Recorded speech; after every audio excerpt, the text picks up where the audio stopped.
Thank you, Madam Clerk. Good evening and welcome to the October 21st Municipal Council meeting, which I will now call to order. Madam Clerk, for the record of this meeting, please show that Mayor Haxon is absent with notice.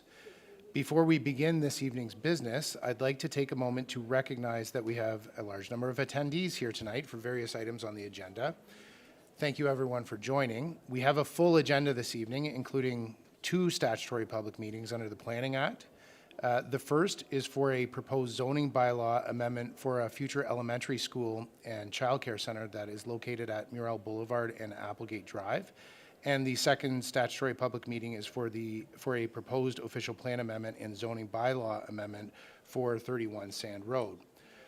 For everyone's safety and comfort, I feel like a flight attendant, for everyone's safety and comfort, please ensure that the middle aisle remains clear so speakers can access the lectern.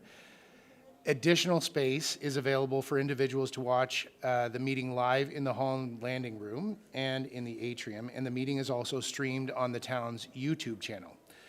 In the unlikely event of an emergency, exits are located to the right and left of the council chambers, so please exit the building and gather in the rear parking lot for further instruction in the event of an emergency.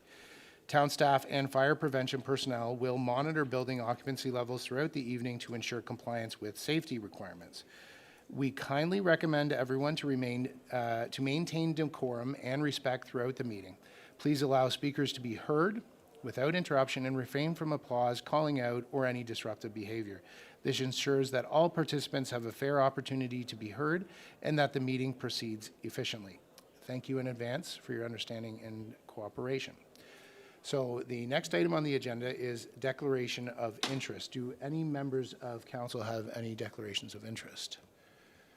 So I have a declaration of interest, and it pertains to item F1 on the agenda. So at the committee of the whole meeting, it relates to the draft built heritage study. So it's CWC 2025-204. I own a company that owns a heritage property, and as such have recused myself from that discussion, and so I will be removing myself from the ratification of that vote on item F1. So the land acknowledgement statement. The town of East Gwillimbury recognizes and acknowledges the lands originally used and occupied by the First Peoples of the Williams Treaties First Nations and other Indigenous peoples, and on behalf of council, I thank them for sharing this land. We also acknowledge the Chippewas of Georgina Island First Nation as East Gwillimbury's closest First Nation community and recognize the unique relationships the Chippewas have with the lands and waters of this territory. They are the water protectors and environmental stewards of these lands, and we join them in these responsibilities. So next on the agenda is item D, deputations. We have none at this time. Item E, it's presentations, and we have none at this time. That takes us to the item F1 that I was just speaking about, to adopt the Committee of the Whole recommendations from the meeting held on October 7th, 2025. So I ask that we remove 2025-204. Could I get a mover for that? Councillor Carruthers, seconded by Councillor Crone. All those in favor? Motion carries. I will now step back. Councillor Roy DiClemente has agreed to chair this portion. Hi, so we're just going to do a motion to adopt a CWC recommendation 2025-204, which is regarding our heritage strategy. May I have a mover and a seconder? Moved by Councillor Leahy, seconded by Councillor Foster. All those in favor? And that motion carries. Thank you. I'll turn the chair back to you, Acting Mayor Johns. Thank you. So that takes us to the adoption of the minutes, which is item G1, to adopt the Committee of the Whole Council minutes from the meeting held on October 7th, 2025. So be it resolved that Council adopt the Committee of the Whole minutes from that meeting held on October 7th, 2025. Looking for a mover. Councillor Leahy, seconded by Councillor Roy DiClemente. All those in favor? Motion carries. Next item, to adopt the council minutes from the meeting held on October 7th. Be it resolved that council adopt the council minutes from the meeting held on October 7th, 2025. Moved by Councillor Carruthers, seconded by Councillor Foster. All those in favor? Motion carries. So it takes us to item H1, and H1 is the statutory public meeting, the portion of tonight, which is in regard to the proposed zoning bylaw amendment for the future elementary school and childcare center, part of lots 6 and 7, Concession 2, Murrell, Boulevard, and Applegate Drive. And this is the public meeting. And so in regards to that, members of the public, not looking to repeat myself, but I will just make sure to ensure from a legislative perspective that things are covered. This portion of the council meeting is a statutory public meeting under the Planning Act regarding a proposed zoning bylaw amendment for a future elementary school at Murrell, Boulevard, and Applegate Drive. The purpose of this meeting is to inform and obtain public input on the planning application received by the town prior to a full technical analysis being conducted by staff. No decision to approve or refuse the application will be made here tonight. Following the applicant's presentation, members of the public will be invited to offer their comments respecting the proposals. Submissions can also be made in writing to planning@eastgwillimbury.ca. If you plan to speak at this meeting, or if you wish to be notified of any future council meetings considering this specific application, please complete a prescribed form located outside of the council chambers. With that, I will now ask that Acting General Manager of Development Services, Mr. Krubnick, to introduce the application. Mr. Krubnick. Thank you very much. Through you, Mayor. This is apologies. This is a public meeting here. We are here for today with regards to a zoning bylaw amendment on Murrell. This was a planning branch application submitted on June 6th of this year, this calendar year, 2025. The subject zoning bylaw amendment has been submitted in order to facilitate a proposed development of a future elementary school and childcare center for the public French board. This memo, again, does not address the merits of this application, although we are here today to listen to the applicant's representative make a presentation to us today, and to also listen to members of council and to the public with any questions or comments they might have on the application. Today, I do believe I have with me Mr. Sean Galbraith of Sean Galbraith and Associates, which is a planning firm, here with me today to provide not an update, but sorry, a presentation on this application. Can I call Sean to the lectern?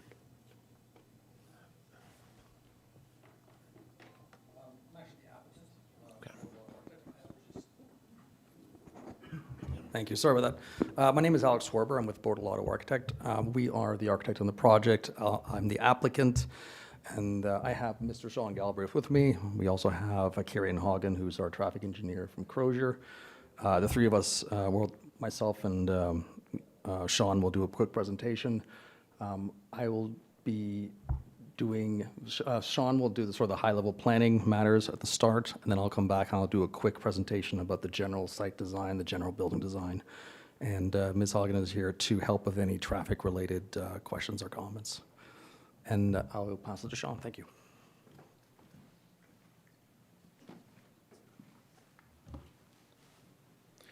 Good evening.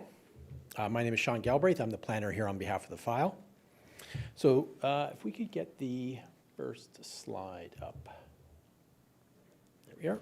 So this is the property. It's located in the southwest part of Sharon, west of Leslie, north of Green Lane. As was stated, it is located on Murrell Boulevard. It's generally rectangular in shape, and it's well suited for a school with good road access, and there are no adverse environmental constraints on the property.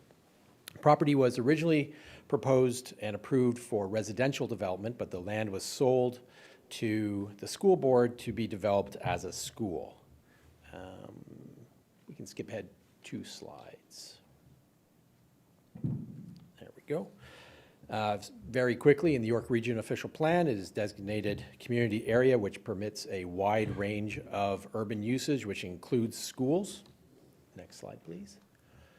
In the town's official plan, It has split OP designation. Part of it is low-density residential, and the northern half and the southern half, it is medium-density residential, both of which permit schools and associated facilities such as daycares.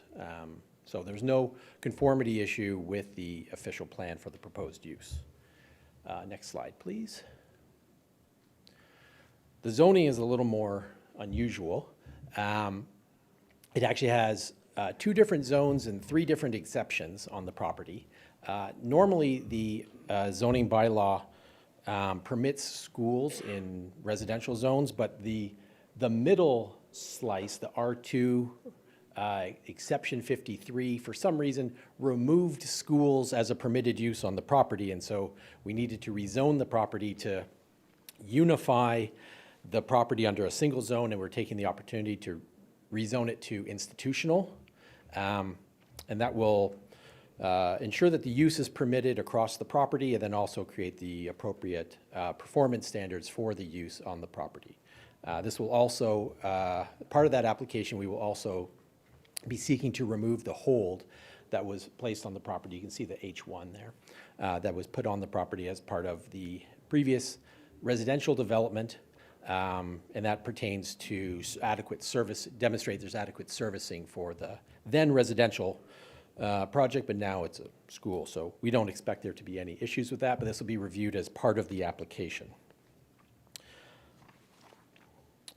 Recently, the province made changes to the Planning Act that would permit school uses on all urban residential lands, which we presume would also include this property.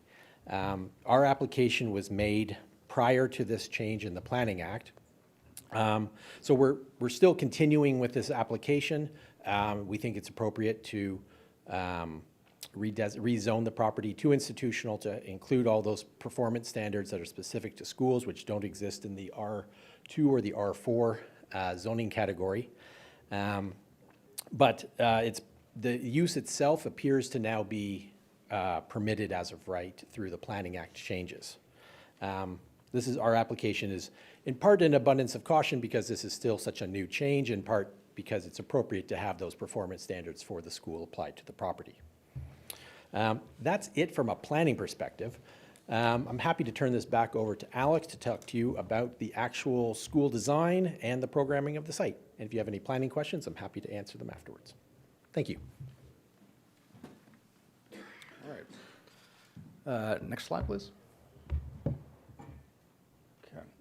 So just as a very general overview, this is it's a new K-6 school for the Conseil scolaire Viamonde, the French language board, to house 260 students, K through 6. And then there's also childcare included on the property as well. That will be for 49 children. So this first slide is just some stats and an isometric of the building. It's a single-story building, but I think the more important discussion is probably just the site design. So if we can skip to the next slide, we'll just go quickly over how the site was laid out and its context. So just for context, on the right, Murrell Boulevard and the existing housing that's been built there in the past few years. On the north is still fields, anticipated to be further developed in the next few years.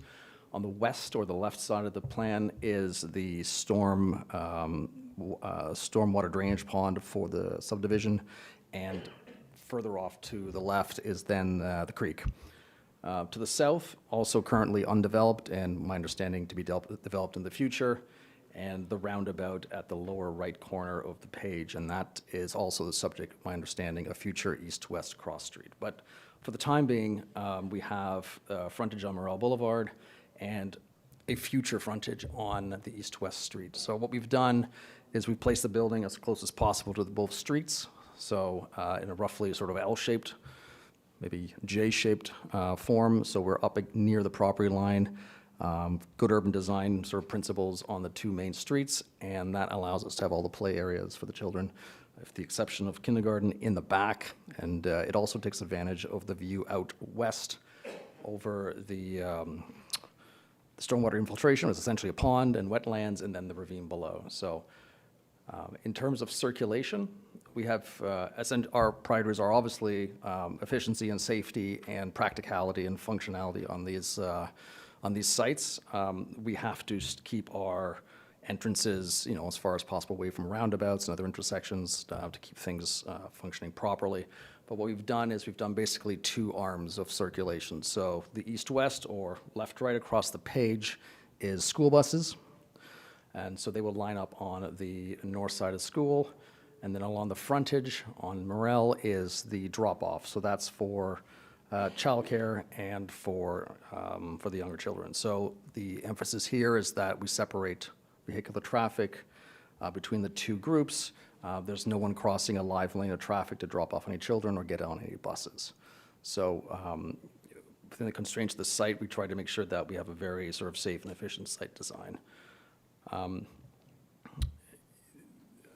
What else can I say about this? I think that's probably about it, other than to say that the north driveway will be an in and out for school buses. So they both enter and leave there, and then obviously can turn north or south from there. And then the exit for the drop-off is faces the median just north of the roundabout, and so people leaving there, and it's exit only in that case, will be driving south around the roundabout or past the roundabout or wherever. So that's the essential sort of site design. Next slide, please.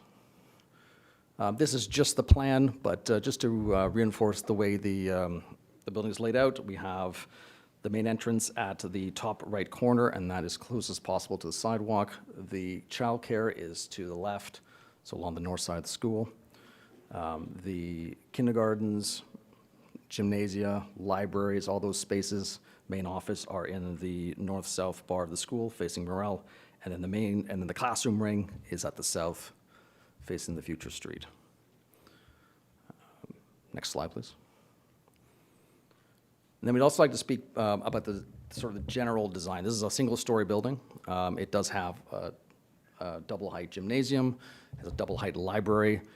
So what we're trying to do is to sort of articulate and make use of parapets on the facade of this building, just to sort of give some interest to the form of the building, but also very practically, the HVAC equipment is hidden behind those parapets, and it's an idea to shield any noise and view of those HVAC equipment from the rest of the neighborhood. So you can see where the parapet juts up with an angle. There's a piece of equipment behind there.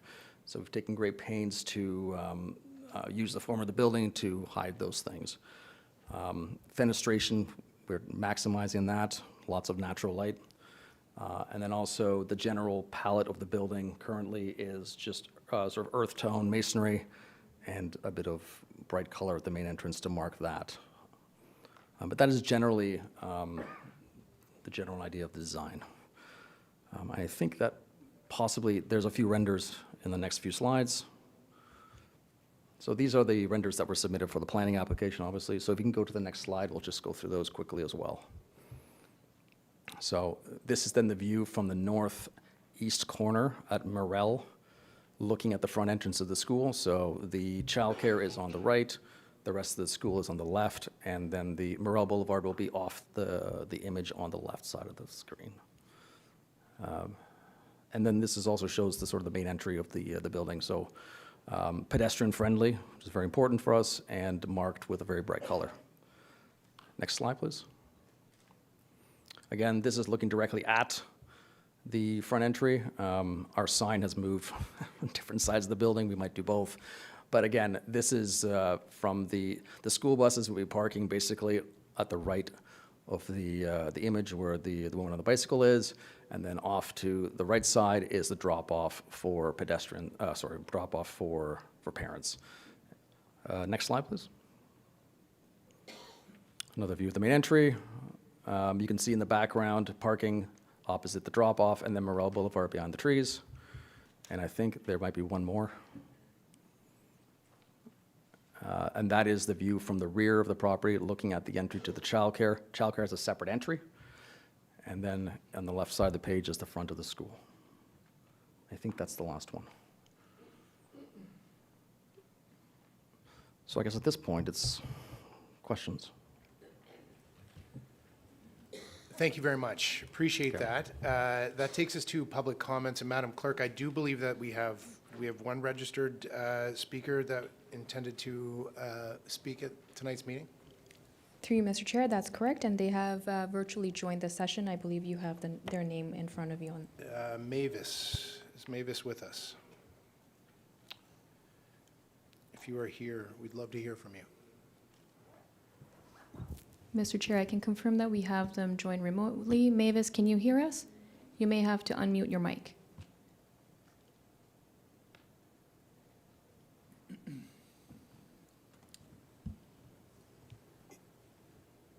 So while Mavis is getting set to speak, if folks did not pre-register but would like to speak this evening or receive notification regarding this specific application, you must complete a form available outside of the council chambers at the check-in desk so you can be notified of future meetings concerning this application. Is Mavis available?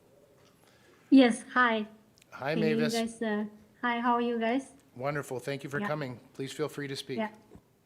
Yes, I'm just wondering, because there are two elementary school, one is public school, one is Catholic school on the same street. So this one, is that a French immersion or is that the same public school, elementary?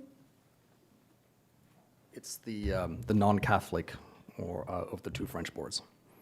So there's Conseil Mon Avenir is a French Catholic board, which I believe has a school up the road, and then this one's the Conseil Scolaire Viamonde. Okay, so it's an elementary school. Yes. Okay, that's good. I think that's all the question I need to ask. Thank you. Okay, thank you. Is there anybody in the room that would like to speak on this item? Seeing none, any, wonderful. Okay, Councillor Leahy. Thank you very much, through you, Acting Mayor Johns.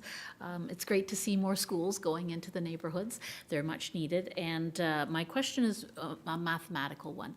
On one of your original slides, you stated that there are 34 standard parking spots, 3 accessible parking spaces, and yet the staff number that you have listed is 55, regular students 262, and 49 in childcare. So with all of that math, I'm assuming that you're hoping that at least 12 people will be riding their bikes. Is that what I'm aware that there was a comment in the site plan application comments about this. The correct amount of parking spaces has been given. I think there was a labeling issue, but we will clarify that in our resubmission to the town for the site plan application. So I am aware of this. Not the greatest answer, but yes, that one has been noted, and we will make sure the correct number of spaces are there. We do have a bit of flow to add a couple more if needed or desired, so we'll make sure that gets taken care of. So. Sir, if you could stand at the lectern so we're more efficient as we sorry. progress. Thank you. Councillor Rudy Clemente. Thank you, Mr. Chair. A couple of questions, given that you and I represent this area. I guess my first question is, there is a tremendous grade separation Yes. on this site. From street level, not a planner, not a geographer or anything of the sort, but it is a toboggan level hill, let's put it that way. What does the school board have in place to address that grade separation? So there will be a fill permit application made as soon as we're able to. My understanding is that's a notice of approval conditions, and so the plan is to bring the site up to about a 1% slope, and then there will be on the west side of the property, which is where the pond and the wetland is, that will be sloped up at 3-to-1. I happen to have our civil engineer with us here as well if need to answer any more detailed questions of that. But yes, there will be, the site will be filled and will be modified, and that will be a subsequent application. When that happens, I'm going to ask how many trucks are coming. I don't know the answer to that. You're correct, it is quite an operation, but the drawings that have been submitted for the application currently have that design resolved. And so there is some area of retaining wall along the north and southwest corner where there is a bit of a where there's more grade separation, and we also need to accommodate a schoolyard. And then on the west side of the property, it'll slope down 3 to 1. There's an easement that will cross that and then into the wetland. So there sounds like there's more to come. There is, yeah, Okay. absolutely, yes. The south portion of the property will abut what is essentially the east-west collector. Yes. That east-west collector there's a half roundabout at the current moment. That east-west collector is essentially going to be a green lane bypass. It's going to be a busy piece Yes. of road infrastructure. What has the board put in place to ensure that traffic circulation will be appropriate? Because from the southern portion, you're only going to be able to make a right-hand turn because you have a piece Yeah. of land, and then you've got a busy roundabout. I'm just wanting to make sure that you've planned for that eventuality and that busy stretch of road, because you're putting essentially a school up against a busy collector road. I'll ask Karen Hagen from Trozer to, I guess, maybe help me with that answer. I will say that in terms of the building and the site itself, that elevation is obviously fully fenced. So in terms of kids and the street, that's taken care of. In terms of the traffic, I'll allow Carrie Ann to jump in. So through you, Speaker, or Mayor, the roundabout was not looked at currently, as it is a future portion, highly dependent on the east-west collector and the commercial lands coming in at the corner. So I can't speak to operationally, but I can say that the remainder of the intersections along Murrell are operating well with the addition of the school volumes. We are in talks with the town whether they want that roundabout modeled, and then I could have a more fulsome answer. Schools often desire to be on collector roads. People are traveling along them to get to the school. So definitely safety will be looked at, but operationally, we currently don't have any concerns with the location of the roundabout. Thank you. I think it will make sense for you to, you may want to stay because I have another question. Yeah, no problem. It makes sense for you to have a look at the roundabout and how busy that will be in the fullness of time. Mr. Chair, if I may, with another question. As we've seen with the applications in the past for the separate school, for the French language school boards, their catchment is a much larger geographic area. So while we do have, as the previous speaker said, we do have two English language elementary schools on Murrell. Many of those families are walking or cycling to school. The catchment for the French language boards are much larger, and there are a lot more students who aren't being bused, but who are being driven by parents. And so to Councillor Leahy's point, I think having a greater area on your site plan for parent drop-off and pickup would be mindful, especially given the fact that you don't have a lot of overflow because you're filling in a space. You don't want you don't want parents parking on laneways, because right now there are laneways adjacent. They're not even full streets, they're laneways.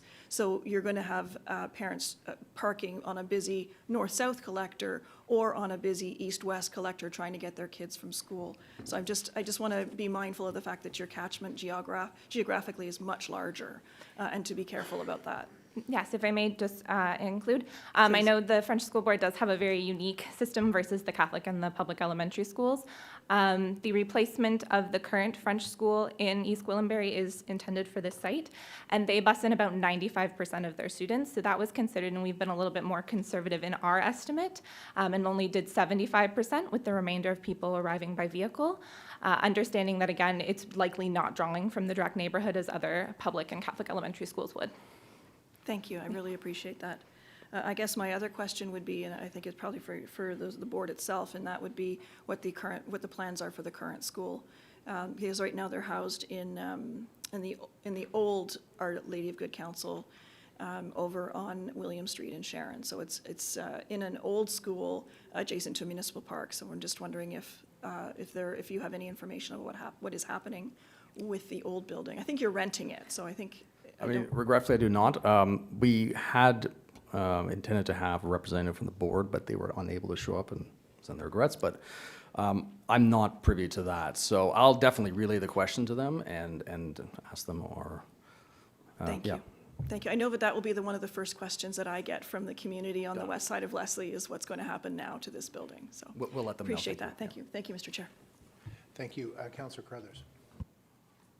Thank you. As a previous school board trustee, I've had my share of site plans looked at and dealt with bad site plans. And as soon as I saw this, I recognized a huge issue with there's only one way in, and you're going to have buses and cars crossing each other's path, trying to get into that one small driveway.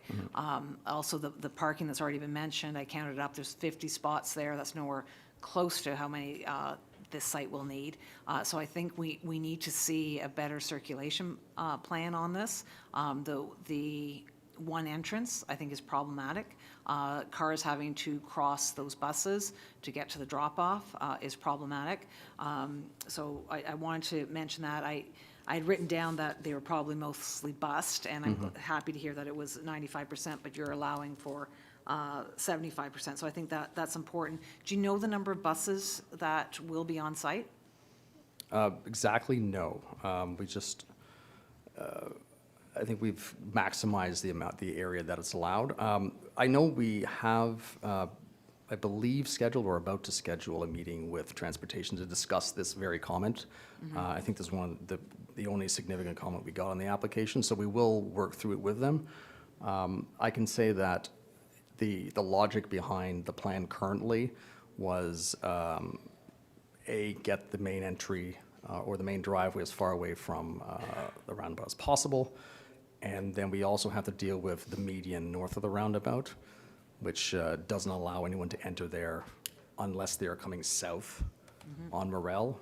So, I mean, we don't want people doing U-turns, so but this is our, I guess, our one outstanding discussion with the transportation people. So we will be doing that hopefully in the next couple of weeks or so to deal with it.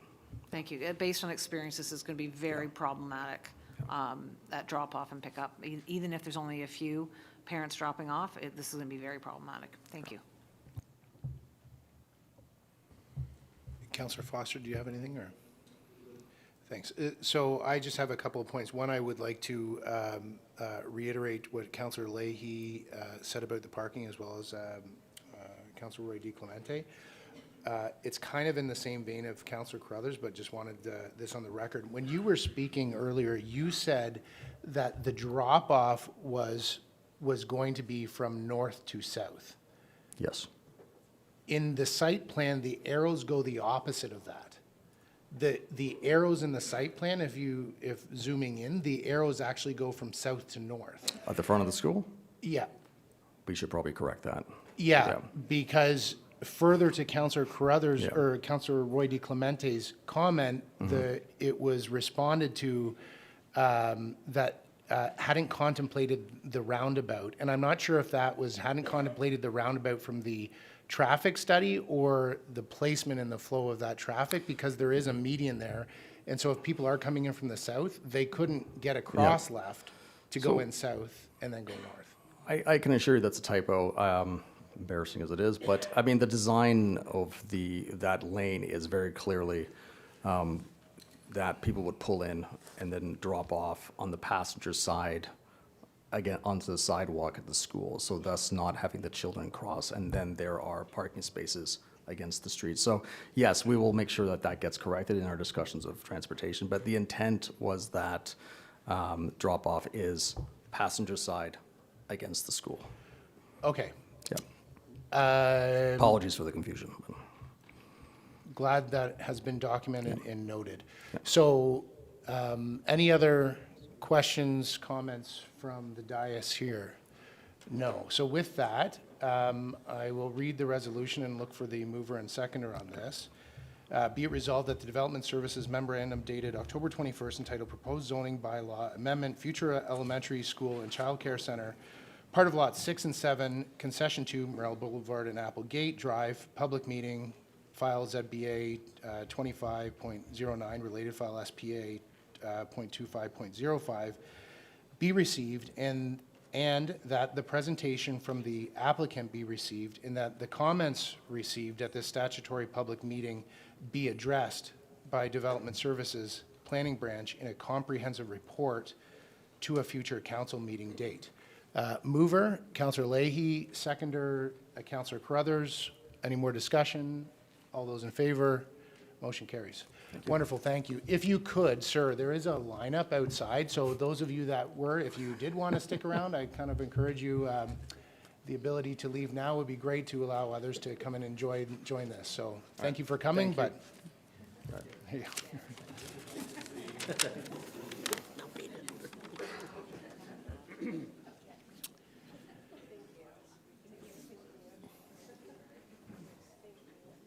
think it's the type of arrows they used. The arrows are going south, not south. It's the type of arrows you have to zoom in. I was like. So.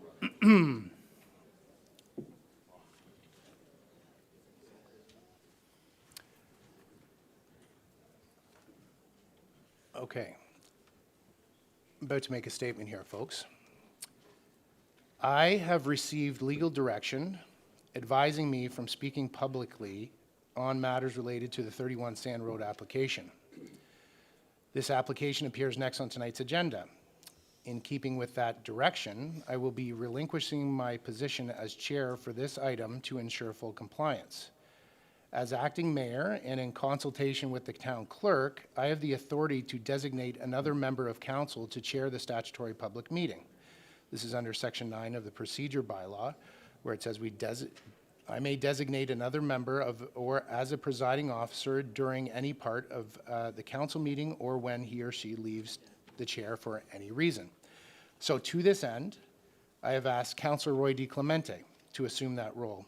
She has served on council since 2010, making her our longest-serving councillor and chairs planning and the development services. Thank you, everyone, for choosing to be here this evening. Listening to residents is one of council's most important responsibilities, and I will be remaining here tonight to hear every single person's comments.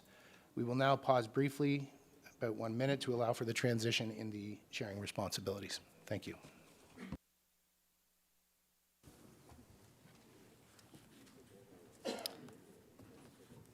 Thank you, Councillor Johns. I just wanted to clarify that you're not declaring a conflict of interest, but that you are not able to chair this meeting.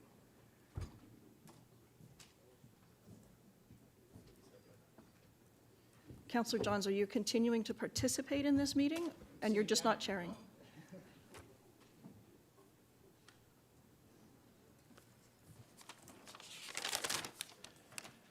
I have received legal direction advising me from speaking publicly on matters related to the 31 Sand Road application. I do not have a conflict of interest, and I will be, as my right to sit and listen, I will be sitting and listening. However, I won't be making comments. Thank you, Councillor Johns. It's unfortunately you're not able to participate in this important file this evening. So we're on Item 2 of our agenda, which is a statutory public meeting. There is a statement here for members of the public and those here present. This portion of the council meeting is for the statutory public meeting under the Planning Act regarding 31 Sand Road.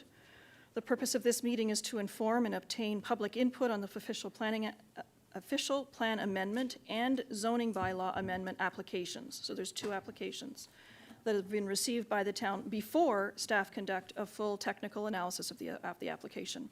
This is a lawful process that the applicant initiated by completing an application.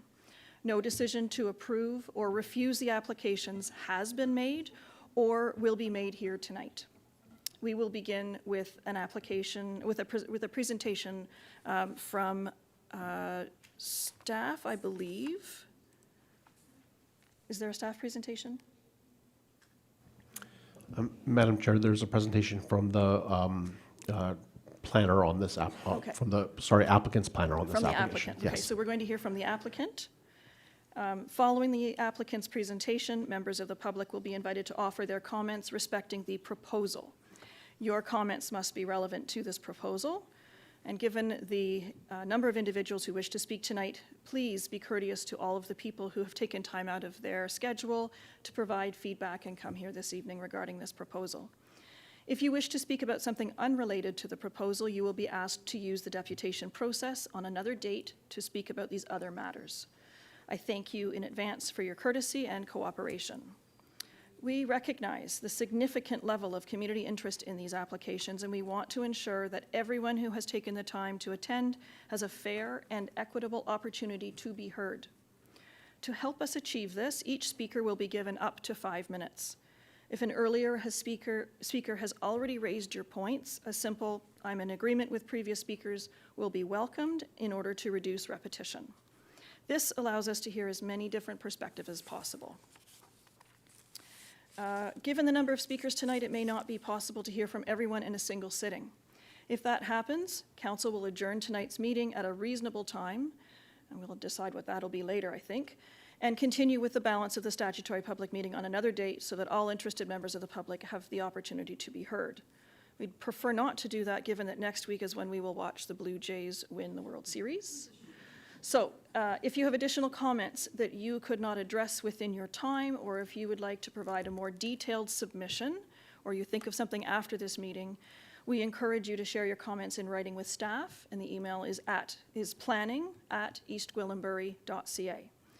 Written submissions carry the same weight as oral submissions and form part of the official record, and many of you here already know that because you have submitted written comments to us already. Before we begin, I want to remind everyone that this is a formal meeting of council. We ask that all participants conduct themselves with respect, refrain from interruptions or outbursts, and allow each speaker their full opportunity to be heard. This ensures the process remains fair, orderly, and welcoming for all. We want to ensure that everyone who participates in this meeting feels safe and secure, and we will not tolerate any abusive or threatening behavior or the use of profanity in the council chamber. We will also not tolerate any statements that criticize staff. Given the number of speakers, we ask speakers to exit the council chambers once you have spoken, to allow for subsequent speakers to enter the council chambers. This meeting is being live streamed in the Holland Landing Room and in the atrium, and the meeting can also be viewed on the town's YouTube channel, and the link is available on the town's website. We ask that you be mindful of others, keep noise to a minimum so people are able to hear the session, and if you're called to be a speaker, please kindly make your way to the lectern located in the council chambers to speak. Anyone who has pre-registered is already on the speakers list and will automatically receive notice of any future council meetings concerning these applications. No further action is required on your part, so if you decide not to speak, you're still on the list to receive future notifications. If you did not pre-register but would like to speak this evening or receive notification regarding these applications, you must complete a form available outside of the council chambers at the check-in desk so that you can be notified of future meetings concerning these applications. I will now ask the Acting General Manager of Development Services, Jack Krubnick, to introduce these applications. Thank you. Thank you very much, Madam Chair. Once again, we're here for our second public meeting of the evening. This is a public meeting for both an official plan amendment and a zoning bylaw amendment for 31 Sand Road. Again, the purpose of this memo, the staff memo, and the presentation today is to obtain feedback from council and to obtain feedback from the public on the proposed official plan amendment and zoning bylaw amendment. Once again, the memo does not address, and the application today will not address the merits of the application, and those will be addressed through the technical review process and further reports to council.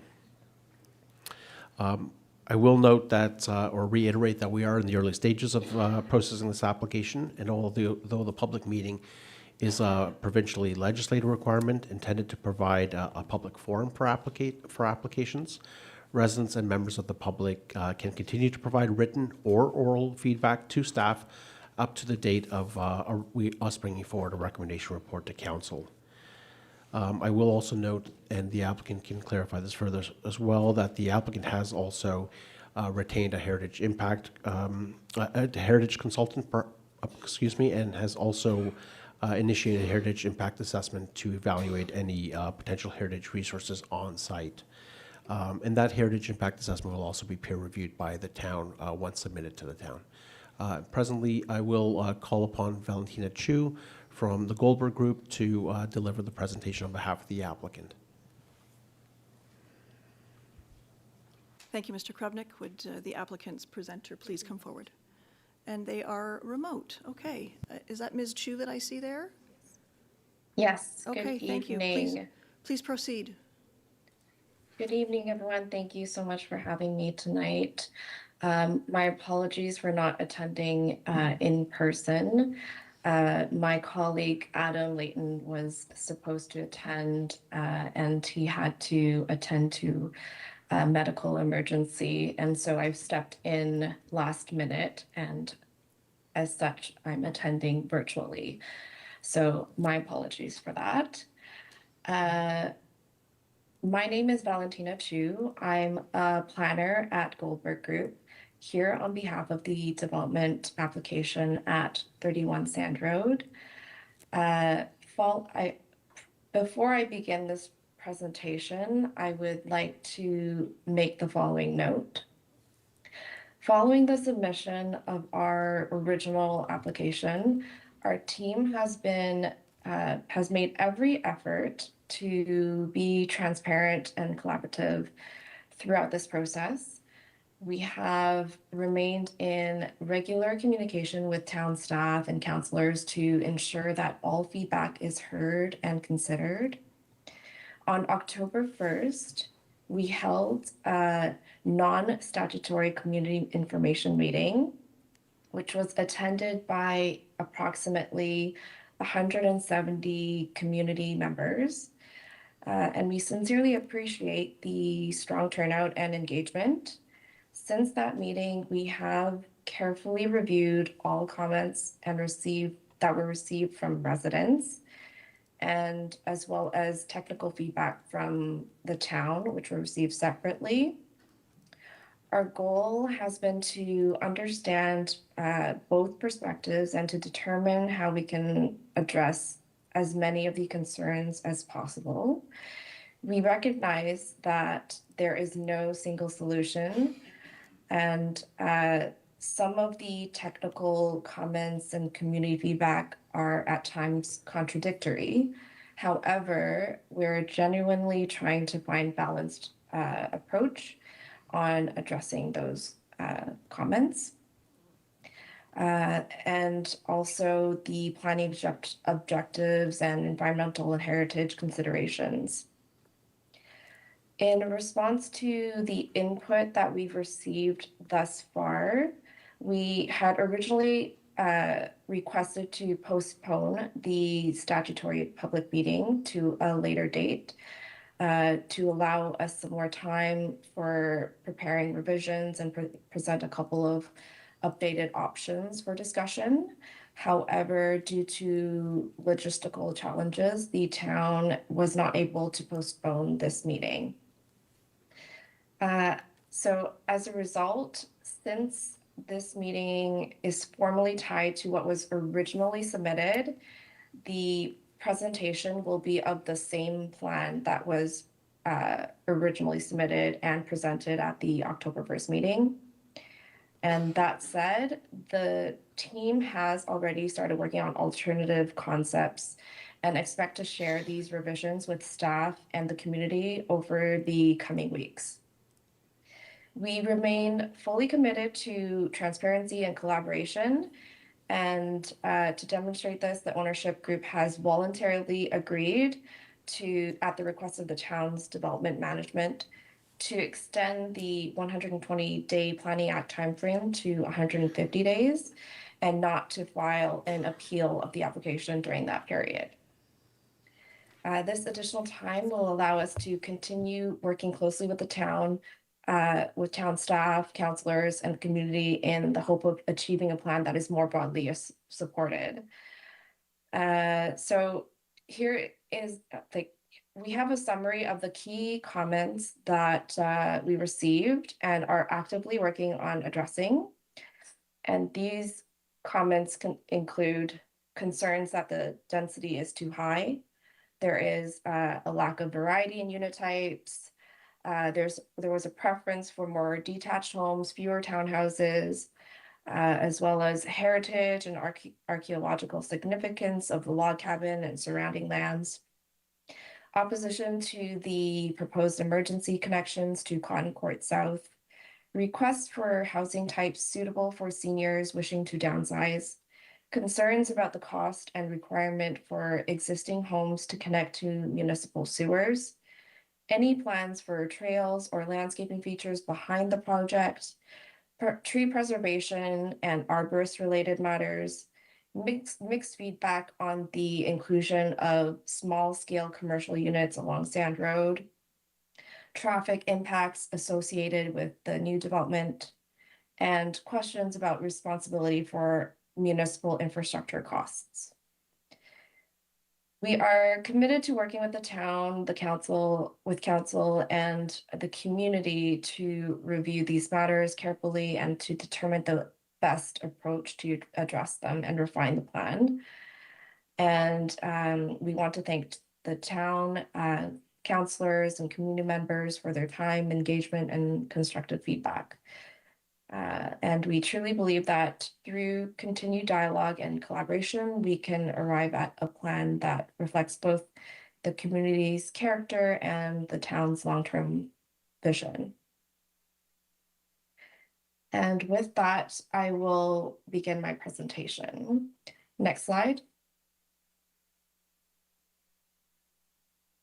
Just a description of the aerial context. The subject site is 20.227 hectares in area. It is located in the Holland Landing community, and it terminates at the Sunrise Street and Sunset Street on the east side of Sand Road. The Holland River currently traverses the subject site, and as such, a portion of the lands are within the Lake Simcoe Region Conservation Authority, or otherwise known as LSRCA. Next slide. In the York Region Official Plan, under Map 1, the subject site is identified as within the urban area, within the pink area shown. In Map 1A, the subject site is identified as within the community area in the orange. And in Map 1B, the subject site is shown as within the built-up area, all of which are areas that permit residential development. Next slide. As mentioned, the site includes the LSRCA lands, which are shown in the blue on map 4, which identifies the portion of the lands as a provincially significant wetland. And on map 5, it is identified within the green as woodlands. Next slide. Within the in effect East Gwillimbury official plan, the urban structure identifies the subject site in the pink area, which is the community area, which allows for residential development. The green, which takes up a portion of the subject site, is identified as natural heritage system. Next slide. In the land use plan, Schedule B1, the subject site is within the low density residential area, which permits residential and also promotes townhouse units. And the green is environmental protection area. In Schedule D1, natural heritage system in the urban planning area, the subject site is shown as within the natural heritage system. Next slide.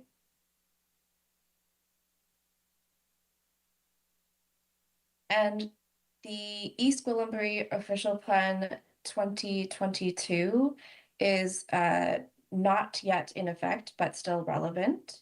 And within this policy document, the subject site is identified as within the central growth area, as well as in a community area similar to the in effect official plan, identified in the orange color.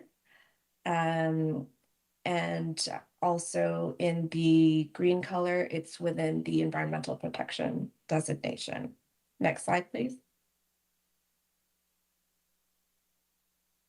Similar to the in effect official plan, the subject site is located within low density residential and environmental protection designation within the land use, as well as the natural heritage system. Next slide. So in this slide, we have the development statistics, which are subject to change, as I had mentioned at the beginning of this presentation. But I will walk through it nevertheless. The area identified within the red dashed line is the subject property. The area within the white dashed line is the developable area. So these lands have been staked by the LSRCA, and the lands outside of this white dashed line will be preserved and will not be touched by this proposed development. So some of the statistics, we have the heights of the townhouses that are being proposed have a height of 2 to 3 stories. The original proposal included 161 units, which included a mix of different types of townhouses, including live-work townhouses, which included 10 units, urban townhouses, which included 34 units, back-to-back townhouses, which included 42 units, rear lane townhouses, which included 22 units, and traditional townhouses, which included 53 units. As mentioned, there are live-work units, so there is a non-residential area of 465 square meters that's proposed. There's a common amenity area that is located within the central parquet, which I'll show you in more detail in the following slides. And vehicular parking will be proposed at 2 to 4 spaces per unit, and there will be 53 visitor parking spaces that are dispersed throughout the project. Next slide. So as I mentioned, this is what was submitted for the original application, but it is subject to change. The 2 main access points are off of Sunrise Street and Sunset Street. And the internal vehicular network is shown here. The road to the top of the screen, traveling north-south, there was one connection proposed to Cotton Court to the south, more for an emergency access, but as residents had provided that they did not like this connection, we are looking into an alternative solution. Next slide. In this slide, you will see how the different types of townhouses are dispersed. We have the front-loaded townhouses shown in the beige color surrounding the periphery of the sites. These are anticipated to be 2 stories. They're located on the north and east and south ends of the property. And the townhouses in orange are rear lane townhouses. They front towards the central parquet and have rear access for parking. The townhouses in yellow are back-to-back townhouses, and the townhouses that are blue are urban houses that are stacked or back-to-back, and the purple-ish color townhouses are live-work townhouses. And at the center of the site, as I mentioned, is the location of the central parkette. Next slide. This slide shows the circulation of the proposal. In the orange are the local streets. The blue lines are the vehicular access into the development. The pink are how pedestrians would move around the area. And at the central parkette, there will be bicycle parking, and it'll be the location of the mailboxes. And along Sand Road, in front of the live work units, there was a proposal to include lay-by parking parallel to that street. Next slide. In this slide, you will see the central parkette, which includes a play area and some seating area and additional landscaping. Next slide. So behind the development next to the natural heritage system is an additional buffer that is proposed to further protect the natural heritage system. And it'll include deciduous trees. There will be 44 deciduous trees, 25 coniferous trees, and 258 shrubs, just to further protect these lands. Next slide. And this is just a conceptual render of what the development can look like.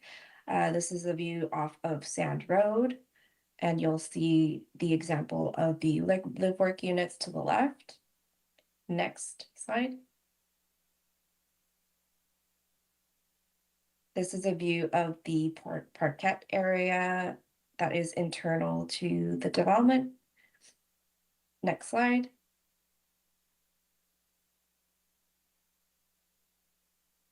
So currently the catchment area of the catchment area is not being serviced in this area. And properties use private septic systems, and the master servicing plan, the town's master servicing plan, is projected to have servicing to this area post 2051. And as such, the owners of this property is front-ending the cost of the servicing to this area, which will service the whole catchment area, not just the development. And I just want to highlight that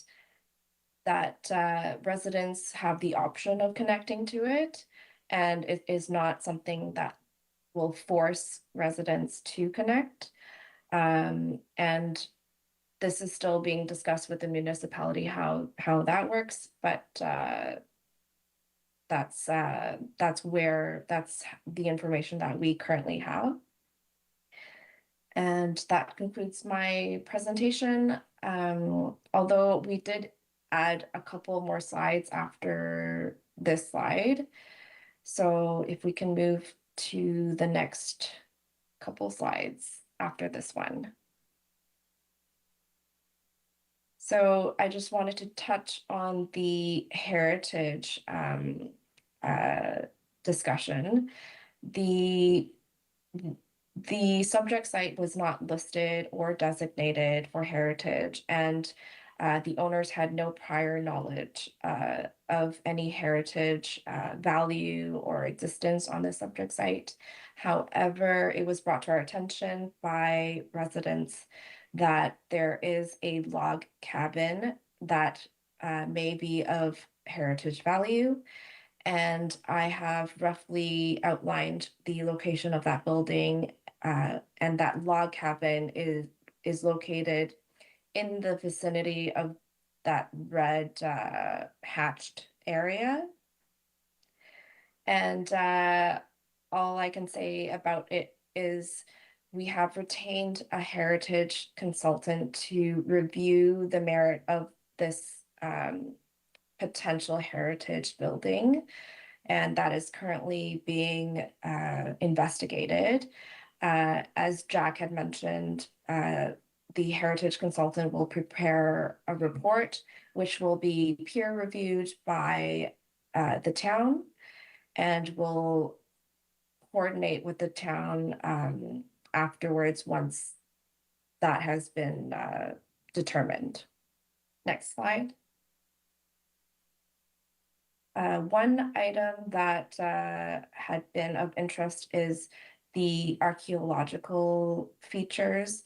There were archaeological items that were identified on the site, shown in this dashed circle area.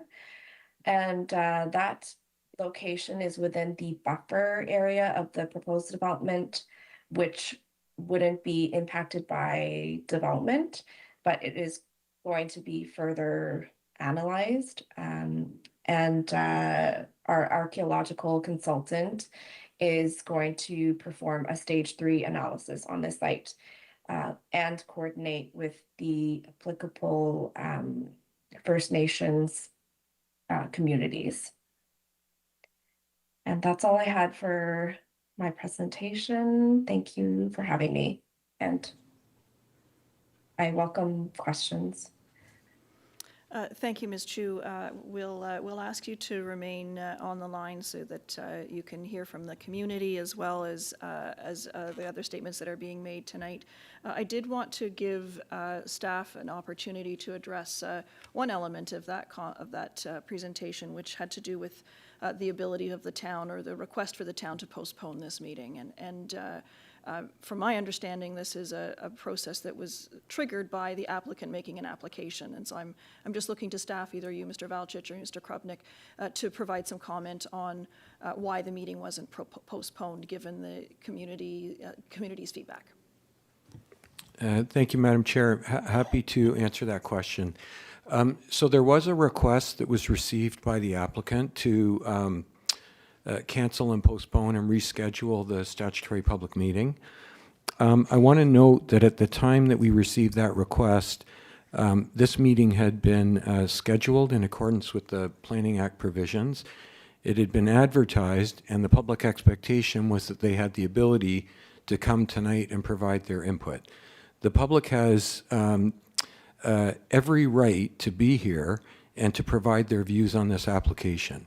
And it was my decision to say that I was not about to cancel this meeting and postpone it, because the public was expecting the ability to come tonight, and I think that should be respected once that's been scheduled and advertised. So I do want to extend appreciation to the applicant for continuing to work with us on the heritage matters, as well as to extend that 120-day provision, but I think to have canceled this and postponed tonight would have been totally inappropriate, and as such, that was not done. Thank you, Mr. Valchich.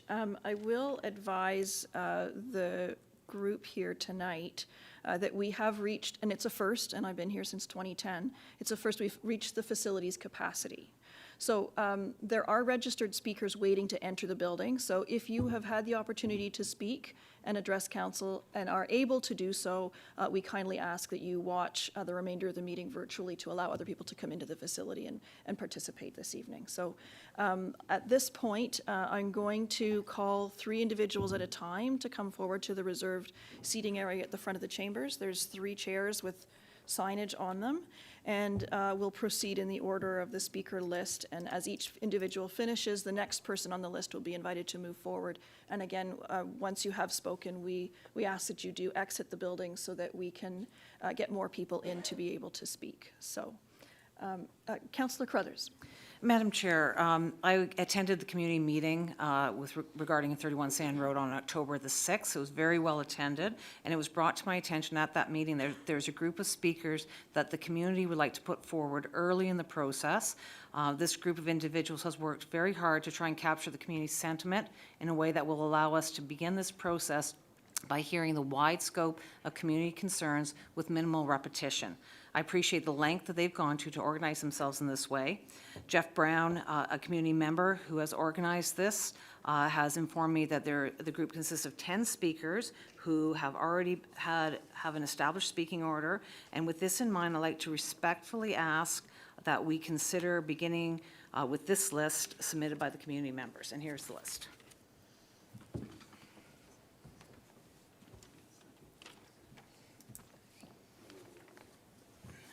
Thank you. Normally, this is an unusual circumstance, quite frankly.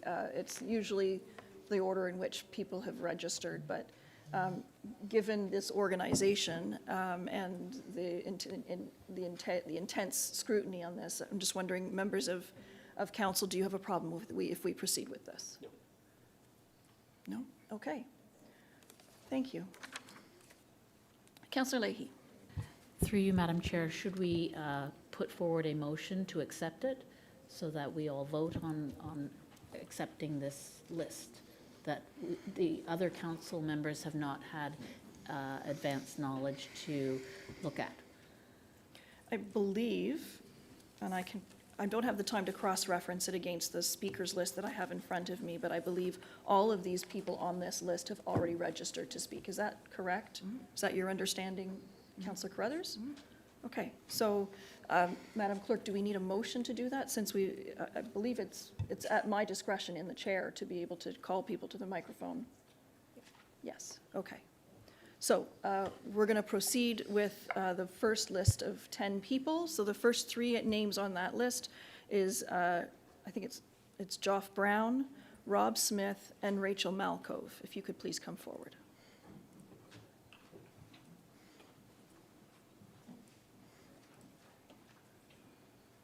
Welcome. Thank you for coming tonight.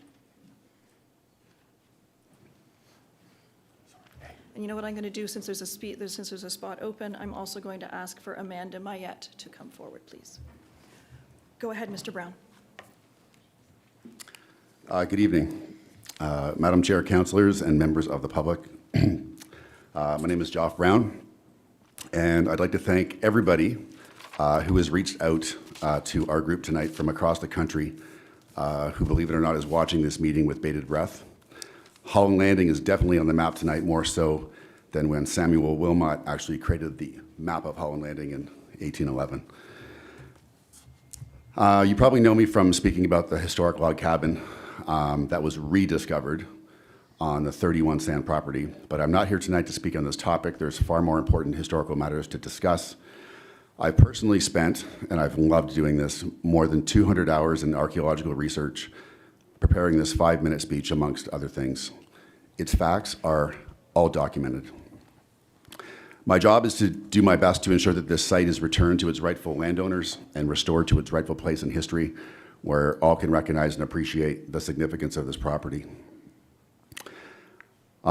In speaking for this land, specifically the land at 31 Sand Road in Holland Landing, known to archaeologists as the Orpel site, along with members of the community, formerly registered as 7YK13 and now registered through the Government of Ontario as Site BAGU-3, which is the current archaeological number. This land is more than soil and sand and silica. It's evidence of thousands of years of human presence, ceremony, and continuity along the East Holland River. Its story and the ancestors who rest there compel us to protect it from destruction and return it to Indigenous stewardship. Archaeological investigations beginning in the late 1970s and continuing up until a few months ago, 2025, confirmed that the 31 Sand site, and I quote, is one of the oldest recorded Indigenous locations in East Gwillimbury.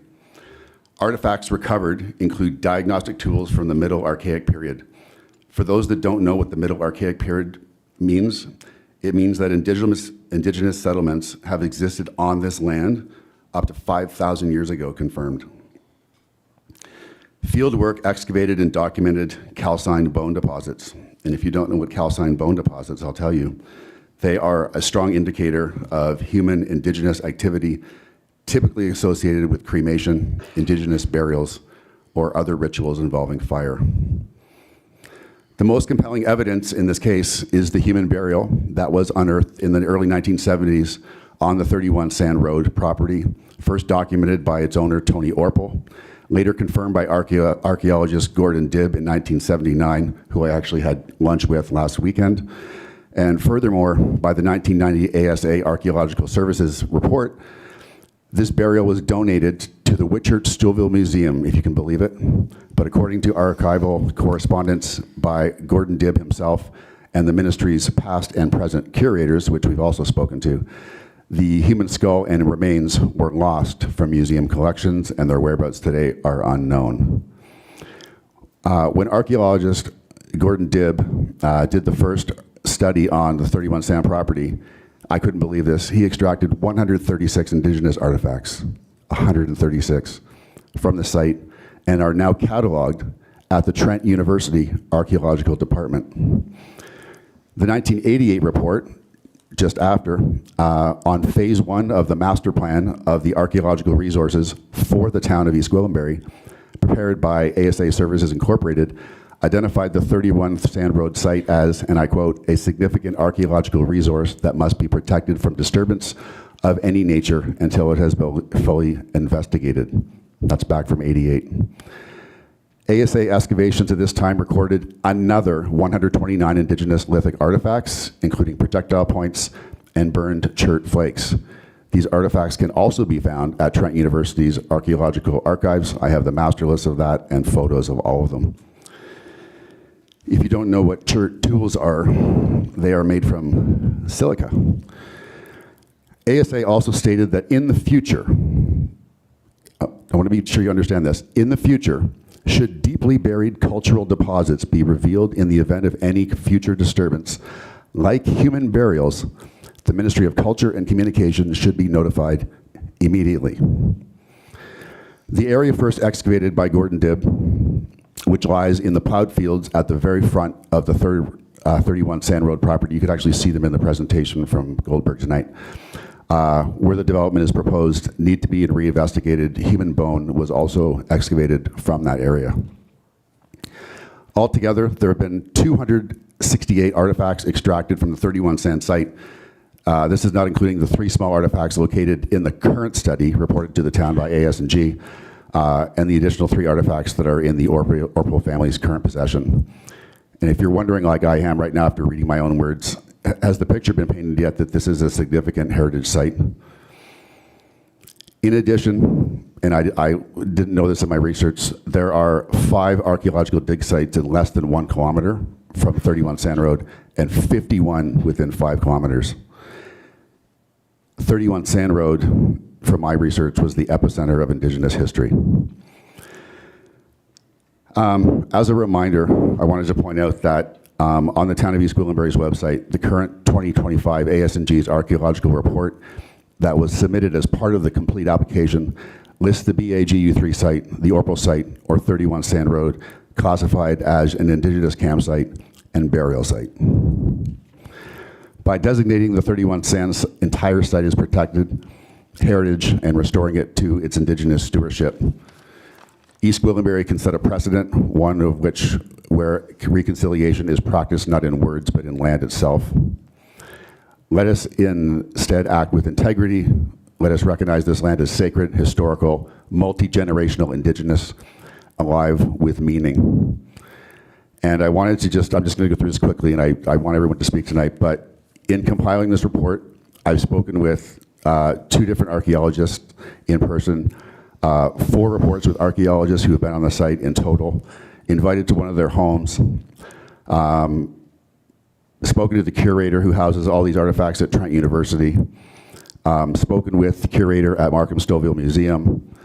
I've spoken personally with the chief of the Chippewas of Georgina Island and the head archaeologist at Curve Lake First Nations. I've spoken with the past treasurer of the East Gwillimbury Historical Society and been gifted their massive library of EG's history from his past president. I've spoken with Richard McLeod, leading Newmarket and surrounding area historian who's written more than 600 articles on local history in this area. And I've spoken with Robert Van Bitter, the head of the Ministry of Ontario Archaeological Department. I've spoken with many Orpel family members. I've held 3,000-year-old artifacts in my own hand from this site. And I wondered to myself, how has this slipped through the cracks? And in answering that question, when I asked someone of significance, in First Nations, they said it slipped through the cracks because no one decided to look there, and you did. So thank you. This is very, very sacred land, and I hope that we can move forward in protecting it. Thank you.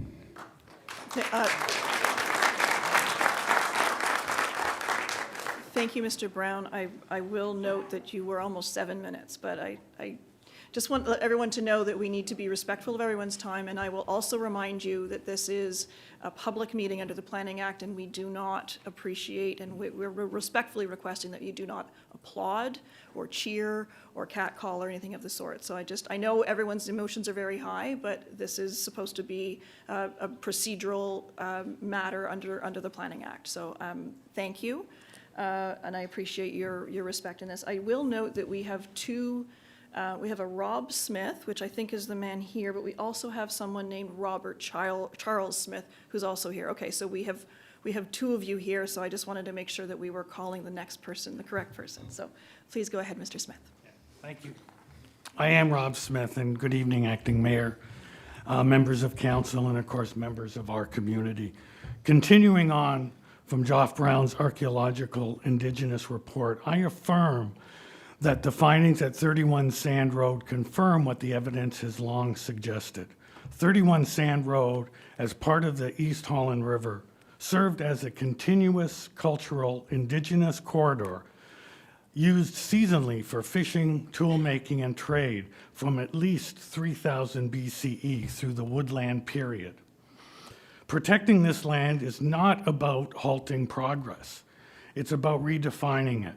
True progress means honoring the deep knowledge and enduring presence of the Mississauga and Chippewa peoples, while upholding the Crown's obligation under Section 35 of the Constitution Act of 1982 to respect sacred Indigenous sites. The path forward is clear to me.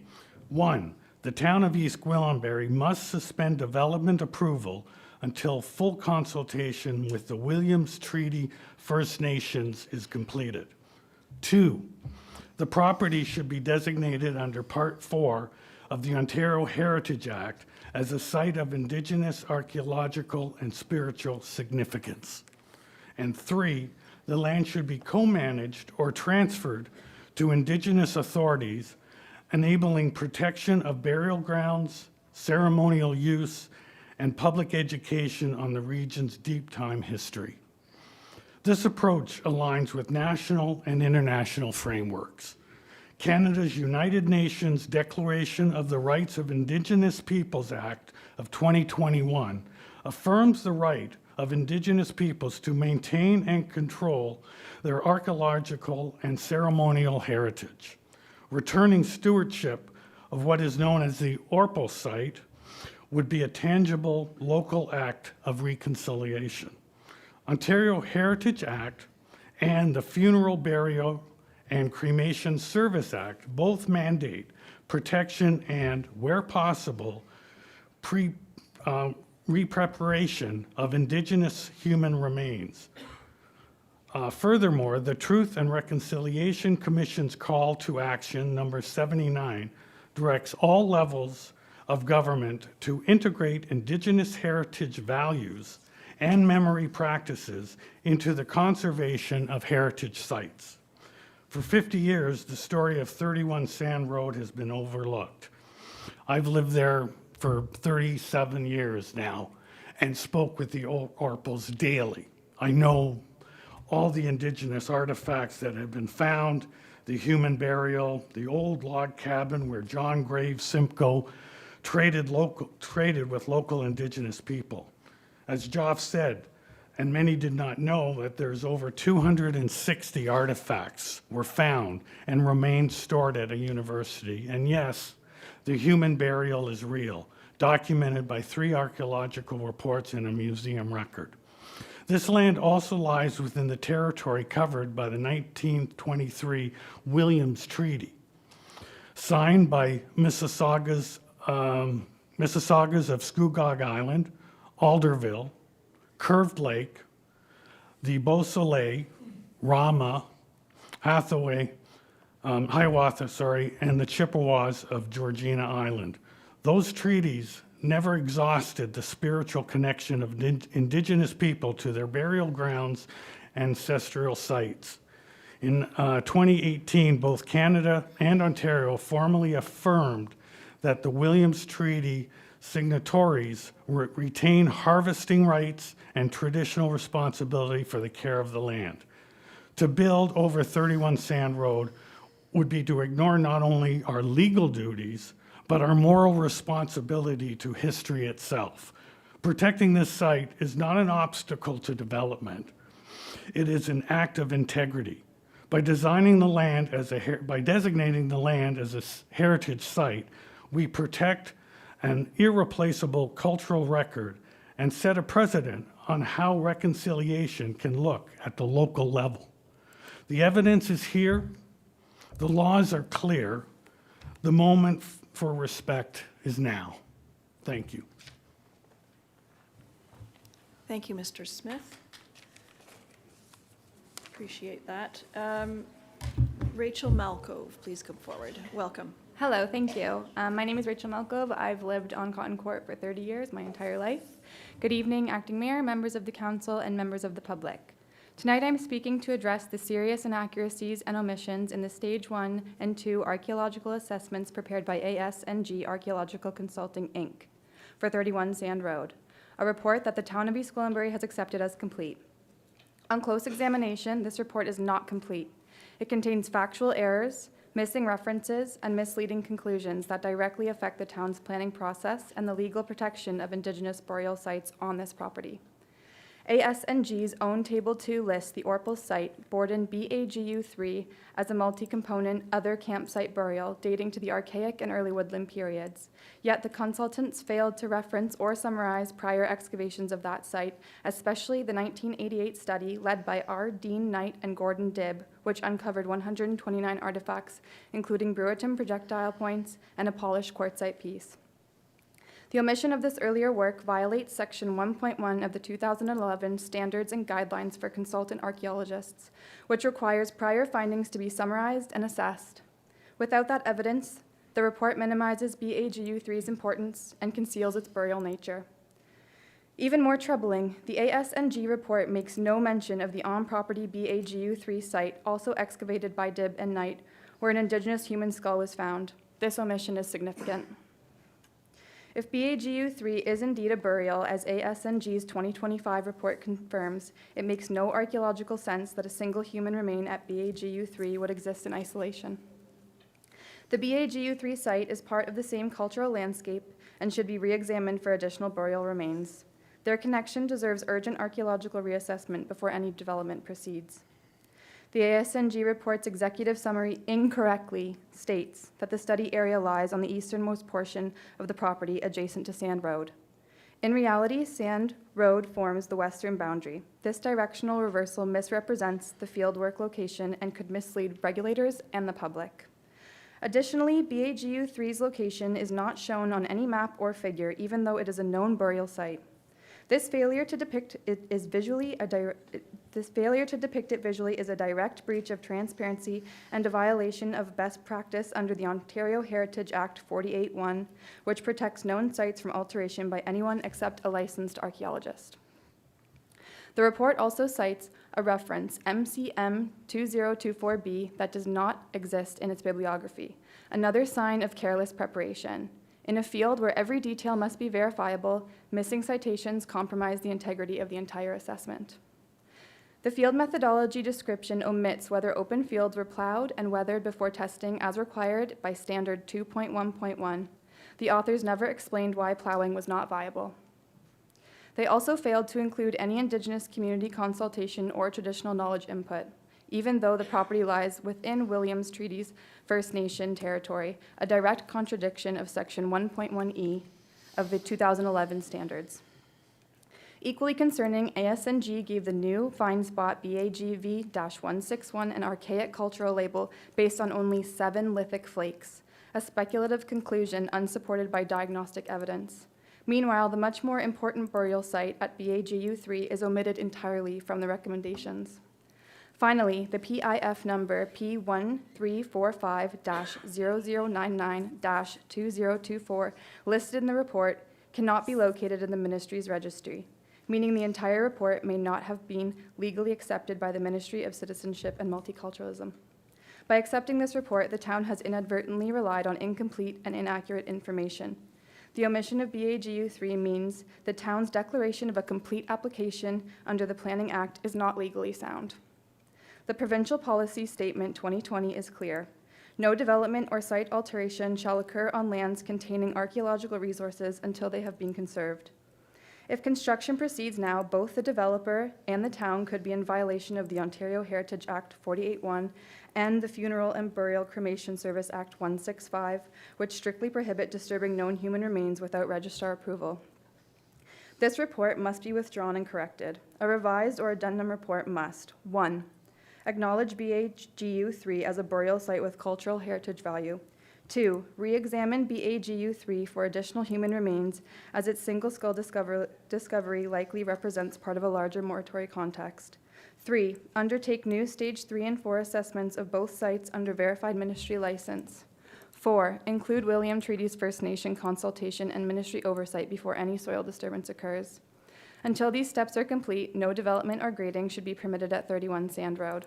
In conclusion, the ASNG Stage 1 and 2 assessment is not only incomplete, but dangerously misleading. It omits known archaeological data, ignores a registered burial site, and downplays the significance of Indigenous remains already documented on this land. If we proceed without correction, we risk desecrating ancestral burials and violating provincial law. I ask Council to suspend all approvals tied to this property until the report is rewritten.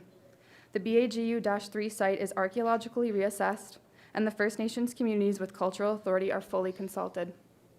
This is not obstruction. It's due diligence, it's respect, and it's legal compliance. Only by addressing these errors openly can East Gwillimbury move forward with integrity and protect the heritage beneath 31 Sand Road. I'd also like to say that as a young Canadian myself, who has yet to start a family or buy a home, I can tell you from my heart that I understand the need to create more opportunities for young Canadians like myself. However, I urge you to please listen and hear me when I speak for young Canadians alike and say, we don't want this. We don't want high-density housing with small homes that we outgrow in a matter of months, or that are seen as investment opportunities for already established people and businesses that are only concerned with increasing their own wealth. They have no vested interest in the pride and ownership of a home in a community such as Holland Landing, or in seeing young Canadians have our own opportunity to establish ourselves independently. As a young Canadian who wants to succeed in life, I promise you that we don't want any of our goals or dreams to come at the cost of the communities or homes that helped shape us and fill our childhoods with adventure, laughter, friends, and freedom. It would be devastating if they were forever lost and destroyed. If we don't protect and maintain our communities and homes, what will we have to offer? How will we be able to raise our own families? How will we be able to give our children and their children and the future generations of Canadians to come the quality of life we have been fortunate enough to enjoy and thrive in? If we destroy the backbone communities of Canada, what will help mold the future generations for Canadians? Could you wrap up, please? Yeah. These are my final thoughts and perspectives I want to share with you today. I've had the privilege and honor of working closely with many Indigenous people across Canada for the past 5 years, from coast to coast to coast. These people, elders, leaders, peers, and friends of mine have taught me so much about the world in which we live, and the overarching universal message is simple. Many Indigenous cultures view themselves not as separate from nature, but as an integral part of the ecosystem. This relationship is based on a sense of kinship and responsibility towards the land, animals, plants, and living beings. It is a holistic worldview where humans, nature, and the spiritual world are interconnected and mutually respected. My hope for our future is that we can adopt this view and embrace our role as stewards and caretakers of the land with a duty to maintain balance and harmony. We can demonstrate reciprocity through taking only what we need and giving back through sustainable efforts and regeneration where possible. We must listen to the elders, knowledge holders, and work together to create harmony in our communities and surrounding environments. Thank you. Thank you, Ms. Malkov. The next speaker on our list is Amanda Mayette, and as she is making her way to the microphone, I'd like to call Daniel Shirali, Tracy Tabando, and Wendy Smith to the lineup. Thank you.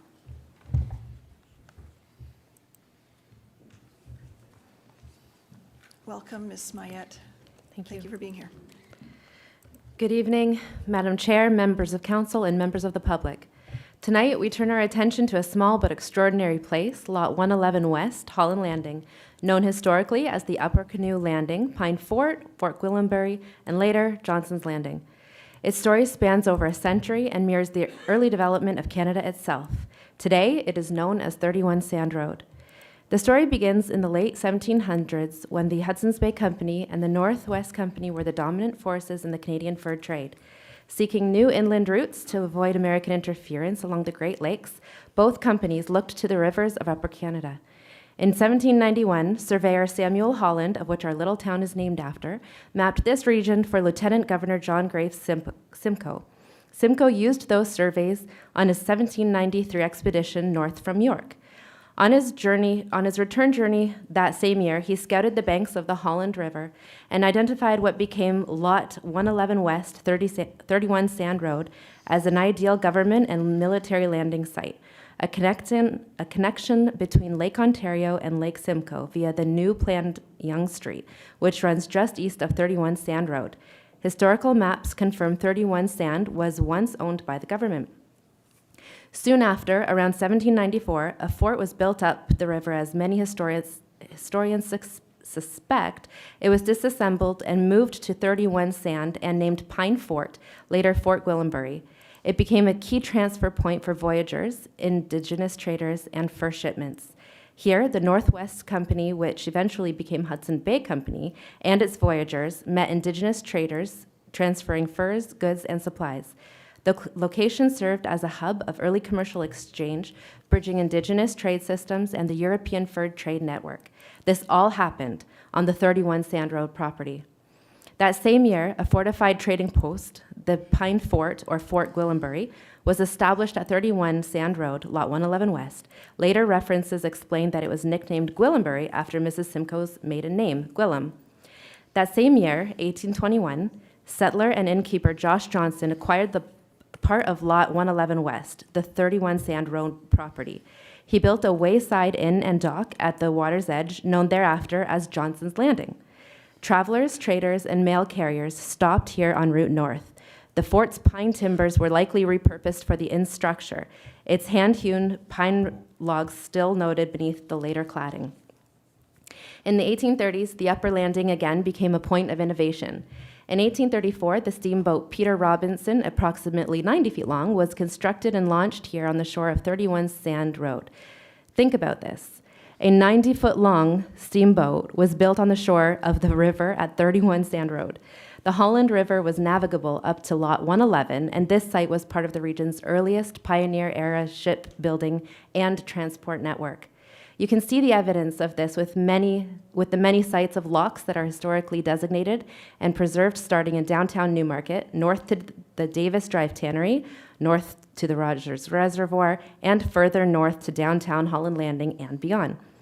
By the 1840s, travelers described the old inn at 31 Sand Road, Lot 111 West, as the lone public house north of Doane Road, modest, mosquito-ridden, yet essential to those journeying to the Holland River.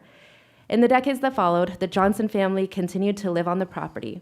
Fires eventually consumed the hotel, but ruins remain visible even into the early 1900s. Orpel family descendants clearly remember tales of the log cabin that still exists today and the fire that destroyed the second story. We have a photo of the original log cabin. By the late 1800s, 31 Sand's role as a trading and military post had ended. Yet the site endured as a symbol of East Gwillimbury's earliest connections, Indigenous travel routes, the fur trade network, and the building of Yonge Street, all converging at this Upper Canoe Landing. 31 Sand is not just a parcel of land.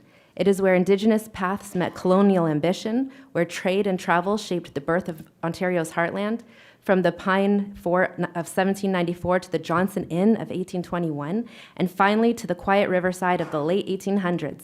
31 Sand Road's Upper Canoe Landing name tells a continuous story of movement, meeting, and transformation. Its preservation honors the layered history that began long before roads or towns, a reminder that East Gwillimbury's story started here, where the river bends and the pine once stood. Yes, all of this happened on 31 Sand Road site. The historical information I have read is not perceived. It was derived from multiple historical documents. And so I ask you, Madam Chair, councillors, Planning Committee, Township of East Gwillimbury, the Province of Ontario, and the Government of Canada, given the rich history that unfolded at 31 Sand Road, how can this property, the entire property, not be designated as historic? If the very history that took place here is required learning in Ontario schools, as mandated by our Premier, then the answer is obvious. Preserve this land, designate it as historical. It simply makes sense. Thank you, Ms. Mayette. Our next speaker is Daniel Shirali.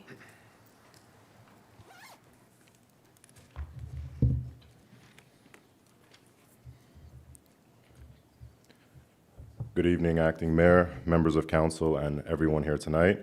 My name is Daniel Shirali. I graduated from TMU's Urban and Regional Planning program and did my postgraduate work in economic development. I'm also one of the few residents on Cotton Court whose property is directly adjacent to the proposed development at 31 Sand Road. When I was in my program, there was a class we had to take that focused entirely on ethics in planning. For an entire semester, we examined what it means to be an ethical planner, why ethics and the law are inseparable, and how our duty to the public interest must outweigh private interest. That principle isn't optional. It's the foundation of responsible planning, and it's the very reason I'm speaking tonight, as what's happening with the proposal represents a fundamental breach of those ethical, legal, and professional standards that guide planning in Ontario. The subject lands at 31 Sand Road are zoned under rural, open space, and environmental protection. From my lectures, I know these designations exist to protect sensitive environmental systems, maintain character, and manage where growth occurs. Attempting to upzone these lands to medium-density residential and further, with over 160 units, is not compatible with the official plan, the provincial policy statement, or sound planning practice. It is an example of out-of-sequence, leapfrog development that disregards both infrastructure limits and community design. When I asked at the developers meeting, what is your plan with the remainder of the property? We were told on record that it would be left alone and would respect the EP designation. I just wanted to repeat that on record, as Valentina did around the 1 hour, 25-minute mark of this meeting as well.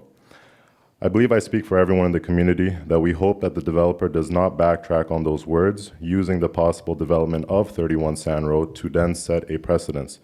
In fact, I speak for everyone when I say that this isn't the first of many dominoes that would fall under the guise of precedents. Our emergency services, fire, police, and paramedics are already operating under constrained resources. Fire response times in the area fall below recommended standards, and adding another 160 households outside the service growth envelope will only widen that gap. When we talked about complete communities, it's not just how dense it is or how easy it is to walk to a local store, but also matters including household safety, safe accessibility, and reasonable capacity, all of which are compromised by premature development. On the environmental side, the developer's reliance on a 30-meter setback from the marsh is misleading. The 30-meter buffer is the absolute minimum standard. It is not proof of ecological protection. Marsh systems like this one depend on a much larger transition zone for amphibians, groundwater recharge, and flood control. As someone who lives right off of the river, I can speak to how every summer we see many frogs, turtles, and other many creatures make their way up well past our property before making their way back into their habitat. Without a site-specific environmental impact study and hydrological analysis, any claim of no impact is either meaningless, incompetent, or a lie, respectfully. And perhaps most concerning is the lack of transparency or ease of accessibility throughout this process. I have heard from many residents that they have struggled to access reports, and information has been selectively released in a way that benefits the applicant and not the public. This erodes trust and violates the principles of transparency and accountability that are cornerstones of both the Planning Act and the OPPI Code of Practice. As planners, we are taught to put the public interest above private gain. To be honest, transparent, and to protect sustainable, balanced development. What is occurring here violates these principles, and I find it to be professionally indefensible. For all these reasons, I urge Council to refuse this official plan amendment and zoning bylaw amendment outright. If Council chooses not to refuse, it must at least defer the application and apply a holding provision, pending a peer-reviewed environmental impact study and hydrological review, completion of stage 3 and 4 archaeological work with Indigenous consultation, confirmation of emergency service, fire, and police response capacity, transparent release of all the studies to the public, and finally, a comprehensive invasive species and wetland protection plan. Finally, this is not opposition to growth, it is opposition to bad planning. Responsible planning serves the people, protects heritage, and upholds the integrity of place. What's happening here fails every one of these tests, and yeah, thank you for your time. Thank you, Mr. Shirali. The next speaker is Tracy Tabando, and since I have 2 seats available, I'm going to also call on Wendy Smith and Dwayne Barton to please come forward. Ms. Tabando, please proceed. Good evening, Acting Mayor, Councillors, and member of staff. My name is Tracy Tabando. I am a resident on Cotton Court in Holland Landing. Thank you for the opportunity to speak tonight regarding the proposed development of 161 townhomes at 31 Sand Road. Let me be clear. This proposal is far too dense for our neighborhood and raises serious concerns about safety, infrastructure, and the character of our community. This development is excessively dense and does not fit the established nature of Holland Landing. Packing 161 townhomes into this site is out of scale with surrounding homes, the existing road network, and the rural suburban fabric of our area. This type of high-intensity development belongs in a transit-oriented urban center, not in a community built for low-medium density living. We were told development could happen, but not like this. When my family purchased our home on Cotton Court, we signed Schedule D, Important Notice to Purchasers, from the town of East Gwillimbury. We acknowledge that Cotton Court may be extended through lands to the south and that future development could occur on those lands. However, what's being proposed now far exceeds reasonable expectations. A modest, compatible neighborhood extension is one thing, but this is a high-density, urban-style subdivision inserted into a quiet, low-density area. Even if Cotton Court does not become a main access route, the scale and intensity of this development will still have major impacts. The internal roads in the proposed development are planned to be too narrow to be assumed by the town. As a result, they would remain private roads, which could limit access for emergency vehicles, including fire trucks and ambulances. Will the town require the internal roads of this development to meet minimum width standards for emergency access, or will it allow substandard unassumed roads that put residents at risk? How will emergency vehicles safely navigate through narrow private roads during a fire, medical, or police emergency, especially in winter conditions or if cars are parked on the street? This raises serious safety concerns for both new and existing residents. Many homes in the area, including those on Cotton Court, rely on septic systems and town water, with some properties still on private wells. This new development will require full municipal water and sewer services. Extending these services will require significant infrastructure upgrades. Can the town confirm whether the developer is paying 100% of the cost for extending water and sewer infrastructure, or will any part of this fall to the taxpayers now or in the future? Holland Landing is valued for its open space, quiet streets, and small town atmosphere. This high-density development threatens those very qualities. It prioritizes volume over integration and density over quality of life. According to East Gwillimbury's website, the town currently has just 18 full-time firefighters, and all are stationed in Queensville. There are no full-time firefighters based in Holland Landing. East Gwillimbury's fire model also does not meet national safety standards in 2 key ways. The NFPA recommends 1 full-time firefighter per 1,000 residents. With a population of over 43,000, the town should have at least 43 full-time firefighters, more than double the current existing staffing. The NFPA 1710 standard recommends 4 to 6 firefighters per truck. Today, East Gwillimbury trucks often respond with just 2 to 3 firefighters, well below the minimum standard. In Holland Landing, we rely heavily on volunteer firefighters, and we are genuinely grateful for their service. This model worked well when the town was small, and most residents lived and worked locally. but now with a growing commuting population, that model is no longer sustainable or safe.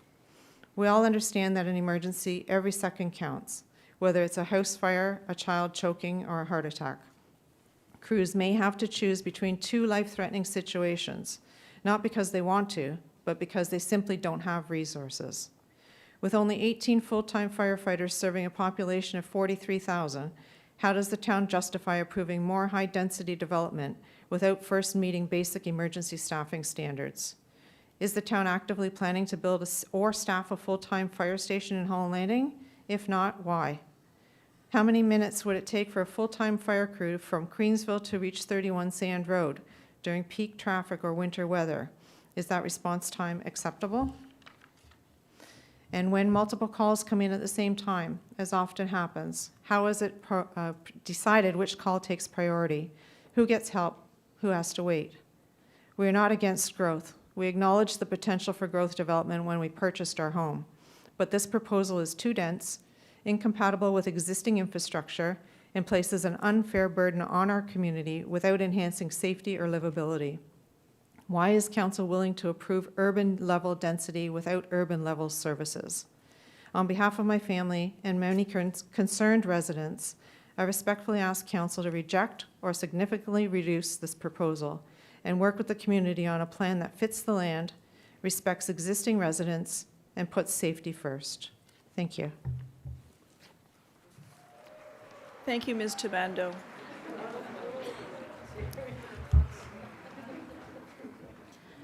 So Good I evening, will Acting note, Mayor. just Oh, a sorry. moment, second. I will note for those who are in our overflow rooms, we can hear you applauding, and I again respectfully request that you do not applaud, or I will recess the meeting. Ms. Smith, please go ahead. Welcome. Thank you so much. Good evening, Acting Mayor, the members of council, and of course, neighbors, friends, and the public. I am a resident of Holland Landing, and I live in very close proximity to 31 Sand. I speak this evening to raise a significant concern about the environmental impact, the study submitted for this development. The study claims to be complete. It is not. It omits a crucial ecological compound, the documented annual migration of salamanders through the property and onto adjacent lands, including Cotton Court. This migration has been witnessed firsthand, confirmed through local photographs and reports. Yet the environmental impact study conducted only frog and toad call surveys, ignoring the species that move silently at night and therefore cannot be detected by that method.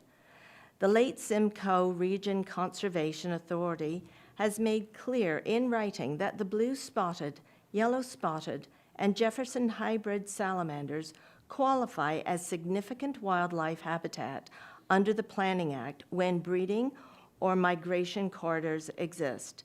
The provincial planning statement of 2024 and the town's own official plan require that these habitats be identified and that the developers demonstrate no negative impact before any approval is granted.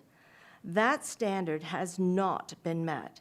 No salamander survey was performed, no corridor mapping was completed, and no mitigation was proposed for species that residents have observed crossing the property each spring. The result is a report that cannot truthfully be called complete under Ontario's environmental policy framework. If the town requires the missing analysis, as it should, the results will almost certainly confirm that a migration route runs through the central portion of 31 Sand Road. When that happens, the developer will need to adapt the plan accordingly. That means preserving a continuous wildlife corridor linking the Holland Marsh wetland to the upland habitats, installing amphibian-safe tunnels and drift fencing beneath internal roads to maintain safe passage, maintaining natural ground moisture and native vegetation along the route to support the migration, scheduling all earthworks outside of the March to May migration window, and enforcing the 30-meter buffer to the wetland required under the York Regional Official Plan. These are not preferences. They are minimum standards for compliance once significant wildlife habitat is confirmed. This is not a speech against growth. It is a speech for responsible growth, growth that respects the ecosystems that East Gwillimbury is unique.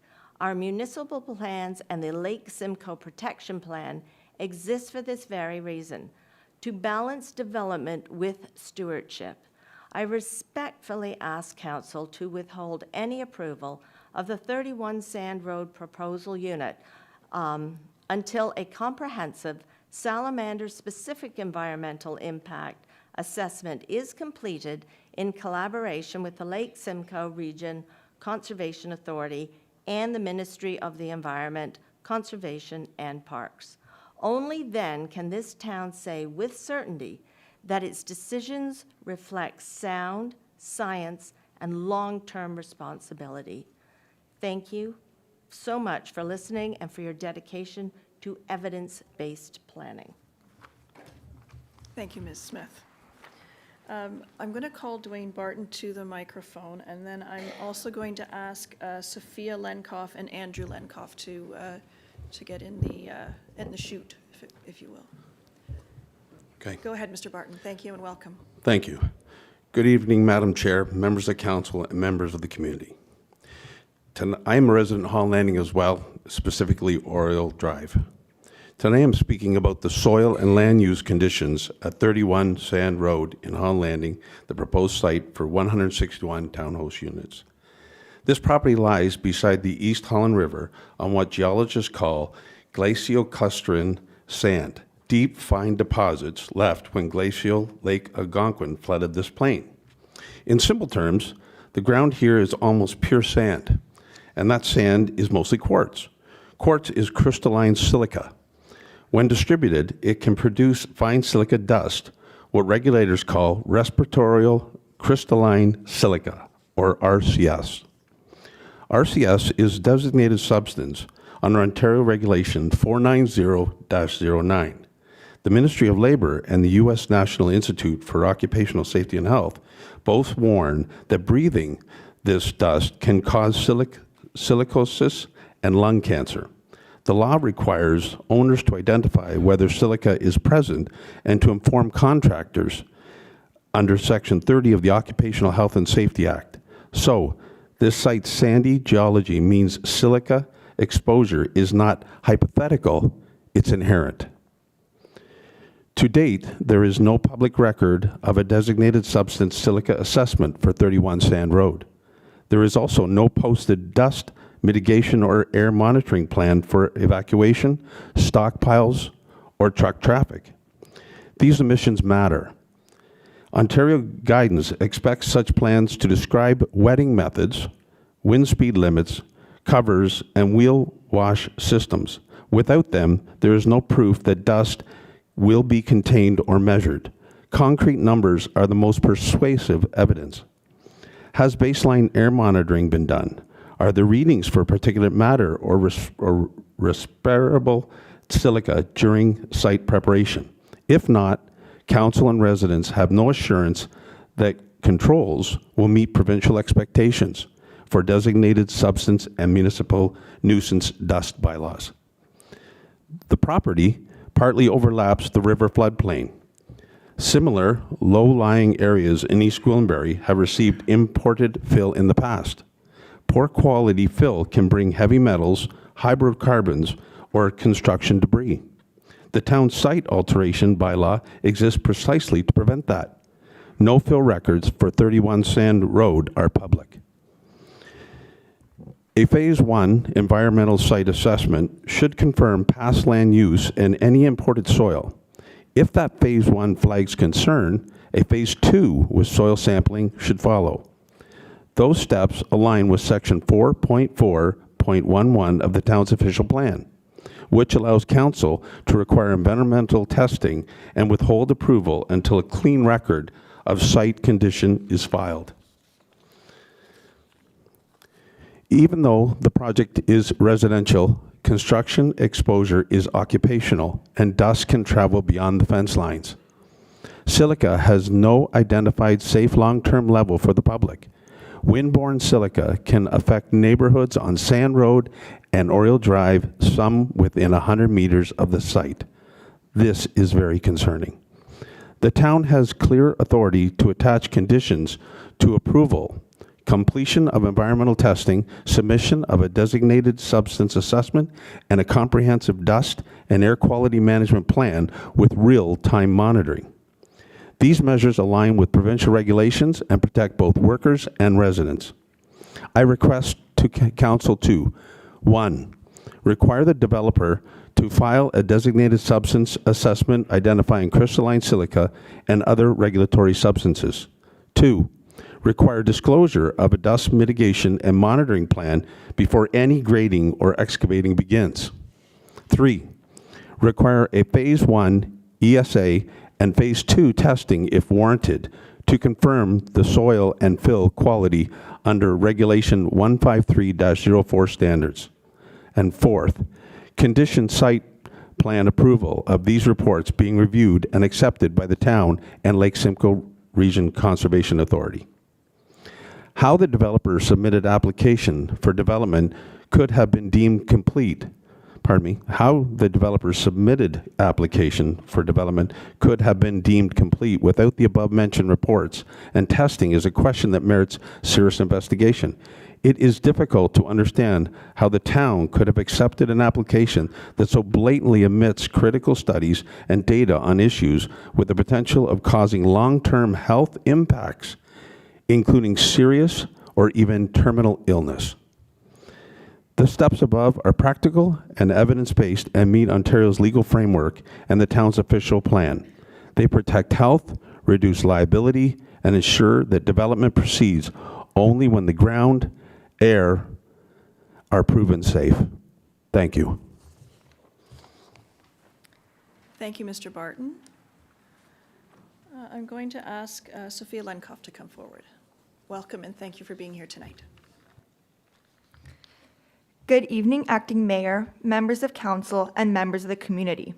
I'm here as a concerned resident regarding the proposed development at 31 Sand Road. My goal tonight is simple: to share clear, factual concerns about how this proposal could affect public safety, especially fire protection and emergency response. I ask that Council consider these facts carefully before reaching a decision regarding the development. The proposal calls for 161 townhouses on a relatively small parcel of land. That's a high density of roughly 48 units per hectare, well above what this area is zoned for. To move forward, it requires a special exception to current planning limits and permission for live-work dwellings. In short, this project would bring hundreds of new residents and dozens of new structures to the community. Growth can be good, but only when our infrastructure and emergency services are ready for it. Right now, they are not. East Gwillimbury's fire and emergency services are critically understaffed for our current population. Our town has about 43,000 residents, but only 22 full-time firefighters, about half the coverage experts recommend. Fire safety standards suggest at least one firefighter per 1,000 residents. We're at 0.5 per 1,000, meaning we're already stretched thin before adding any new developments.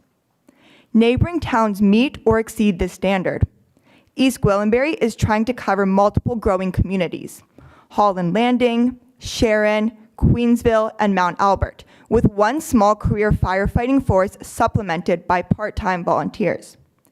Until staffing improves, adding hundreds of new residents at 31 Sand Road would only widen this gap and further strain response capacity. Our community relies heavily on volunteer or paid on-call firefighters. They do outstanding work, but they are not stationed at the hall 24/7. When a call comes in, they must first travel to the station, then respond to the scene. That takes time. A 2013 Ontario Fire Marshal report on a fatal fire in East Gwillimbury found that volunteer crews took over 12 minutes to arrive after the 911 call. The fire chief later stated the response could have been cut in half with a full-time crew. In an emergency, 12 minutes is an eternity. fire doubles in size every minute, and survival chances drop sharply. Even when crews arrive, they are often understaffed. NFPA 1710 standards call for at least 4 firefighters per truck for safe operation. East Gwillimbury often responds with only 2 or 3. That limits what they can do on arrival. For example, if only 2 firefighters reach a burning home, they legally cannot enter until backup arrives due to Ontario's 2 in, 2 out rule. Every delay increases danger. There is also only 1 aerial ladder truck in town for multi-story or complex fires, and it's not always staffed or immediately available. If a fire broke out in one of the proposed townhouses, there's no guarantee that a full aerial crew would arrive quickly. The truck may have to come from another area or wait for volunteers. Water access is another issue. Some parts of Holland Landing and Sharon have limited hydrant coverage and water pressure, meaning firefighters may need to truck in water using tankers. East Gwillimbury holds superior tanker shuttle accreditation to handle this, but it still takes longer and requires more manpower than using hydrants on site. For a dense townhouse complex, that's a serious concern. Because of these limitations, staffing, equipment, and water supply, our town's Fire Underwriter Survey, FUS, rating is lower than many neighbors. This grading affects insurance rates, meaning residents already pay more because response capability is weaker. Improving fire services would not only save lives, it could eventually reduce costs for homeowners as well. Given these facts, approving a high-density project like 31 Sand Road right now would place hundreds of new residents into an already underserved area by emergency services. The Holland Landing Station, which serves this area, still does not have 24/7 full-time staffing. Even with plans to improve coverage, town documents confirm that Holland Landing and Sharon remain the most under-resourced for fire protection. Approving this project without first addressing the staffing and infrastructure shortfall would increase emergency response times for both new and existing residents. Planning best practices say services should keep pace with growth, not lag behind it. I respectfully urge Council to reject the 31 Sand Road application until East Gwillimbury's fire and emergency services reach recognized staffing and safety standards. This is not about opposing growth. It's about ensuring safety. As the Ontario Fire Marshal stated, municipalities must ensure they have the necessary staffing and resources in place if they expect fire crews to perform rescue and suppression activities in a timely manner. Right now, we do not. Rejecting the proposed development until we have adequate firefighters, station coverage, and infrastructure is the responsible choice. It protects current residents and future families. Thank you, Ms. Lenkoff. The next speaker is Andrew Lenkoff. Acting Mayor, members of council, members of the community, good evening. Before I get into the core part of my speech, I just want to mention that I spent hundreds of hours going door to door in our community, speaking with many residents, and much of what I'm going to speak about today is first and foremost on many of their minds. In addition, I spent hundreds of hours as well researching other aspects of this development, including speaking with many different First Nations. I spoke with people First Nations at Alderville, Hiawatha, Rama. In fact, I've been to the home of the archaeologists that did the very first dig on the Orpal site in 1978. So much of what I'm speaking about is not only about the issue of, say, how this property did not end up on the heritage register, but it's actually much deeper than that. Known that there's so much archaeological history on this, so much history of First Nations on it, the question really remains tonight, what happened to this? And from that, I will go into the main contents of my speech. On September 16th, Council passed a motion to list the 31 Sand Road property on the Heritage Register. By September 24th, this had still not been done. That same day, a councillor posted on Facebook a letter sent to the town solicitor and senior staff expressing concern that the property remained unlisted and that demolition activities, which could have been prevented by listing, had already begun on site. On September 26, that same councillor told the EG Express they were, and I quote, asked by the town's legal representative to refrain from commenting on this matter and have been asked to remove the social media post with the letter. Now, let us ask, why would the town silence a councillor about a valid council motion? What required such secrecy? Mr. Lenkov, I'm going to ask you to keep your comments to the application at hand and not process that has already been addressed under another circumstance. Please and thank you. But it is related to the application. Sir, we are here to discuss the application, and the matter of the log cabin has already been addressed earlier tonight. I'm not It is referring to not the up for log cabin, discussion. I'm referring to the request to actually designate the property and list the property, not the log cabin. That has already been addressed, sir. So does that mean that you're advising that nobody here this evening is able to speak on any other matter that has already been covered? What I am suggesting is that your comments relate to the application at hand. How does it not relate to the application? And I don't understand. It's regarding a action that council took. You're discussing Facebook messages and media commentary. What I'm asking you to do is comment on the application at hand, please, sir. Right, okay. Well, then I will continue, and hopefully you can accept that the rest of my speech does relate to that. On October 10th, a corporate services memorandum stated that the town has the authority to add property to the Heritage Registry. This action would have no practical effect. The phrase "no practical effect" demands scrutiny. First, council retained legal authority to list the property. Bill 23 did not remove that power. The Ontario Heritage Act still allows municipalities to include properties of cultural heritage value, and 31 Sand met that test with its historic log structure and tremendous Indigenous history. Ignoring that motion disregarded legislative authority. Second, listing carries legal consequences.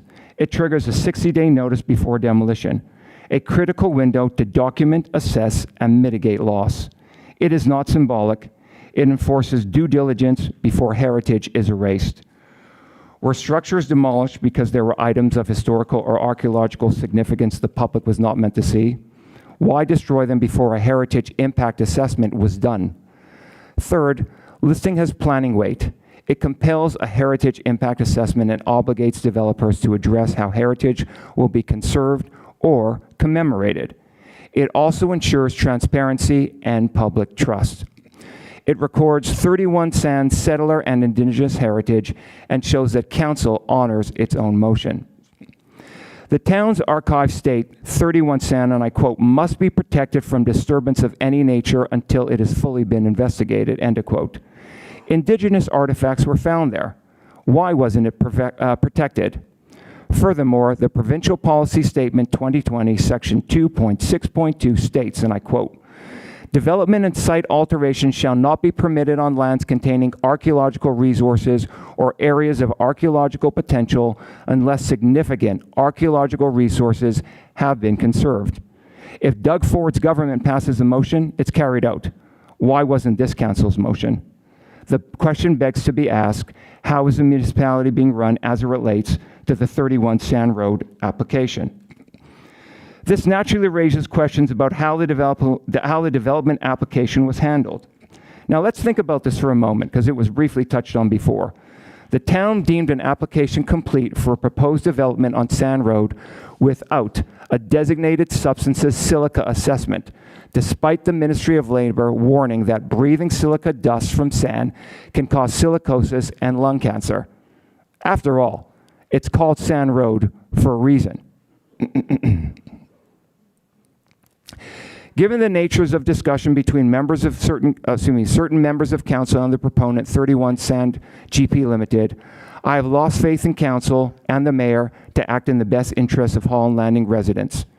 It appears community concern are being sidelined in favor of developer interests. I formally request a forensic audit into the financial and administrative dealings between the town of East Gwillimbury and 31 Sand GP Limited stroke Pentacor Development regarding the proposed development of 31 Sand Road, Holland Landing. In the interest of transparency, accountability, and public trust, we urge that all further communications with the developer be held in abeyance and that ongoing discussions be suspended until a thorough review is completed and findings are delivered by an independent forensic auditor. Thank you for listening to portions of my speech. Thank you, Mr. Lenkoff. So at this point, we've been at this for just over 2 hours. Before I call a brief recess in order to allow for a bit of a bio break and so on, I would like staff to address the question of the heritage structure on the property. If there's any information that staff can share with the room, I would really appreciate it. Thank you, Madam Chair. Perhaps I will take this. And just to address some of the perhaps notions or ideas around listing of the property and providing it protections for 60 days, I believe those items were dealt with and by an external legal counsel opinion that we provided and made public to the residents of the community. In that, once the demolition application was issued, that even a listing could not prevent and did not institute a new 60-day cessation of development or, cessation of demolition on the site. So that was a legally issued demolition, and they were well within the right, the applicant is, and was, to demolish those buildings. Now, they have been open and forthright in communications with the town and staff, and have committed to retaining the subject building or in question. And as far as I know, to date, that structure remains on site. Thank you for clarifying, Mr. Krupnik. Mr. Valchich, you're looking expectantly at me. You're good? Okay. I don't have anything to add at this point. Okay, Thank you, Madam Chair. So Mr. Krupnik, to paraphrase what I've just heard you say, the town issued a demolition permit, and the developer was within their rights to remove every structure on the property. And no matter what council had done, we would not be able to withdraw that demolition permit. But the developer, having listened to councilors and the community, respectfully withheld demolition of that property in order to conduct further research on the property. And we've already talked about, both council and the community has talked about how this has slipped through the cracks, partially because our heritage list tends to focus on built heritage and not necessarily other forms of heritage in our community. Is that correct, Mr. Krupnik? Through you, Madam Chair, I believe you have captured that well. Thank you very much. So given that it's 8:20 and there are some empty seats in the chambers, or there were, and we might need a bit of a recess, I'm just going to ask that we recess the meeting until 8:30, and we will resume at 8:30 with the rest of the list of people who have registered to speak. Thank you, everyone, for your patience.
Okay, the clerk has confirmed that we're live. Thank you, Madam Clerk. We're going to continue with our list of speakers this evening, and thank you again for coming back and staying with us.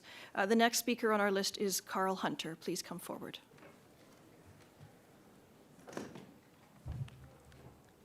Thank you, Madam Chair. Good evening. My name is Carl Hunter. My family has lived on Sand Road for 43 years. In all that time, I have never witnessed any project that has united the residents as much as our objections to the 31 Sand Road proposed development. To be clear, my family is not opposed to development, as we have witnessed many new detached homes being built within this area of Holland Landing. What we do object to is this proposed development. If allowed to proceed, it will change the face of this community for generations to come, and not in a positive way, and certainly not in the quality of life for the existing residents. Others, I am sure, have talked and will continue to talk about other things as wastewater management, traffic, sewers, congestion. I want to touch on the role of the Anishinaabe, the Indigenous in this area, and specifically Reese 31 Sand Road. We have been aware of the strong Indigenous ties to this area. It was historically a key site for trade, and Holland River served as an important highway for the Indigenous and was a site of cultural and political interaction. When we moved to Sand Road, the existing residents were well aware of the involvement of the native peoples in this area, and Orpo, who owned that property, would invite local kids down to see his farm and the animals. And he would talk about Sand Road, the 31 site. At a time when we should be embracing the cultural heritage of the Indigenous in Holland Landing, to allow this proposal to proceed will set back our relationship with Indigenous partners for generations. There is an opportunity for this council to do what's right for the residents of East Gwillimbury. And it is most definitely not this proposed development. I'd like to publicly thank Andrew Landkoff. If it wasn't for his yeoman work on keeping us advised, we would have been unaware of what's been happening with this project. Council has been sadly lacking in communicating with the residents this proposal. And I'm not suggesting there has been any impropriety by staff, councillors, or the proponent. But there is a very distinct aroma about this proposal. In my opinion, it is important for council to do whatever is necessary to regain the residents' trust. And then with that in mind, I believe a forensic audit would clear this all up. For those who are unaware of a forensic audit, it is not only for financial matters, but in the case of a municipality, it is also used to ensure that all areas within the Municipal Act are being followed. I would also request that all work be stopped at 31 Sand and Park until the cultural heritage of these locations is thoroughly investigated and the influence of the Indigenous people in our area be protected. Thank you. Thank you, Mr. Hunter. I now want to call on Charmaine Hunter to come forward, please. Am I up now?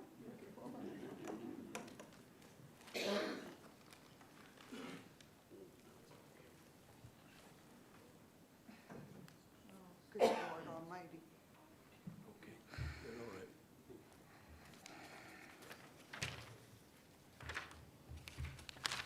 Good evening. Welcome, Ms. Hunter. Do you want to just pull the microphone? I'm Charmaine Hunter, and I live at 141 Sand Road, okay? I'm deaf, and I'm deaf and I hear with a cochlear implant. I usually fear coming in front of people because of my deafness, but this is such an important matter. I put those fears aside tonight to speak to you. So if I get loud when I get emotional about something, I tend to get loud. So if I get loud tonight, please forgive me. I don't mean to get loud, it's just that I don't hear myself talking, okay? We've lived on Sand Road for over 40 years and have seen many changes, most of them positive. But this proposal beggars belief. I'll be brief, as I'm sure other people before me and after me will touch on issues such as infrastructure, etc. And as well, the other reason that I'm here is because it's come to light on how important this site is to our heritage. Okay, thanks to Andrew, that if this is allowed to proceed, it would impact, negate, and destroy the indigenous people's presence in our area at a time when we should be focusing on reconciliation. This area is historically important and should be protected and not be bulldozed. I must say that this proposed development goes against all logic and, if allowed, would be a blight on our community for years to come. Do you, as a council, want this as your legacy? Thank you.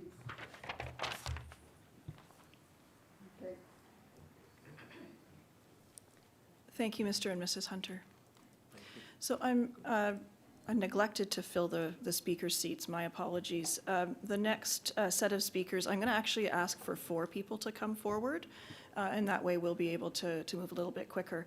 So the next 4 names on the list are Michael Spruill, Cynthia Hafner-Smith, and Robert Charles Smith. Please and thank you. And I will go with Michael Spruill next at the microphone. Good evening, members of council, acting mayor, planners. I see fire here, and obviously our well-supported community. My name's Michael Spruill.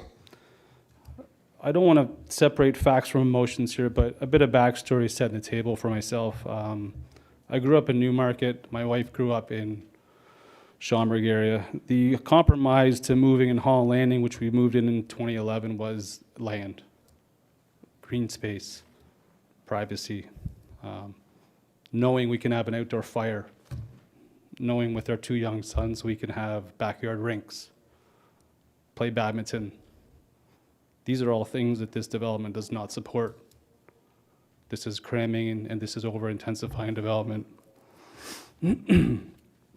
I do appreciate when friends from out of town come over and we can boast and they applaud how much space we have in our area.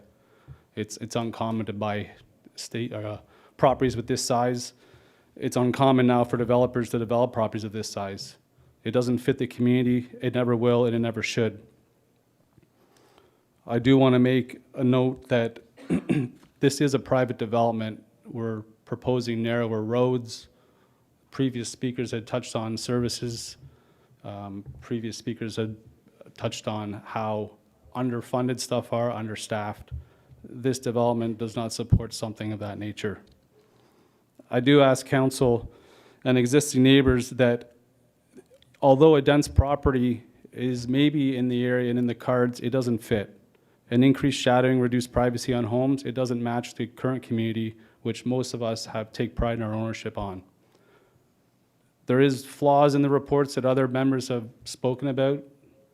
There is incomplete reports, and it looks like a lot of previous speakers have done a lot of homework for members of council, planners, engineers. I do applaud that. I do appreciate Andrew and his guidance in reuniting the community. Acting Mayor did mention that this is a record attendance setting. That speaks volumes inside this room and outside the other room. You drive through the neighborhood now, there's a lot of lawn signs posted. This neighborhood and this community is united. We're not backing down, we're not going anywhere. Many of us have lived here for many years, myself over a decade, many more have been here. They'd like to retire here. I don't think with a community like this, it's a move in for that type of transition. I do ask two questions. Having two cotton courts in town, was the direction not to eventually connect them? We live on the dead end of Cotton Court on the south side. It would make more sense to pass it through, let the developer do what he needs to do, but it doesn't seem like that's in the cards. I don't know if that's been an option. I know the planner, I don't know if they're still on the call, there's not on the webcam, but they did mention there's some re-review of their application. I don't know if that's something that they're considering. Narrower roads promote higher density housing. However, we do enjoy our dead-end road as it currently is. I'm not opposed to development. I appreciate if it's done properly, if it's done ethically, and it's sound. This is not what a proper development will look like. Lastly, and I'm not going to take up the entire 5 minutes because I know there's probably a lot of people speaking here. I do want to ask council and even Lake Simcoe LSRCA to challenge a 30-meter minimum buffer. Other people have spoken with species at risk. Once nature's gone, it's gone. People enjoy their green space here. People enjoy the nature. This community, this development does not support what the look and feel of this community should be established on. I think that's all I have for now, but I'm glad, like I mentioned earlier, that we did break an attendance record because that does speak volumes. Thank you for your time. Thank you, Mr. Sproul. So our next speaker is Cynthia Hafner-Smith. Welcome. Thank you. Acting Mayor, Town Council, developer, town staff. The developer purchased this property a few years back for millions of dollars more than the previous purchaser, who had only owned it for a few years. We are confused as to how this land increased in such a huge percentage in that very short time frame. I can certainly tell you that our property, which abuts the developer's property, did not have the same property increase in that time period. It leads one to believe that the developer already had confirmed knowledge that if they purchased this property, that when they went to apply for the rezoning and planning change, that there would be no problem. I believe it incumbent on the developer to have done its due diligence and research to know what the zoning and planning were at the time of their purchase. I am confused as to how the developer can honestly believe that they can bulldoze their way into our town and request that open space institutional and low density be rezoned to an extreme allowance of R4XX. I don't understand, and I hope council agrees, that just because the developer made a poor business choice to purchase sacred land and not do its due diligence on proper research on the community to be granted this zoning and planning change. In my opinion, the developer made a huge error in purchasing this property with a view to changing the fabric of our community with their ambitious development of 161 townhomes and live work units. None of this works in our area, and none of us want this type of development. Council, the constituents of East Gwillimbury elected you based on your promises to represent and protect us, especially from this type of proposed development. This development, if you permit it, is opening a Pandora's box for all areas, especially East Gwillimbury. Your constituents are praying and hoping that you will defend our plea not to allow this development to proceed as submitted. Unlike the developer, council, you live, you work, and you have a strong connection to our community. And you know exactly what type of destruction this infrastructure being submitted to be developed is going to cause your constituents. You know that we in Ward 1 already have come to you to complain about traffic issues regarding congestion, speeding, etc. on Sand Road. You know that Sand Road only has 2 exits, being Oriole and Queensville Side Road. You know that we already don't have adequate fire service for current population. You know that in the subject area, we only have 1 public school that is already over capacity. You know that we don't have adequate transit in this area. You know that we don't have sewers, and many are on wells in the area, that the developer is proposing this ambitious development. You know that any new infrastructure that's being brought in and paid for by the developers is only going to end up on your constituents' tax bill. And when it comes time for maintenance and repairs, it's on us. We have zero want or need for live units. Please, councillors, respect us that when we purchased our properties, that we had the foresight that we would have to go elsewhere to shop. That is why all of us purchased here. We are not against the developers developing this area. We are requesting that developer do its very best to fit within the established community. For example, in the news, we read that there's not enough sufficient smaller homes being built on smaller lots. Why can't the developer submit a plan that would allow 69 to 78 homes on 40-foot by 100-foot lots with proper road allowance on this subject property? These homes could have the Waterloo biofilter system installed, which has an excellent reputation for protecting the environment. And since this property is adjacent to our beautiful Holland River, this would work to protect our environment. Simply put, this development is too ambitious for this area and will not work. The constituents of Holland Landing are against this development. Thank you for your time. Thank you very much. We've got a couple of empty seats for speakers, so I guess, Mr. Smith, you're coming forward. I've got Ria DaCosta, Nancy Rigglesworth, Michelle McCallan, and Ken McLeod to please come forward, please. Go ahead. Good evening, Acting Mayor, Town Council, staff, and developer. Please let it stand on record that I am opposed to the current development proposed for 31 Sand Road and Holland Landing. As a homeowner with abutting a property to 31 Sand Road, when I look out my back deck, I see a majestic 250-year-old oak tree that sits in front of the 31 Sand Road and is adjacent to Sand Road. At a recent developer meeting, the developer assured me that it would not be cut down, and it would be replaced if it was cut down. Exactly. I'm appealing to you, the acting mayor and town council, to get written assurances that the developer is both aware of this tree and its distinct age and will not cut the tree down. Thank you. Thank you, Mr. Smith. So our next speaker is Nancy Rigglesworth. I don't have anyone in the speaker's chair, so I've called for Ria DaCosta. That's your second time. If you're not here, we're going to move on. I've got Michelle McCallan, Ken McLeod, and I'm going to go down into Jonathan Earl, and Carleen Barton. Please come forward. Ms. Rigglesworth, please go ahead. Thank you. Good evening, everyone. I have learned a tremendous amount this evening, and it has only reinforced how opposed I am to this proposal at 31 Sand Road. And that is all I have to say. I hope that's registered. Good evening. Thank you, Ms. Rigglesworth. So we have, are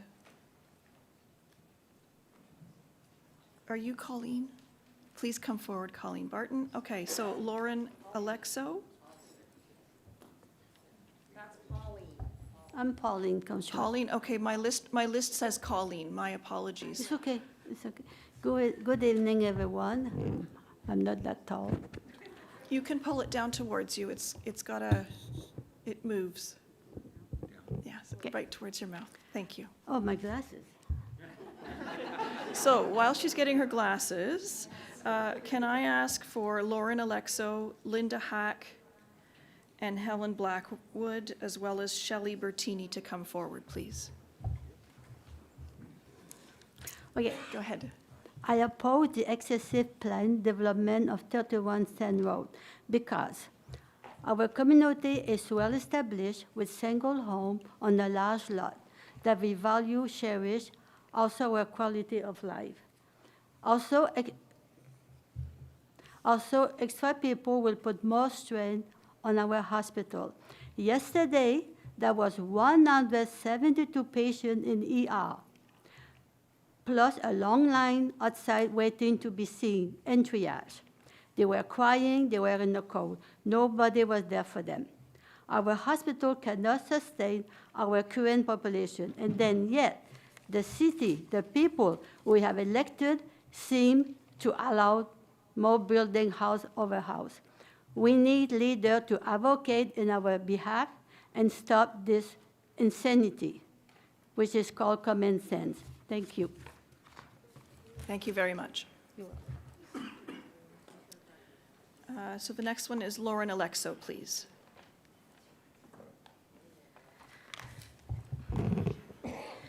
So good evening, Mayor, or Acting Mayor, sorry, members of Council. My name is Lauren. I live on Cotton Court with my husband and my 2 young children. I'm here tonight because what is being proposed at 31 Sand Road isn't responsible planning. It's a shortcut that puts growth before good governance. The town's own official plan defines this area as low density. The developer wants medium plus density in a neighborhood still on septic systems with no sewer plan for decades. They said they'll front the cost of a $40 million sewer extension at no cost to residents. That's not credible.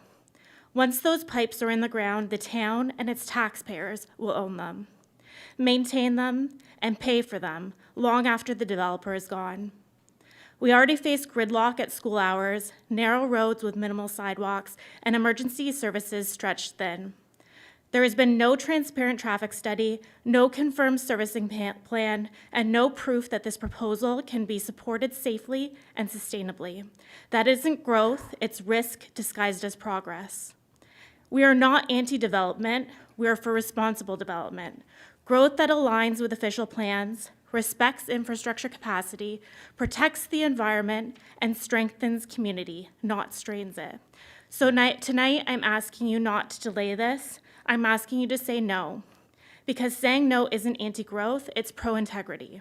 It tells every resident that East Gwillimbury will grow, but never at the expense of its people or its principles. Thank you. Thank you, Ms. Alexo. Can I call, so I've got Linda Hack next on our list, and I'm just going to ask Shelley Bertini and Corinne Potvin to come forward, please. Good evening. Welcome, Ms. Hack. Good evening. There's not much left for me to say, but I do oppose the planned development of 31 Sand Road and Hall Landing, as it does not align with the surrounding area. It contradicts the neighborhood's character, heritage, and community values. Also, I live at 5 Sunrise Street, so it will be very close to me. The traffic will be horrendous with 2 probably cars per household there of 161. Already it's a nightmare during the week with school buses, parents picking kids up, traffic on Sunrise Street. So with this said, I would hope that they would do some sort of traffic control survey. Thank you. Thank you, Ms. Hack. I've got Helen Blackwood next, and I'm going to call Eric Elmhurst and David George to come forward as well, please. I'm a resident on Oriole Drive. I would like to state my opposition to the proposed development at Sand Road. I've sent an email with detailed concerns, but my main points are, when considering this application, how will it benefit the community? Given the amount of community anger and upset, are those benefits enough to warrant going ahead with the development? Looking at the Town of East Gwillimbury's Urban Design Manual, 2022, which I presume took thousands of dollars and many, many hours to produce, it states any infill development must be compatible with the existing neighborhood.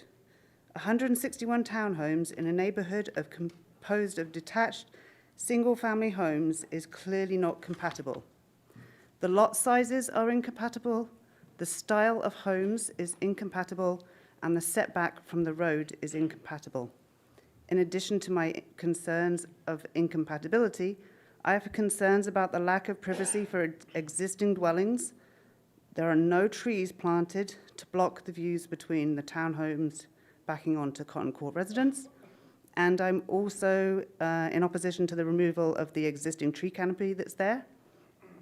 The live-work units that are proposed Don't follow the town guidance because Sand Road is not designated as a centre or corridor road, and you propose only developing live-work units on those roads.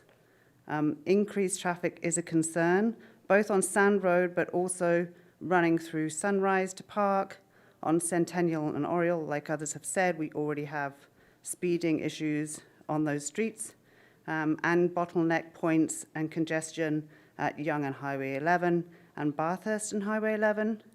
And I would also like to add that municipal development should be led by the municipality, not by the developers. And in all honesty, members of the council, if this development was planned beside your house, would you be in favour of it? Thank you. Thank you, Ms. Blackwood. So our next speaker is, I believe it's Sherry Bertini. Okay, and then I have Corinne Potvin, Eric Elmhurst, David George, and Kelly Tabando. You're here? Okay. Amanda Johnson and Ron Johnson, please. Please go ahead. Acting Mayor, Town Council, Developer, and Town Staff. I am opposed to the planned development of 31 Sand Road. I'm not opposed to houses being built there. However, they should fit into the character of the neighborhood. It is concerning that we already don't have adequate infrastructure to support current population. For example, the fire. I won't go into the details because I know we've already spoken about that. And just to let you know, I agree with everything that has been said. Thank you. Thank you very much. So, Eric Elmhurst? Corinne. Okay. Hi, Corinne. Please, Corinne, is it Potvin or Yes. Potvin? It could be either. Okay. Depending if Welcome, you're and French thank you today for or being not. here. Thank you. Hello, and thank you for listening to all of us. First of all, I'd like to thank all of the speakers who came before me and all of the work they've done in doing the research for this development. For me, I really wanted to talk about the Holland River, a small but important river in Ontario that flows into Lake Simcoe and is in all of our backyards. Development brings needed housing and economic growth, but it also puts serious pressure on that river and the ecosystems that depend on it. I know a lot of the there's already been a lot of talk about some of the wildlife that's affected. For me, several turtle species are at risk, including the Blandings turtle and snapping turtle that live around the Holland River. Being a teacher in the area, I watch some of the teachers at Park Avenue Public School bring all their little classes down to the river. And if you live in that area, you've seen the beautiful turtles that are lying on the rocks and sunbathing on the logs. It's such an environmentally sensitive area that I really want our future students to be able to see and to be able to walk down. But the more we develop and lay pavement and take down trees and wetlands, these opportunities aren't going to be there for the future and our future students. I'll conclude, let's just take a look at some of the things that have been done in our past in Ontario. We look at the beautiful Don River that flows into Lake Ontario. It was destroyed, and after years and years and millions of dollars, that river is finally being restored, and they're trying to bring the wetlands and the wildlife back. Let's not make the same mistakes that we've made in the past. We have a beautiful river right here running into a wonderful lake, Lake Simcoe. We need to preserve that. Thank you. Thank you very much, Ms. Potvin. Eric Elmhurst. Good evening. I just have to say Thank I'm you. following my wife, but anyway. So a tough act to Yeah, follow. it's a tough act to follow. You got that right. But good evening, Madam Chair, councillors, and members of the community. I'd like to start off by just stating that I oppose the proposed official plan amendment and zoning bylaw amendment and development of 31 Sand Road for a number of reasons. As I was reviewing materials related to the meeting tonight and the proposed official plan amendment, I came across a statement advising that the site plan and zoning bylaw amendments will be reviewed by the planning staff and external agencies for appropriateness and compatibility of the land use.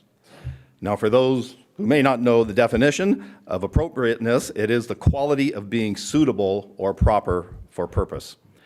Now, my wife and I have lived in Holland Landing and on Cotton Court for 32 years. One of the things we love about this community, as others have mentioned tonight, is that there's a very rural feel to the community. You just have to walk through or drive through the community.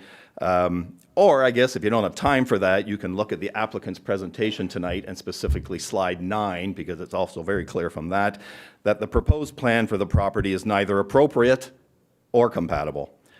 The proposed plan amendment and the development at 31 Sand Road is not in keeping with the spirit, character, and sense of our community. And as a long-term resident, I echo concerns that have been raised previously tonight, including traffic and transportation management concerns, lack of review of the historical significance of the land, public safety, environmental impacts, infrastructure and services compatibility and financing, planned commercial inclusion, and the general impact on existing neighborhoods. I strongly request that an alternative approach is taken to 31 Sand Road, taking into account the concerns raised this evening and the aforementioned investigations that previous speakers tonight have brought forward and demanded. Thank you. Thank you very much for your comments. So I've got David George, thank you. And then I've got Kelly Tabando, Amanda Johnson, and Ron Johnson that I'm just going to call forward. And there's, just going to reiterate, there's seats for the speakers here at the front that you can sit in. I keep calling more names because I wasn't sure if people were in the room or not. So please go ahead, sir. Good evening, Council. I just want to reiterate that I do support everything that has been said to date. I live two houses actually from the corner of Sand and Oriole. I already have extensive traffic, especially during the little rush hours and everything from school buses and on. And the addition of this, as I walked my dog down South Cotton Court and looked at the sign and went, holy you know what, and I went, this is like insane. This is extreme density. It doesn't fit. You know, I lived in the city. I moved up north. I liked this neighborhood. It had mature trees. It had nice yards for my dogs. It was what I wanted and what we envisioned and what my wife and I have been very happy in for the last 7 years. This, unfortunately, will totally, in my opinion, destroy our neighborhood. It is not conducive. It does not fit the integrity or the harmony of the neighborhood. Thank you. Thank you for taking your time to be here. So I'm now going to call on Kelly Tabando. I'm Kelly Tabando, 75 Cotton Court, and I agree with my wife Tracy Tabando and everybody else. Thank you. Thank you for coming, sir. Amanda Johnson and Ron Johnson. Dan Van Dyke. And Martin Smezek. Oh, I see that they've removed themselves. Yes, sorry. There's a big list here. I'm sure you know that. And we're going to go right down to Pam Clinton, Ron Fox, and Nelson and Carolyn Deutsch. So, Mr. Johnson? Oh, no, I'm Mr. Van Dyke. You're Mr. Van Dyke. I don't by know if all Mr. means. Johnson's here or not. But Okay, no, we don't have him, we don't have him here we don't have him here at all. So there's not a yes or a no. So I'm just going to turn the microphone over to you, Mr. Van Dyke, and thank you for being here. Thank you, ma'am. Madam Chair, members of council, members of the public, my name is Dan Van Dyke. I currently reside at 142 Sand Road, and I would like to be on the record as saying that I am strongly opposed to the planned development at 31 Sand Road, particularly due to concerns about the proposed density. As a resident of this community for 16, almost 17 years, I am alarmed, very alarmed, by the plan to introduce 161 townhouses and retail units into a neighborhood which currently consists of about 110 single-family homes and no retail. This would dramatically alter the balance and character of our area. Did you know that Sand Road currently stretches about 2 kilometers from its southern end on Oriole Drive to its northern end at Queensville Side Road? The property at 31 Sand Road has about 250 meters of frontage. So at about 10% of the frontage of Sand Road, you are planning to build 150% more homes than the total homes on Sand Road currently. It just boggles my mind. And of course, with more than double the number of residences in our community, there will of course be an unprecedented population increase.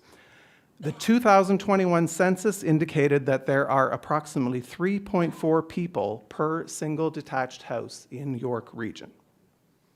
That equates to about 374 people currently living on Sand Road. The national average number of people per townhouse in 2021 was 2.6.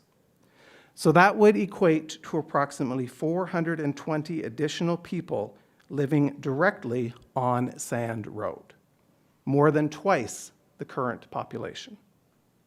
This surge will lead to significant congestion on our streets, strain local infrastructure, and create challenges for parking and traffic management, all things that have already been said, I know. The quiet, spacious nature of our neighborhood, which residents have cherished for years, will be lost. Our quality of life will be impacted by putting pressure on schools, parks, and public services. And if I can use an analogy, it's like trying to squeeze a bustling food court into a quiet library. Our neighborhood was purpose-built for privacy, space, and a slower pace. Now, you are planning a busy, dense, full of activity environment that disrupts the original purpose and feel of why we live here. Our quality of life will be impacted by putting pressure on services. And of course, we know about the rich Indigenous history and heritage buildings on the property. This history should be respected and preserved. In closing, I urge local decision makers to carefully consider these issues. As councillors, please uphold your primary responsibility to represent your residents. Your residents do not agree with this development. The density of the proposed development raises serious questions about sustainability, livability, and the long-term health of our neighborhood. Ms. Carruthers and Mr. Foster, as my Ward 1 councillors, please listen to my voice and all the other opposing voices here tonight. Thank you. Thank you, Mr. Van Dyke. So I have Pam Clinton next on the list. Is Pam Clinton here?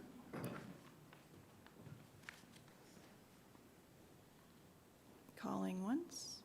Okay. Then we'll go on to Ron Fox. Is Ron Fox here? Welcome, Mr. Fox. Good evening. Go ahead. My name's Ron Fox. I live on the corner of Sand Road and Sunset Street, the major intersection that's being proposed. I've been there for 49 years, and there's been a lot of change. By now, our elected officials and town management must be aware of the disappointment and the anger within the community that this development proposal has caused. I realize personally that the property at 31 Sand Road will be developed, but the existing community should expect more consideration and respect from the town and developer in limiting the extent of the deviation from the current neighborhood standards. Such density as proposed is not in keeping with the neighborhood, and we've been through all of this before, but I'm just going to lightly touch on them again. Eventually, developer-built sewer lines will have the maintenance and repair costs passed on to the residents. Existing residents have maintained their septic systems at a cost, even to the point of replacing septic fields. So being forced onto municipal sewers will be an unwelcome, costly burden. Environmentally, disruption and destruction of the abundant wildlife and the habitat along the Holland River, and there will be a significant increase in runoff containing winter road salt going towards the Holland River. As well, with the removal of trees and such density of buildings and roads, groundwater absorption will be significantly diminished. Park Avenue School does not have the capacity to handle such an increase. in student population. Transporting the children of existing community members to accommodate the increase is not an acceptable option. Increased traffic congestion. There are already problems getting out of Hall Landing. Overflow parking from the proposed subdivision will inevitably end up in nearby streets. Particularly worrisome are the work-live units, which are to be located along Sand Road. Snow storage areas seem inadequate. Consequently, the snow will be pushed out into Sand Road by the snow removal contractor. The 20-foot towns at north and south ends are so close to the property line that the privacy of the adjacent neighbors will be unacceptably violated. It can be expected that many of these units will be bought by investors for the purpose of renting. Shorter-term renters will be attracted, which brings a lack of stability to the neighborhood due to the transient nature. Experience has shown that crime rates actually rise in this style of a neighborhood. So now extra vigilance will be needed to ensure properties are secure. And the properties are not likely to be maintained because there isn't a long-term commitment. Parents will need to be much more watchful of their children. Property values of the neighborhood will certainly depreciate with such an undesirable dense development. Existing neighborhood residents have chosen to move in, live in this neighborhood for peace, quiet, and security, and to stay away from communities like the one being proposed. It is unfair to take this away.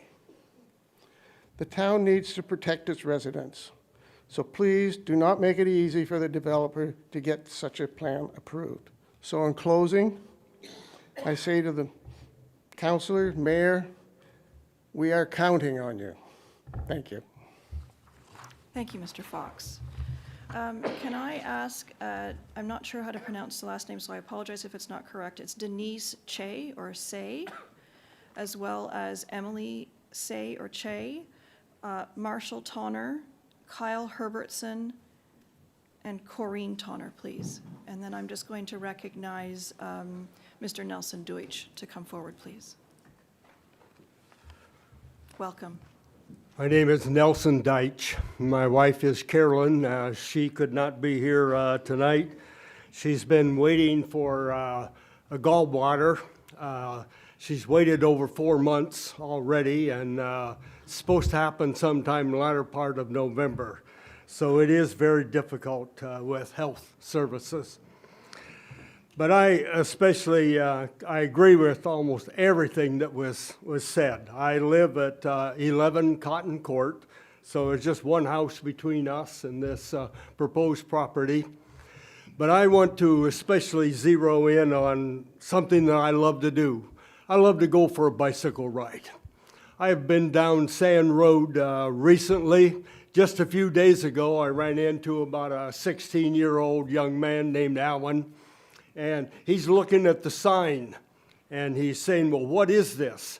So I stopped my bicycle, and I talked to him. After I told him what was going on, he said, this is crazy. And I have talked to several bicycle riders who say the very same thing. One of them from Newmarket, he was a great bicycle rider. He could really travel. But he said the same thing when he heard about the proposal. We live in such a wonderful area. I'm concerned about people like me riding a bicycle. It's dangerous. You've got all these people riding these real fast vehicles. The scooters that I knew about in my day, are quite different. And they zoom along very fast. There's been twice that I have almost been clobbered by those. Once I was at South Lake walking on Davis Drive there, and 2 guys went by on the sidewalk riding on these things at a high rate of speed. If I would have stumbled a little bit, I would have been clobbered and would have been in the hospital. We have young kids. The lady, the young woman that spoke third, Miss Markov. I used to watch her throw footballs and play out. She was very athletic. I watched the young kids play out in the street. But if this development happens, it is not going to be safe on our street or many of our streets. We're going to have young kids that are going to end up in the hospital because of others riding these scooters. They go whizzing across the wooden bridge. That wooden bridge is really nice. But besides kids fishing on that, there are people going zooming across that with their motorized vehicles. And I have seen this. We need your protection and your help from this development that is not right. So thank you for your help. Thank you, Mr. Deutsch. So Denise Che did check in, so I'm just wondering if she's here.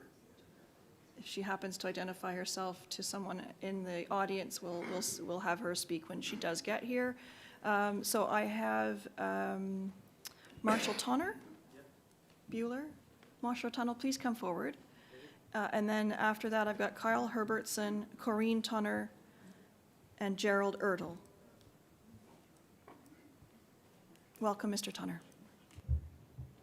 Hello, good evening, everybody.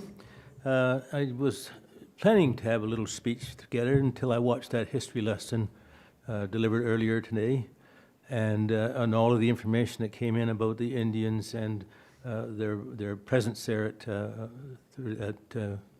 on Sand Road. For what it's worth, I live at 1 Sunrise Street, so I'm right front and center in the whole development. We've lived there for 46 years, and over that time, we've welcomed neighbors and new development all around the area. But this development would come and drop a high-density building, highly populated building, all of a sudden, so to speak. I don't think that's fair to the community. I don't think it's compatible with the community, and I feel strongly against that development, and appreciate all of the work that's gone into everyone who's speaking here, and especially those who did all that research. Thank you. Thank you very much. So I've got Kyle Herbertson. I feel like I win the lottery when there's somebody sitting there. Go ahead, sir. I was told to come here, so. Good evening, Acting Mayor, members of council, and the beautiful people of East Gwillimbury. My name's Kyle. I live on Cotton Court South with my wife and 2 young children. I would like to say that I'm opposing the development of 31 Sand Road, and I agree with everything that's been said tonight. Like many families here, we chose Holland Landing because it felt safe, the kind of place where our kids could walk to school, ride their bikes, play outside without risks that come with overbuilt neighborhoods and speeding commuter traffic. The safety is now at stake. The proposal of 31 Sand Road would bring hundreds of cars into the area that is already congested with minimal sidewalks, narrow lanes, poor sight lines. These aren't just inconveniences, they're predictable dangers. No traffic lights, stop sign, or design revision can make that safe. The infrastructure is simply not there. The town's official plan acknowledges that reality. It limits this area to low-density residential for a reason, to protect the livability and the safety of the people who call it home. Ignoring that plan doesn't make communities stronger. It puts families, our families, in harm's way. We are not against development. We are for reasonable development, the kind that respects capacity, infrastructure, and common sense. This is a plan that moves forward. If this plan moves forward, it won't just reshape the streets, it will define what this town stands for. Because if policy is meant to protect and safety and can be bent once, it can be bent again and again. Council's job isn't to make this plan work, it is to recognize that it can't work safely, and that's why it must be stopped now. And I'm going to go off script a little bit because I know that There has been some discussions about this log cabin, and I know the developer, in good gracious, have blocked that off. I work in the construction business, and I have since for 20 years, since I was 19 years old. And I don't think people realize is that I'm not in the residential sector. I work in industrial and commercial. I'm glad that they have saved that house, but I don't think what people recognize, maybe hasn't been spoken about, is the impact of heavy machinery that has been brought onto this land and the buildings that have been ripped down. You don't know what kind of disturbance has been there. So if there is still artifacts, there's no way that land has not been disrupted. So, like, I get that the log cabin, I get all that, but bring in heavy equipment, ripping stuff down with excavators, I just hope that nothing's been lost, So, thank you. Thank you, Mr. Herbertson. I have Corinne Tonner. And then I'm going to call Natasha LeVay, Sherry Meyer, Josh Meyer, Angelica Meyer, and Julie Wallen, please. Good evening, Welcome. everybody. I'm Corinne Tonner, and I also live at 1 Sunrise Street. And I oppose the planned development for 31 Sand Road simply because I really don't think that 161 townhouses across the street from anyone is something that they want to live with. And I agree with absolutely everything that has been said here this evening, and I thank you very much for listening. Thank you very much for coming. So I'm now at Natasha LeVay, Sherry Mayer, Josh Mayer, Angelica Mayer, Julie Wallen, Michelle Miller, and Hanisha Itu, please. I'm just going to give a second for them to wander in. And are you Ms. LeVay? Good evening, members of council. My name is Natasha, and I'm here tonight not to oppose development, but to oppose the scale of the proposed 161 home development on Sand Road. Growth is important, but growth must also be responsible, aligned with the infrastructure we have, and safe for the residents who already live here. In April of this year, Sand Road carried an average of 1,342 cars per day, with an ADT of 1,095. Oriole Drive, which connects to Holland Landing Road, and by extension Highway 11, carried an average of 3,112 cars per day, with an ADT of 2,356. Urban planners recommend that local residential streets, those with driveways, front lawns, and children playing, should ideally not exceed 1,000 cars per day. Both Sand and Oriole already exceed that threshold. By East Gwillimbury's own urban design manual, a minor collector road in new developments must have a 22-meter right-of-way, sidewalks on both sides, and bike lanes. Sand and Oriole do not meet these regulations. By current standards, they are local roads, yet this proposal would treat them as collectors despite no road improvements being planned. Innisfil, a town similar in size to East Gwillimbury, caps local roads at fewer than 1,000 cars per day. Sand and Oriole are already over that limit. The developer's study suggests this project will add 78 and 93 new trips during AM, PM peak hours, and argues this number is too low to affect traffic flow, but Sand already sees more than 100 cars per hour at peak times. Adding nearly 100 more trips is not insignificant. It will directly strain a road network already under pressure. In 2021, East Gwillimbury introduced the Safer Streets Initiative, reducing residential speed limits from 50 to 40 kilometers per hour. Despite this, 30% of drivers on Sand Road still drive over 50 kilometers per hour, with top speeds reaching more than 70 kilometers per hour. We already have an unsafe situation, and adding hundreds of new cars will make it worse. There is also a larger planning concern. East Gwillimbury's official plan prohibits new builds on septic systems within settlement areas. As a result, developers are pushed to build large-scale projects on older roads that cannot support the traffic. This mismatch forces density where the infrastructure is weakest. I am not against developing this property, but I believe it should be built in a way that reflects the surrounding neighborhood, scaled to the roads we have. Right now, this proposal is too big for the roads, too much for the traffic, and unsafe for the families who live here. I respectfully ask Council to reject this proposal in its current form and work with the developer to create a plan that fits the reality of Sand and Oriole, not just the theory of a traffic study. Responsible growth benefits everyone. Overbuilding without infrastructure puts us all at risk. Let's get this right. Thank you. Thank you, Ms. Levy. The next person on our list is Sherry Mayer or Meyer. Please come forward. Good evening. I oppose the planned development at 31 Sand Road and agree with the comments already stated tonight. Thank you. Thank you. Josh Meyer. Thank you, Council. I just wanted to state that I've been a resident since 1993. I grew up here. My children have grown up here. I plan on my grandchildren growing up here. The infrastructure is not here. The roads are not here. Take a drive down Sand going north towards Queensville Side Road at the S-Bend. Come for a walk with me when I walk my dog at night, or go for a bike ride with my wife and kids. It's terrifying. You know, I'm happy that it was reduced to 40 because it was 50 for a very long time, which was not right.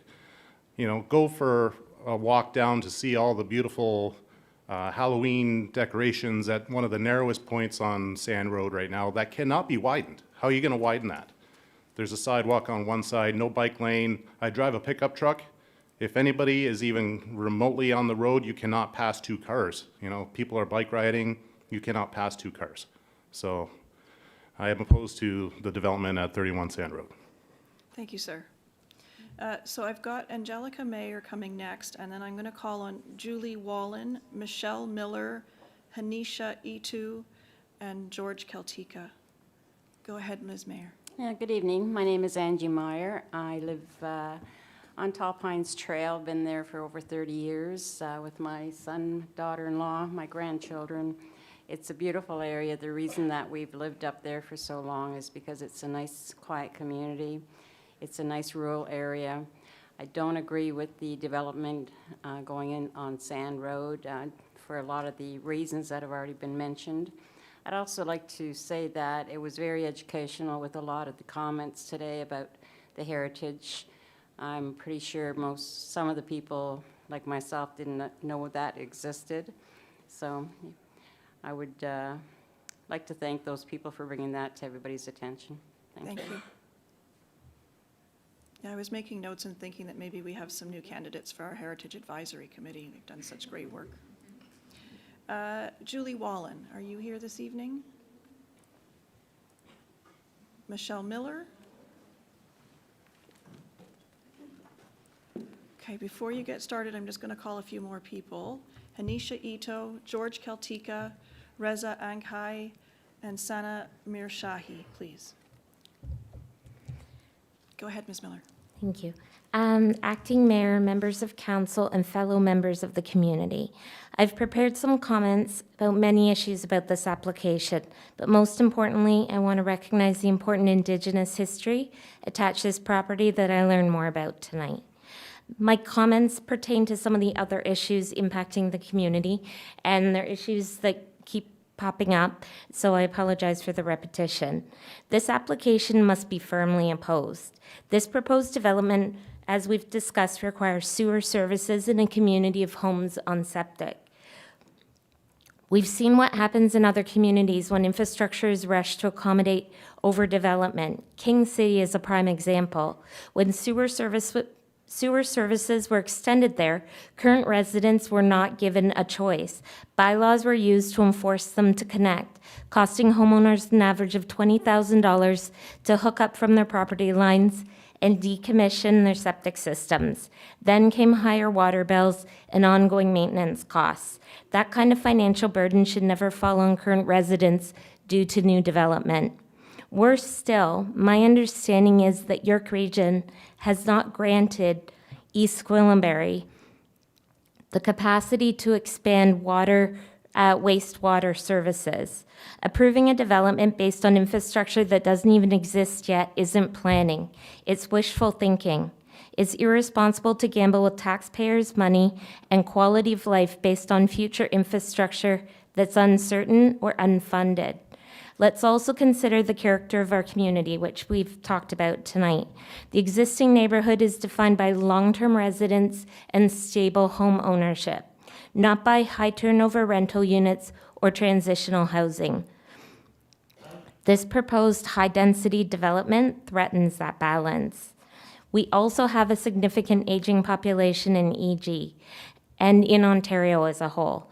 That means we need accessible single-level homes and bungalows, not just rows of multi-story, high-density housing. The town's new secondary plan already envisions low-rise, single-family dwellings as part of a healthy housing mix. This aligns with the existing neighborhood, which is comprised almost entirely of single detached homes. Unfortunately, developers tend to ignore this. They pursue profits by maximizing units, not by designing communities that take into account and complement existing neighborhoods. It's up to council to ensure that single-family homes are part of the plan. Otherwise, this isn't responsible growth. It's reckless intensification. There's been a lot of talk already about fire services and accessibility in this particular neighborhood.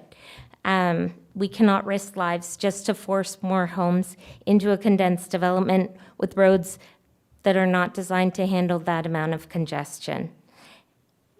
And as far as health and social infrastructure, our current services are already stretched. We've heard people comment tonight already on that. Anyone that's been in an emergency room at South Lake knows that demand already exceeds capacity. Meanwhile, traffic in East Gwillimbury grows worse daily, especially as commuters head from Bradford and Barrie to the 404. Before adding hundreds of new homes, we need to expand hospital capacity and improve traffic flow, not add pressure to a system that's already under strain. Promised infrastructure should be built first, not years after new residents arrive. Otherwise, again, these ambitious growth goals that are outlined in the secondary plan are irresponsible and puts health and safety of current and future residents at risk. Specifically, this development would add an estimated 322 cars to an area designed for low-traffic residential use. And we've already talked about the hazards to pedestrians and emergency response. There's also the matter of fairness and property values. Dropping high-density housing into established low-density neighborhood changes everything. The character, the community feel, and yes, the value of our homes. People have lived here for decades, following every bylaw, even paying for variances to make improvements. Now we're being asked to accept multiple homes crammed into lots the same size as our own. That's not just disruptive, it's unfair. Growth should strengthen a community, not strain it. It should be thoughtful, balanced, and centered on the needs of those who are already live here, not driven by developers looking to maximize profit. Council has a clear responsibility to protect current and future residents, to ensure that growth happens only when infrastructure, emergency services, and community needs can be supported. Please stand with your constituents. Say no to this application. Let's ensure any future development enhances, not undermines the character and safety and the sustainability of our community. I would also like to formally request a recorded vote on this application.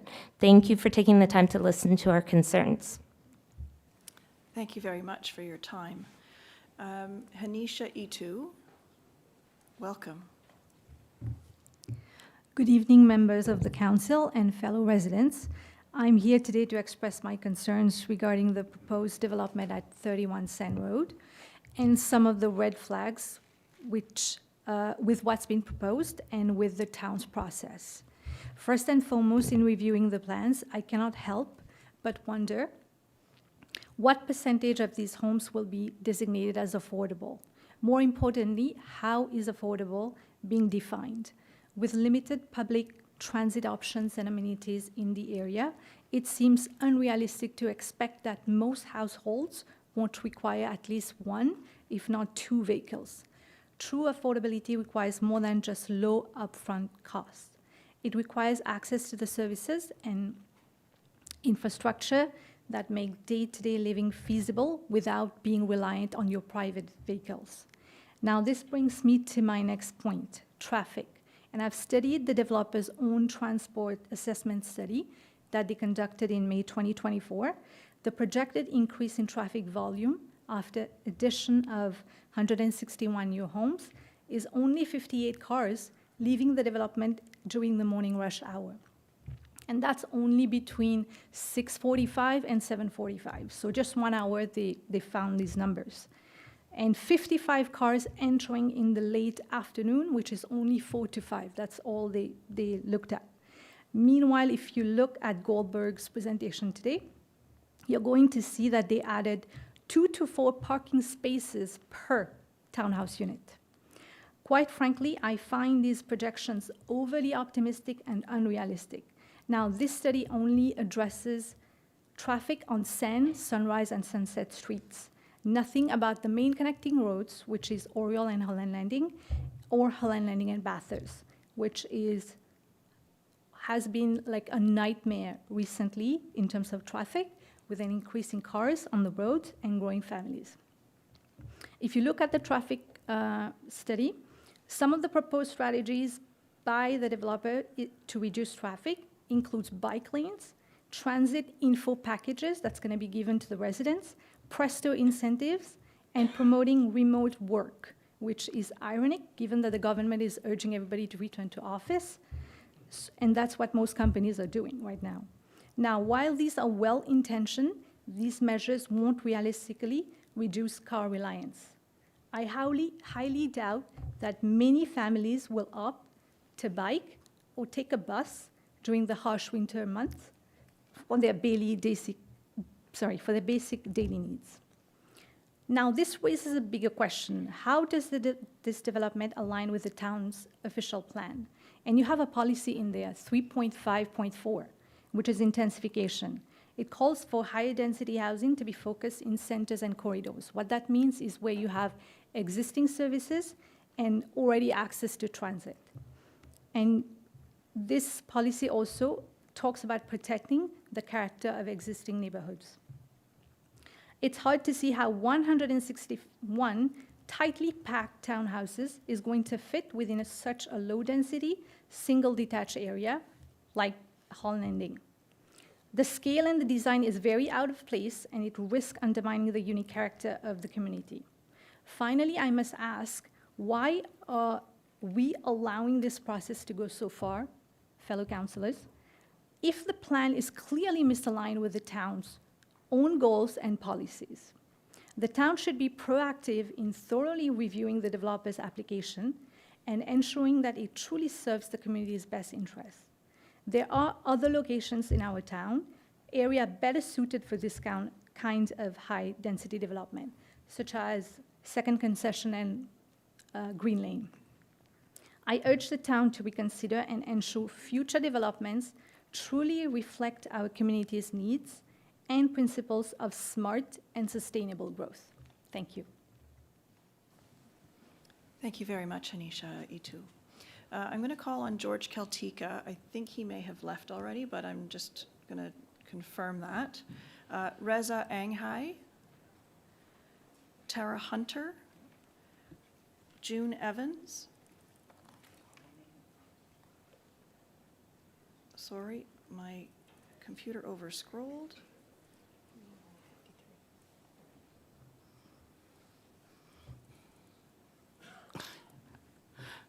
Go ahead, please. Thank you. I'm June Evans. I guess I'm one of the longest living resident of Holland Landing. I've been here for over 52 years. I moved up here from the city for 2 years.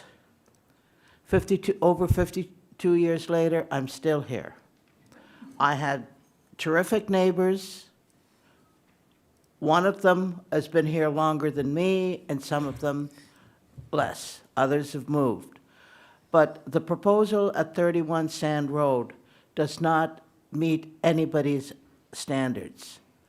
You're going to be putting in townhomes. Nobody has said whether they're condominiums or freehold. If they're condominiums, there's going to be another associated cost apart from buying them. All this has not been said. The traffic is no good. Going down Sand Road, it is not wide enough for the traffic that is going to be coming in. You're also looking at increased crime.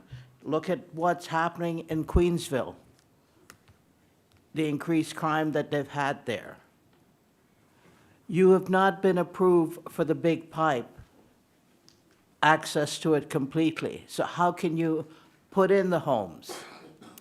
When it was first asked, when the previous owners wanted to build homes on it, they could not get septic permits. Even with the new septic system that's supposedly, when it all goes through, you should be able to drink the water that comes out of it with the new septic systems that is supposedly designated to be done.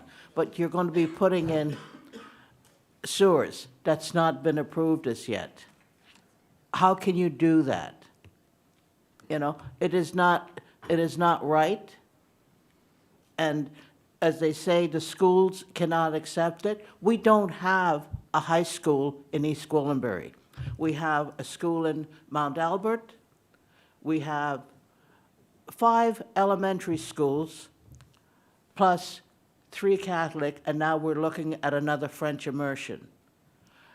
I'm not counting what is in Harvest Hills, which is also part of East Gwillimbury. We have 1 real fire station in Queensville. The one in Mount Albert, I don't think is back together. We do have a fire station in Holland Landing, but it's not manned 24/7. We don't have good policing. You know, all this is something should be taken care of. After 54 years, I've lost my doctor in the city. I'm trying to find a doctor up here. It's very hard. You know, things like this, you're bringing in more people, but you don't have the community to support it. People need doctors, they need a health system. Maybe we should look at what one town in BC has done. Instead of having a doctor move in and starting a business, they hire them and pay them a salary so they don't have to, they're not running their own business. They're like a town employee. Maybe that's something they should look at. But basically, to put in 161 townhomes on Sand Road is not feasible because it will affect everybody. The crime rate is going to improve, or I shouldn't say improve, you're going to have it a lot worse. There's nothing for the kids around to do. Your transportation system sucks because I know they've stopped it, the 51 or 52 bus in Holland Landing, they've stopped it or they've cut it back because they say the ridership is not very good. But after 7 o'clock at night, if you wanted to come back, you had to phone. Half the time you were lucky if the bus turned up to pick you up. So maybe you should start looking at that sort of system coming in before you start looking at high-density housing. I can remember talking to one of our counselors about somebody who was living on the river in a boat that wasn't a houseboat. I said, something should be done. The counselor, oh yeah, we'll do something. It ended up, his gas tank blew up or his propane tank blew up. Now, he had to go to one of the people on the river to get help. If that boat of his had drifted out, going across the river, the whole area would have gone up because the fire department wouldn't have been able to do anything. Maybe we should start looking at that instead of trying to build more homes. We're all in single family homes. We have big lots. As one of the mayor that was here when I first moved up, when you were putting the water into River Drive Park, said to me, "Oh, you don't need it in Holland Landing. You're the rich part of the city. You're the rich part of Holland Landing." Ms. Evans, can you wrap up, please? But, you know, that's what you should look at, helping the people that are here now, not looking at increasing everything else.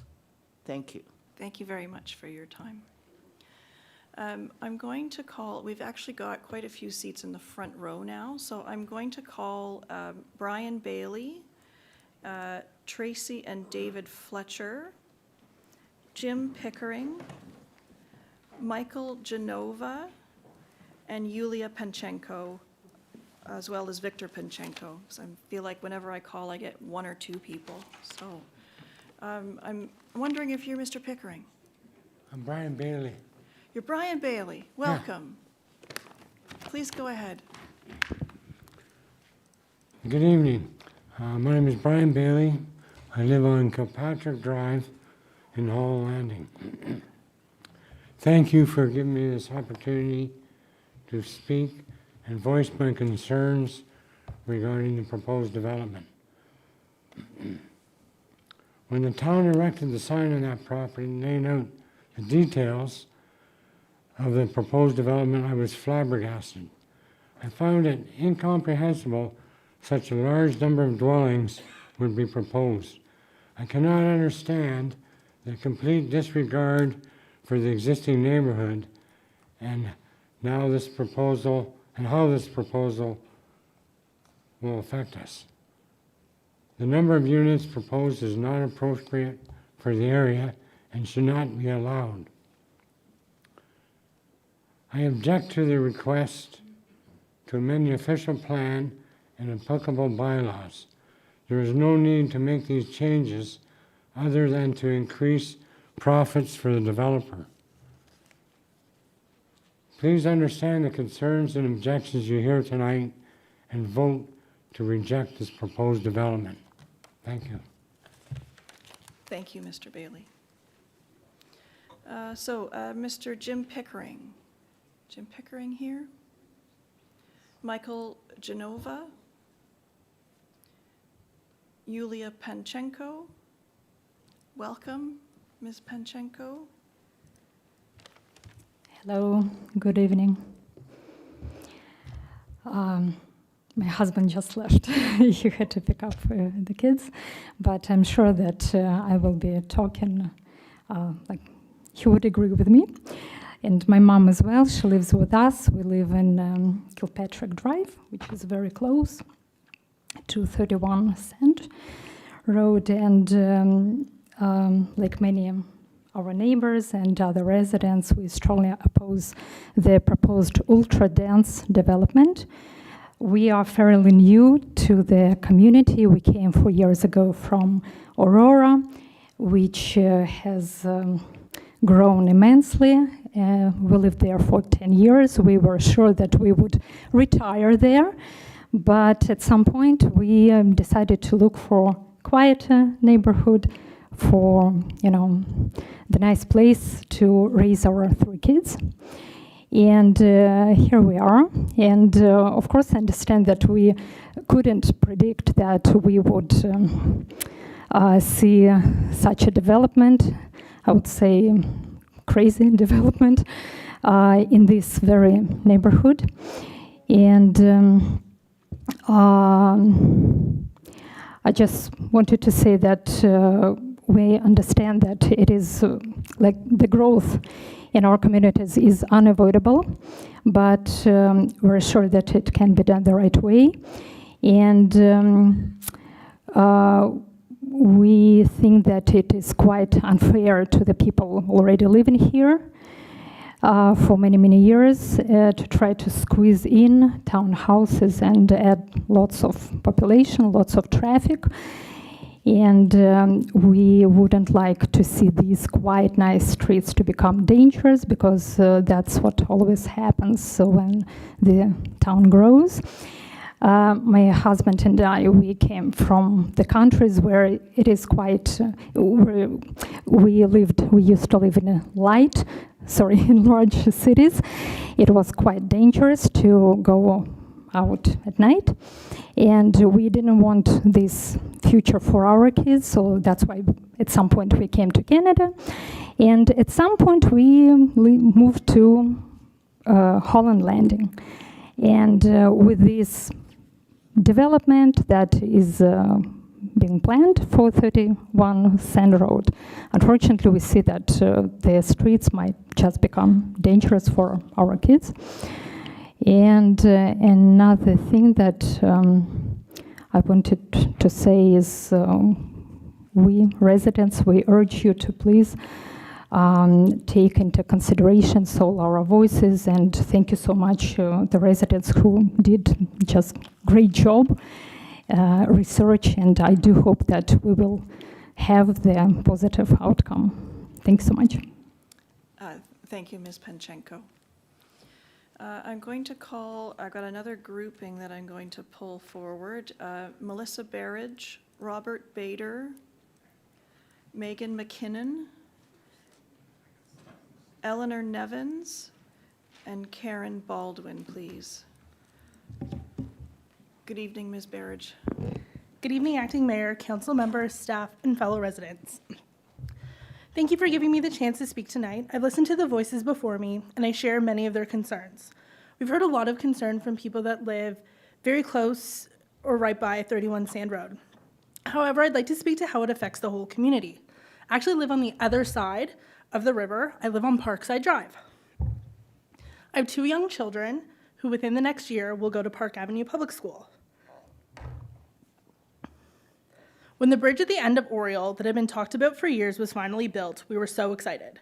It felt like a dream that my kids could experience the simple small town joy of walking, biking, scootering to school.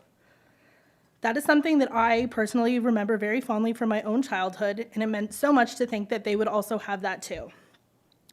With this proposed development, that dream feels like it's slipping away. The thought of heavy construction vehicles, traffic congestion, it all makes it hard to imagine letting my children travel that route safely at all.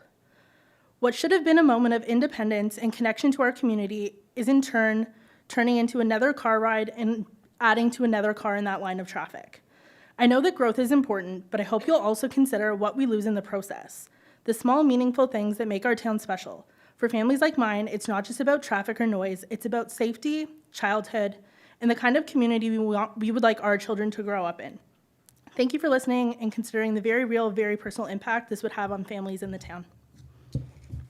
Thank you, Ms. Berridge. Next, I have Robert Bader. Please come forward. Thank you and welcome. Hi. My name's Robert Bader, and I moved to Holland Landing with my parents when I was 3 years old. I was raised on Kilpatrick Drive and lived there until I attended university. Since then, I've worked all over the world in the automotive industry. I now again reside in Holland Landing. Love it here, came back. The scale of the development in the area has increased dramatically over the last 20 years. It's really impacted traffic in the area.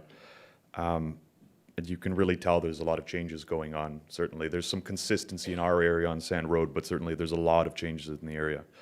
When I saw the notice of rezoning application posted on Sand Road, I felt compelled to speak at the public meeting today. I've crossed out a lot of the stuff. I'm not going to try to duplicate it this late at night. Just cover some of the stuff that I think is important. In the cover letter submitted by Goldberg Group, they speak of the opportunity of the existing residents with septic systems connect to a larger system that would be brought across the Holland River. Firstly, how would this sanitation system be brought across the Holland River? That's a big question for me. I mean, that is protected, that's EP. It's not even realistic to think that any residents could afford to transition from their current septic system to new sanitation system. The cost would be completely prohibitive. So why was this misrepresented as a benefit to the existing residents in the surrounding community in the cover letter they submitted? It makes no sense. Again, the one thing that I noticed in their application, another thing I noticed, is the proposed development has very limited permeability. And what that means is that basically the amount of water that the soil can effectively absorb. It's a key consideration in the Lake Simcoe Region Conservation Authority where new developments are considered. I didn't see this topic covered at all in the application. So I think that's a new point that's being raised. Again, salination, where you have high low permeability, salination is an issue. I'm a fisherman in the area, so I know a lot about Lake Simcoe, and I do try to conservation of aquatic life. This is a concern as well with the low permeability, more salt potentially getting into the river and going into Lake Simcoe. The other thing I looked at in their application was the arborist report. So the town recently implemented a tree bylaw to control the removal of trees of certain sizes. This protects green space. The arborist report shows that over 200 trees of the property have a DBH of 20 or more. That's considerable. The majority of trees are in good condition. Of all the trees on the property, only 7 trees were found to be in bad condition. The current bylaw allows the removal of 3 trees of that size per year per property owner. I mean, why should the town offer an approval for the removal when the proposal is far above the annual removal limit? And talking about the low permeability, it's effectively, if it were approved, it would be a concrete jungle effectively, right in the middle of where we have a lot of open space, right? So I have concerns that there would not even be an opportunity to replant those trees, and effectively reducing the green space in the area. Some of the other things I noticed in their application were the noise feasibility study. I found it pretty egregious that they had to point out to the developer that basically that they had to add a clause into this sale or lease of these condos. The MECP guidelines recommend that warning clauses be included in the property and tenancy agreements for all dwellings with anticipated traffic noise sound level excesses. So this is just an example of one of the clauses that they had in that report that the third party had prepared for them. Purchasers and tenants are advised that sound levels due to increasing road traffic may occasionally interfere with some activities of the dwelling occupants as the sound levels exceed the sound level limits of the municipality and the Ministry of Environment. So, right there and then, they're warning new potential residents that there's going to be noise issues. But what about the existing residents in the area, right? You have to sell your house to get away from that? I mean, personally, I think it would destroy the area. And again, I have 39 years of experience in that area. So I want to keep this short again. I looked at the transportation study. It's not even credible, none of it. They're suggesting that 161 occurrences of people leaving in AM and PM. That's not credible. I mean, most houses in the neighborhood, you have both parents working. It would be something like more like 322. So that study is, for me, not credible at all. And I'm just going to cut to the conclusion. Overall, I am not against new developments. I think many here today would agree that the plan application would have been considered by the current community, and that it is reasonable and proportionate, but it is not.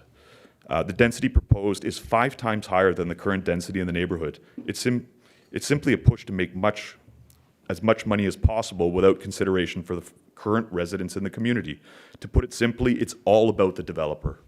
This application or proposal consistently failed to consider the impact on existing residents in the area. Furthermore, mixed-use residential zoning is quite a step above and beyond the current zoning in the area.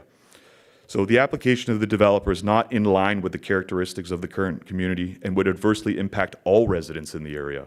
The complete community secondary plan, a live document which contemplates development across the entire municipality, does not consider this property location as part of that plan. So why should we approve it? I mean, it's completely egregious. This application should be firmly rejected.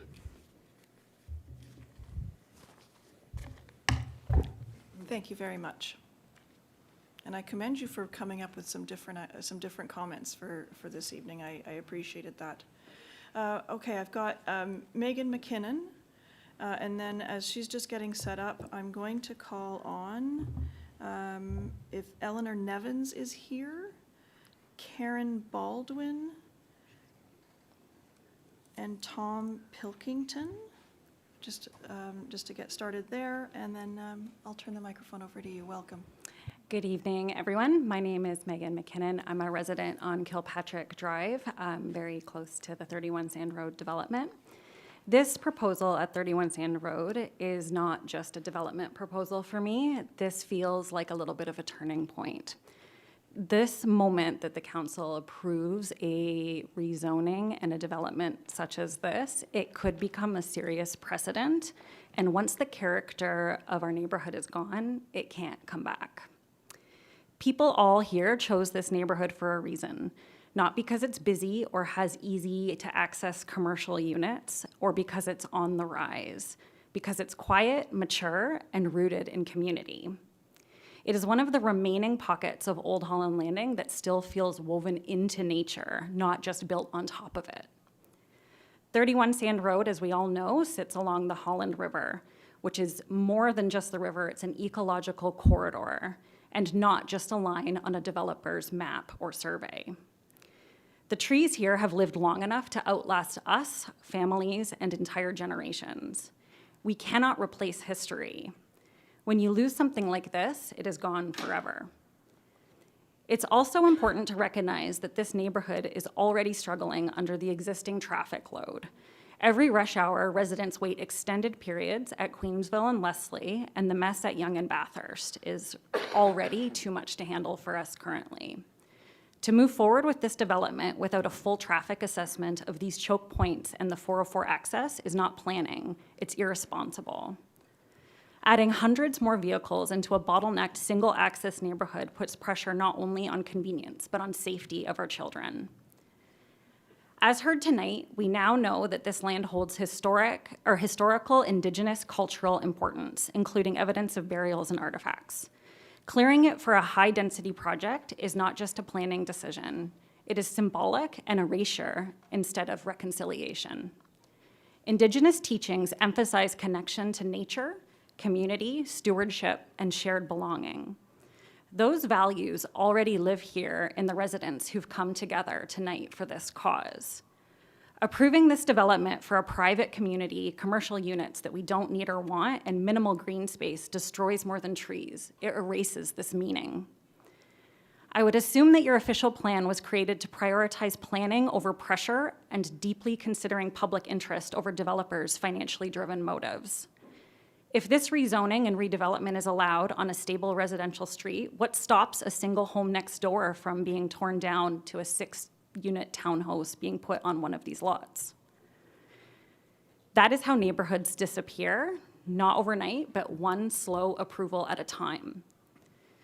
There are many residents who dissuaded all of us from coming here tonight. They told us that this was already a done deal and that the council and our mayor won't stand with us and we shouldn't even bother showing up.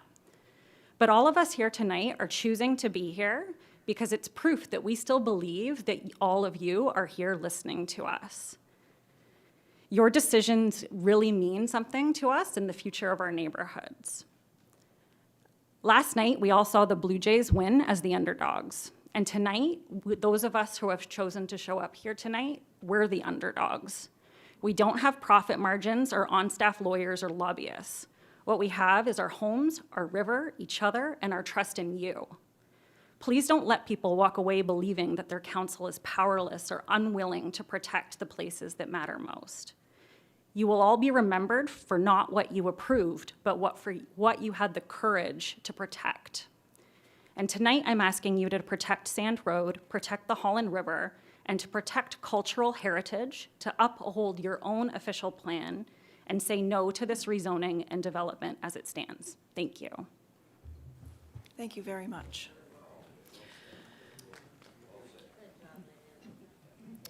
So I believe our next speaker is Karen Baldwin. That's correct. Welcome.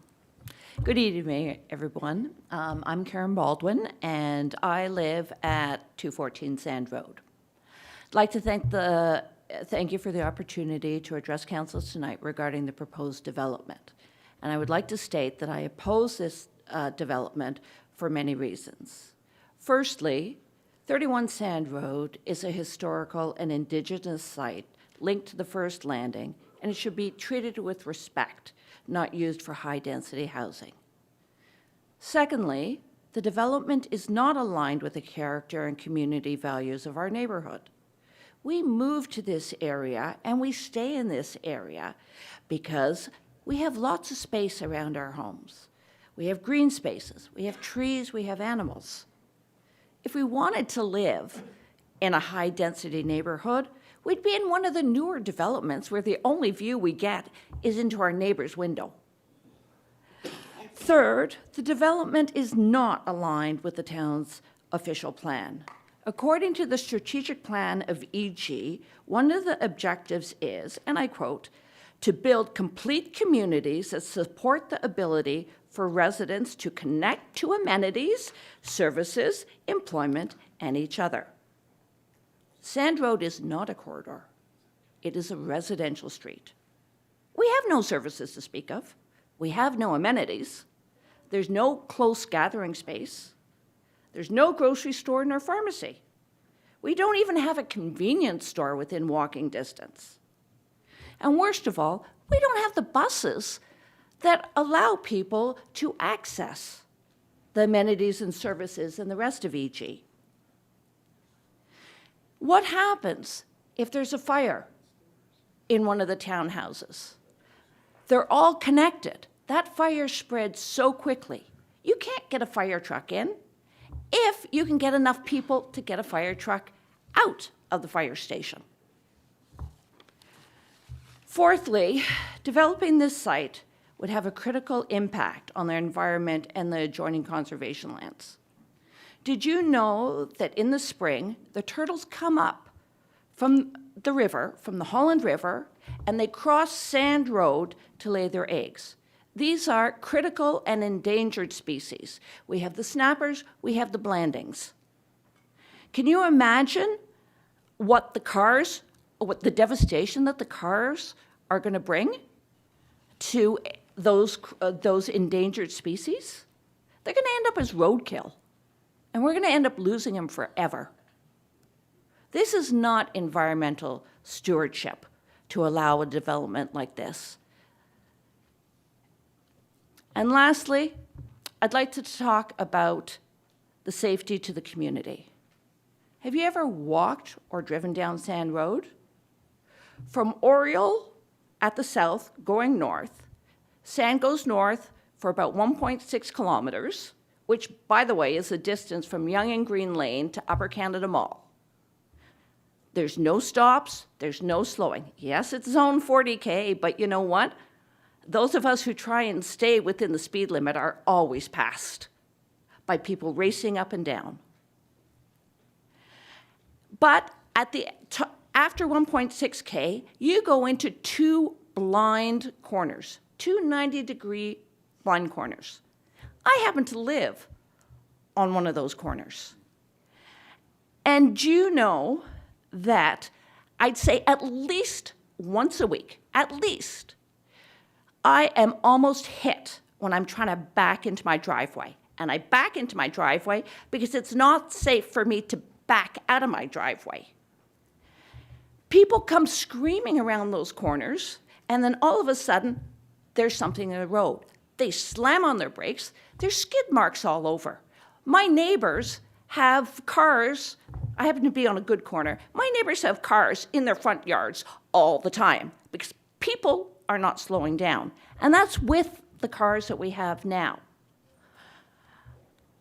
And do you know that, I guess about a year ago, I was back into my driveway. I had one guy come screaming around the corner, had to slam on his brakes. He got out of his car. He's pounding on the hood of my car, yelling and screaming at me, saying, "You can't block the road to back into your driveway."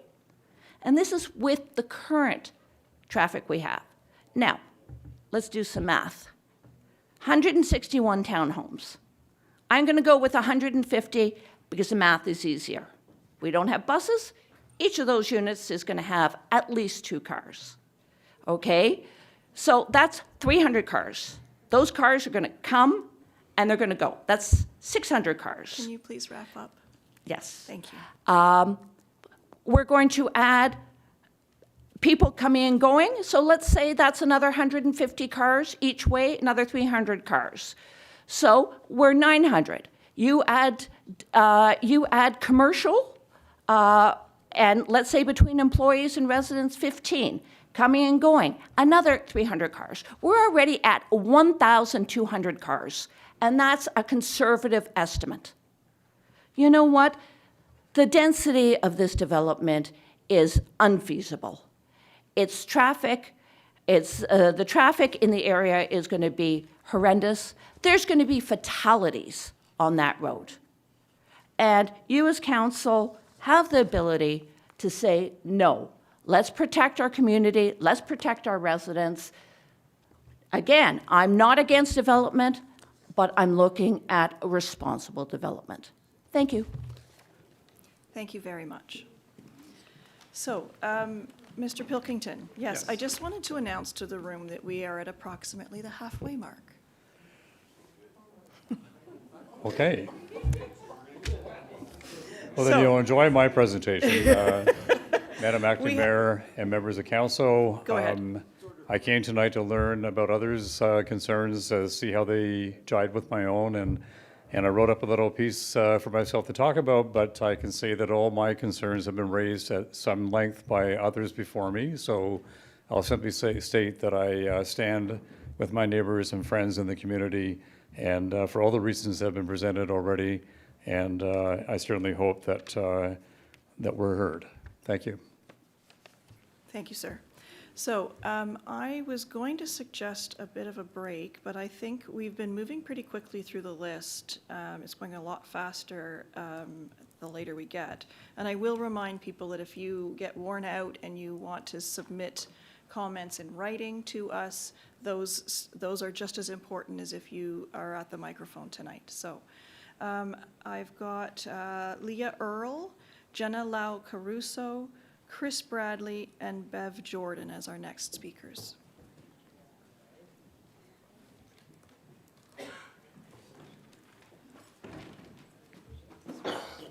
Welcome. Hi. My name is Jenna Lau Caruso. I have lived in Holland Landing for the past 16 years. I live at 52 Sand Road, so nearly directly across from the planned 31 Sand Road site. I'm also the proud mother of 2 children who currently attend Park Avenue Public School. I'll start by saying that I agree with everything that has been stated by our fellow neighbors here tonight. I hope what I'm about to say is a little bit different as it focuses on the children of the public school. A large number of children in this neighborhood walk or cycle to Park Avenue every day. Many use Sand Road and the surrounding streets. This development, with 161 new residential units and commercial live-work spaces, will drastically increase the local traffic volumes. This plan poses a serious risk to our children's safety, school stability, and community cohesion. Park Avenue already struggles with traffic during school hours, as has been mentioned. Adding 300 vehicles to this development will overwhelm Sand Road and Sunrise Street, especially during the peak drop-off and pickup times. York Region's active transportation guidelines emphasize pedestrian safety near schools. Yet, this development proposes reduced visibility due to added street parking and increased vehicle traffic during peak school hours, and actually does the opposite. Single-family homes foster long-term residency and deep community ties. By contrast, high-density townhomes, especially rental and live-work units, lead to transient populations. York Region's own housing report shows that 22% of townhomes in York Region are rented, and half of these are by investors. The proposed development will result in frequent student turnover, disrupting classroom stability and school culture. Additionally, the live-work units and storefronts will bring non-resident traffic directly across from the public school. This increase in the number of unfamiliar adults and drivers to the school area. York Region's community safety plan stresses the need to manage public access around schools. Overflow parking is very likely to spill onto Sunrise Street directly adjacent to the school, creating unpredictable and unsafe conditions. A school zone should be a sanctuary, not a commercial corridor. Finally, Park Avenue is already nearing capacity. York Region's policy allows redirection when schools are full, and children from long-standing Holland Landing families could be bused to Newmarket or surrounding cities while the new residents take local spots. This is already happening in our Hillsborough subdivision of Holland Landing. Our children deserve to attend their neighborhood school, close to home, friends, and family, and this development puts that at risk. Growth is necessary, but it must be responsible, safe, and sustainable. This proposal fails on all counts. Our children are our most vulnerable members of our community, and they do not have a voice in this room. But I assure you that they are listening. My son's grade 5 class walked to the site at 31 Sand Road on Truth and Reconciliation Day.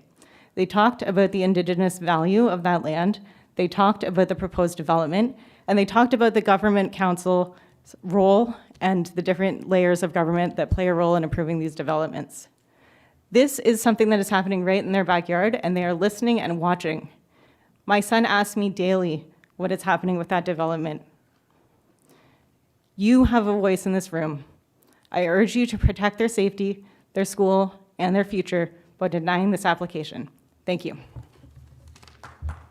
Thank you very much.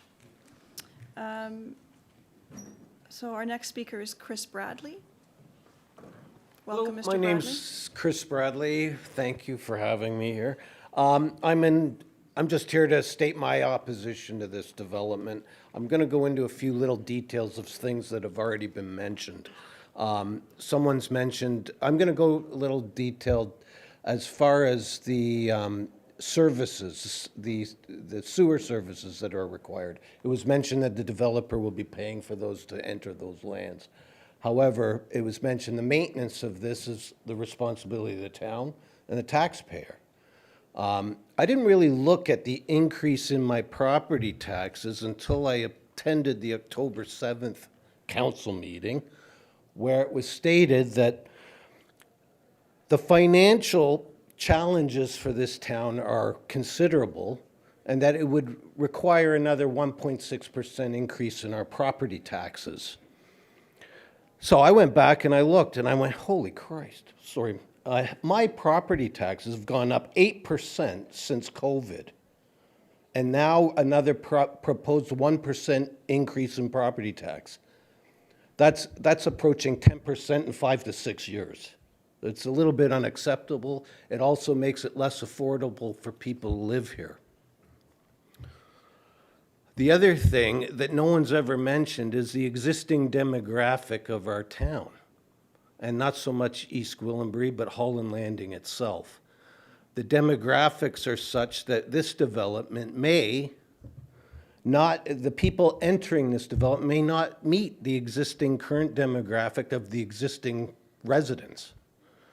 And as mentioned earlier, a lot of investors may be buying these properties for rental purposes, which will increase crime, increase a whole bunch of different things, transitory residents, etc.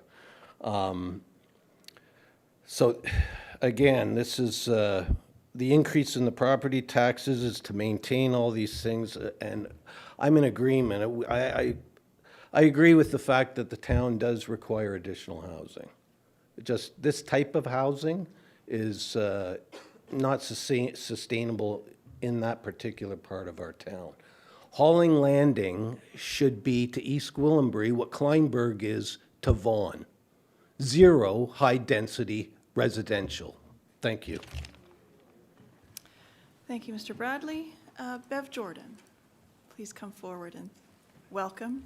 Thank you. My name is Bev Jordan, and I live at 89 Oriole Drive, just east of Cotton Court. My concern with the development of 31 Sand Road is the infrastructure, or rather the lack of infrastructure in our small community. The development of 161 new homes will likely result in an additional 300 vehicles using Sand Road. Now that so many companies are ending their work-from-home policies at the end of 2025, many more residents will be commuting. Our small community roads such as Sand Road, Oriole Drive, Park Avenue, and Centennial Avenue were not built to sustain such a high volume of traffic and were not intended to or designed to be feeder roads.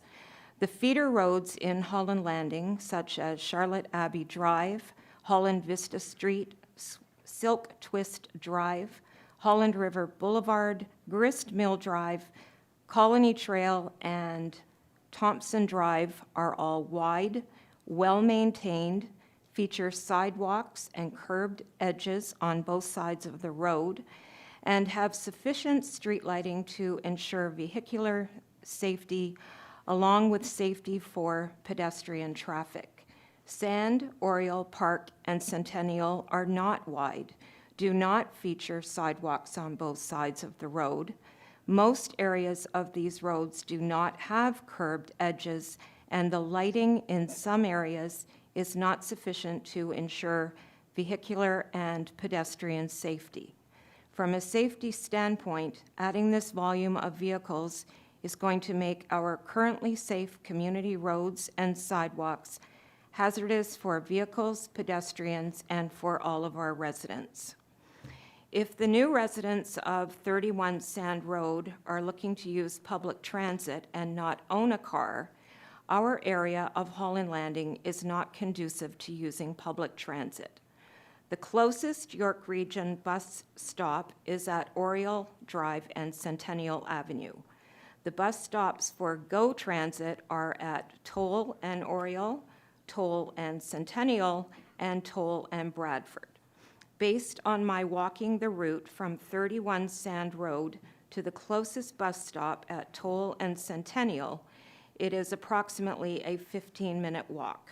There is no public parking near any of these bus stops. My observation of our community is that most people have a car and don't use public transit for their daily commute due to there not being an efficient system in our area. People that do use public transit are generally driving to the bus or train station. With regard to Park Avenue Public School, the school buses arrive in the morning to unload the students between 8 and 8:30. All buses access Park Avenue Public School from Sunrise Street by turning both left and right off of Sand. Based on the plans presented by the builder, it appears that the two roads leading out of the new development onto Sand Road will directly impact and/or affect the traffic, both vehicular and pedestrian, at Sand Road and Sunrise Street. There are several students being dropped off by their parents in the morning that will also contribute to the high volume of traffic and possible safety issues.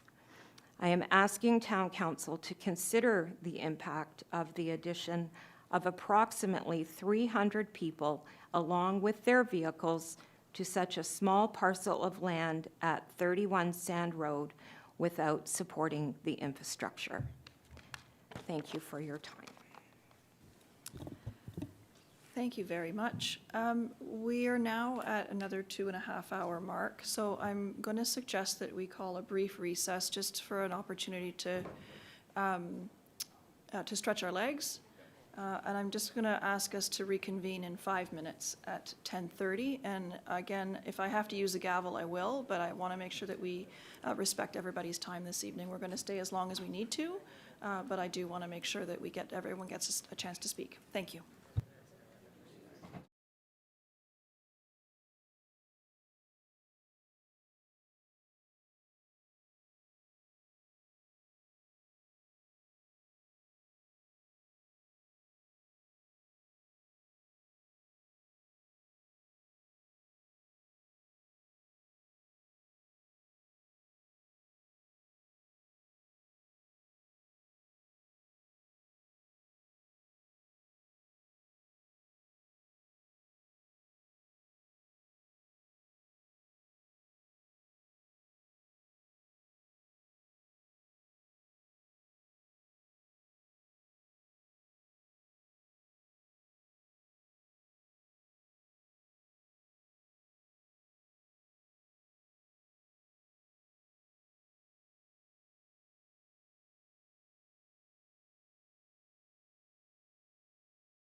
Thank you for confirming that we are live, Madam Clerk.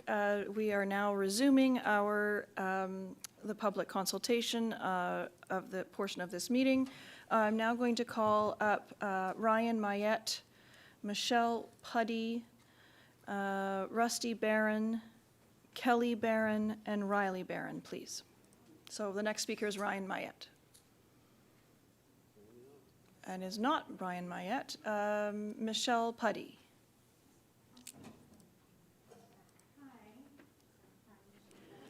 Oh, just a moment, we're going to get your microphone on for you.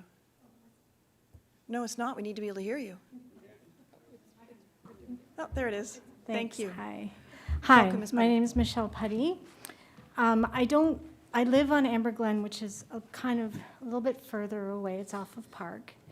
But I feel it's important to come as a member of the community as well. I know I'm not right there, but my kids go to Park Avenue Public School.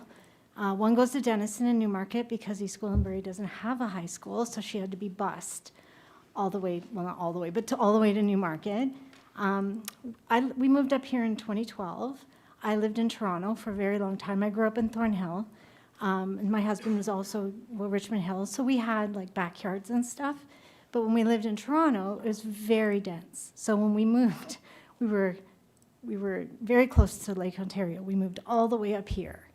The 404 wasn't connected all the way up to Queensville. We didn't have, I couldn't walk or blade or do whatever to work or to the store or anything. But we picked here because it was that community. Our first day walking down our street, we met most of our neighbors. Very community. I lived in Toronto for like 20-something years. I didn't know many people that lived right near me. The reason we chose to move here was because of the space, because we didn't want the high density. We didn't need the high density. We wanted our kids to be able to bike or walk or bus to school, depending on where we lived. And that, I think, is the whole point of not having high density. High density is a lot of people in a very small area. That isn't what the community can support. We've heard all of the other pieces, but the human piece, my kids' piece, they're not here. They go, yes, thank you for speaking to it earlier, because our teacher, the kids' teacher brought them over. They're very educated about it. They come, they go into the community, they go for runs. Development, how many years of construction is there going to be to get this done? My kids on the cross-country team, they run in the community. They're on the track team. They're on a whole bunch of things that go outside. Even the kids playing at recess go outside. And if someone chooses to have their burning in the back, like during the smoke comes, like think about all of that dust coming to the kids, inhaling it outside. It disperses, but it doesn't disperse that much. So it impacts not only the parents, the people who live there, yes, all of the residents, the driving, all of that, the walking, but the kids actually being outside. They won't be able to be outside. There is that other piece, yes, that we can guess what could be, might be, whatever, but at the same time, there are real concerns that have been brought forward. I do not support this. I hope you do not support this. Even with all of the changes that they could propose, it's great on paper. How about the human impact? How about the human impact we have even now?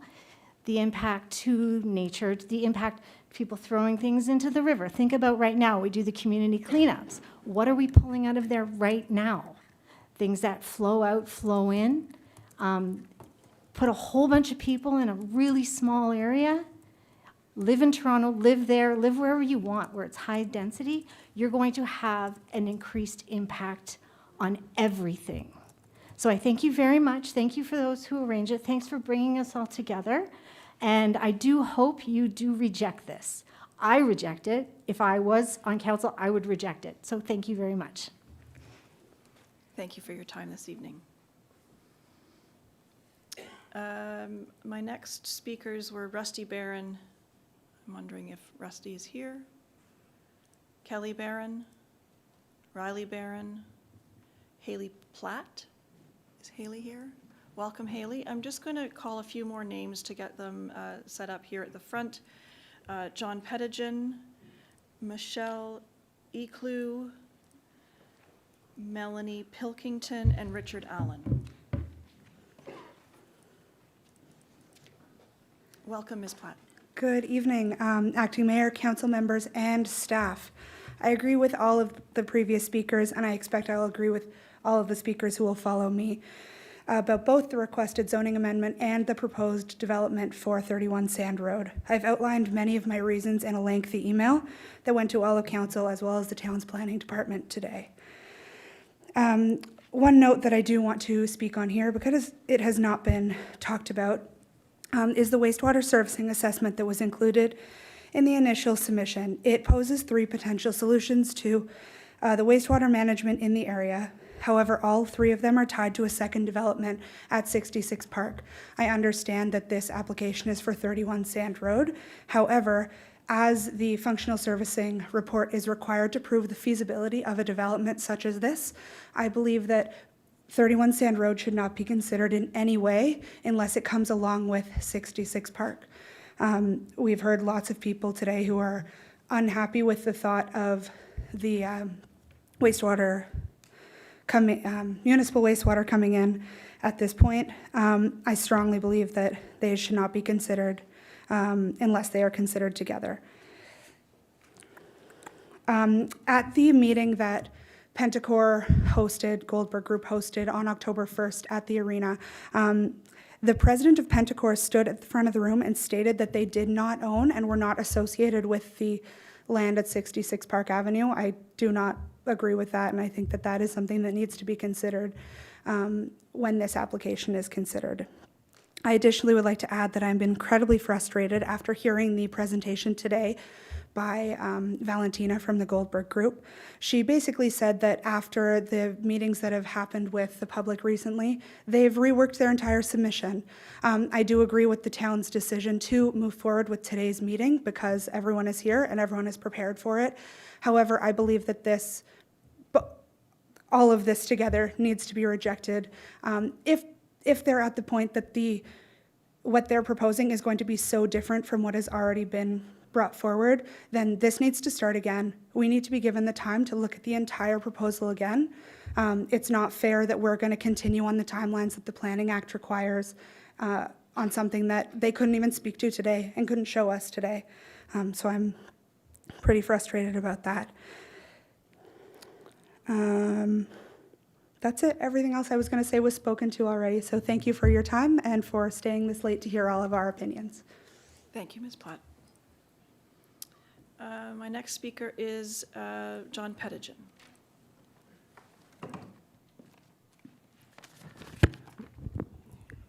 Good evening, Council. It's almost good morning, too. My name is John Pettigen, and I'm the Facebook administrator of the group EG Taxpayers. I'm opposed to this development. The statement below reflects my personal views and opinions expressed without prejudice. How did we get here? 2 years ago, I stood here and presented shortcomings in the town's strategic plan. On May 16th, 2024, I presented a petition signed by more than 130 residents, all of Holland Landing, along with feedback from door to door. Council response was disappointing. Rather than change, a mere rebranding to complete communities. We've heard that quite a bit. The words changed, but the agenda did not. On October 16th, 2025, I attended a public secondary plan meeting. I recalled my earlier deputations of the strategic plan and the adoption of the 15-minute city concept rooted in the United Nations Sustainable Development Goals, SDGs. Council embraced this framework, but the concerns I raised then still remain. The property at 31 Sand Road has become the latest flashpoint. Top-down decisions have reshaped zoning, building codes, bylaws, heritage protection with little input. The mayor accepted strong mayor powers, but what I observed was a growing influence of non-governmental organizations, and unelected groups imposing their vision on our town, with our council too often following rather than leading. The province has equipped mayors with superpowers. These powers concentrate authority and risk undermining the democratic process at the local level. Bill 23, the More Homes Built Faster Act, 2022, part of the province's goal to build 1.5 million homes by 2031. This legislation brings sweeping and disruptive changes, including shifting planning authority from regional to local governments, often without adequate resources, reducing site plan control for smaller projects, weakening local oversight, cutting development charges, which impact municipal budgets, limiting heritage protection, threatening historic character, opening parts of the green belt for development, restricting third-party appeals, diminishing residents' ability to challenge decisions, forcing conservation authorities to identify lands for redevelopment. In accepting strong mayor powers, council committed to delivering 43... Mr. Pettigen, can you please keep your comments regarding this item This to is the important, proposal? Acting Mayor. This is important because people I've need to know respectfully the asked grounds you- here. I've They don't know the grounds, they can't make a decision or understand the decision. That's what's important here. Mr. Pettigen, at the beginning of this meeting, I asked everyone to keep their comments to the proposal. I am not identifying speaking any about- one individual. I am You are talking about a speaking about body that has been you're elected by speaking- the residents of this community. Sir, I can turn your microphone off. I would like you can. I would like to allow you to continue to speak and share your opinions about the proposal at 31 Sand, and not about the provincial planning authority or the process that we are working under. This has been given to us by the province, and we are working within those provisions. As you just stated, given by the province, and I'm just repeating that, the 4,300 housing units by 2030, aligning with the province's housing targets. In 2024, EG met the annual housing targets and received a considerable amount of provincial funding. The official plan and the secondary plan of 2022 shows no development at 31 Sand Road or Park Avenue. Yet the developers' meeting discussions included sewer allocations and the extension towards the White Belt lands. This raises a serious question. Who's driving these decisions, the community, developers, or external interests? This is not about progress or housing, as growth is inevitable. This is about who benefits. Is council serving residents or advancing outside economic interests? EG deserves leadership and community-driven planning, not decisions made from behind closed doors. The future of this community should not be dictated by unaccountable organizations or financial incentives, but by the people who live here. Council has a choice to stand with residents and protect the character and integrity of this town, or give up control to provincial or external interests. We are all in this together, but leadership requires more than simply following the path set by others. It requires courage to put our community first. Thank you. Thank you, Mr. Pettigen. The next speaker is Michelle Eclou. I hope I got your name correct. Yes, you did. Okay. Thank you for the opportunity to speak tonight. So I'm Michelle Eclou. I live on Artisan Avenue, not too far from Sand, and my kids went both to Park Avenue. When my husband and I bought in Holland Landing over 20 years ago, we bought here like so many others because of the atmosphere of the neighborhood. A small school for our kids, not that much traffic, and a safe community. This development at 31 Sand is not in the spirit of the neighborhood. All of the houses in our area are detached with large lots. If you take the time to drive around our community, you'll see over 200 lawn signs. This is a clear sign that we, the community, we do not want this high-density development. We elected our council to represent us. I urge you to listen to what we're saying, be our voice, and not allow this development. Thank you. Thank you very much. Our next speaker is Melanie Pilkington. Please come forward. Welcome. Thank you, and good evening. I'm opposed, as is everyone else. Sand Road is the main lead-in road to Park Avenue Public School, and it should be deemed part of the school zone. Any development proposal other and zoning difference changes other than what's currently in place with single dwellings will add just way too much traffic and put all the kids and all the residents at risk. The town's making great headway with its active living strategy. The trail bridge connecting the east end of Oriole Drive to the west end of Doan Road has led to a steady and consistent influx of children walking and riding to and from school, day use by residents of all ages, and walkers and cyclists after work hours. The proposed development plan will put all of these users at risk. You may not be aware, but there are hot springs connected to the river along this property. I don't know where a source would be for that, but has a study been done to see if the development or any kind of digging of that property will affect that spring?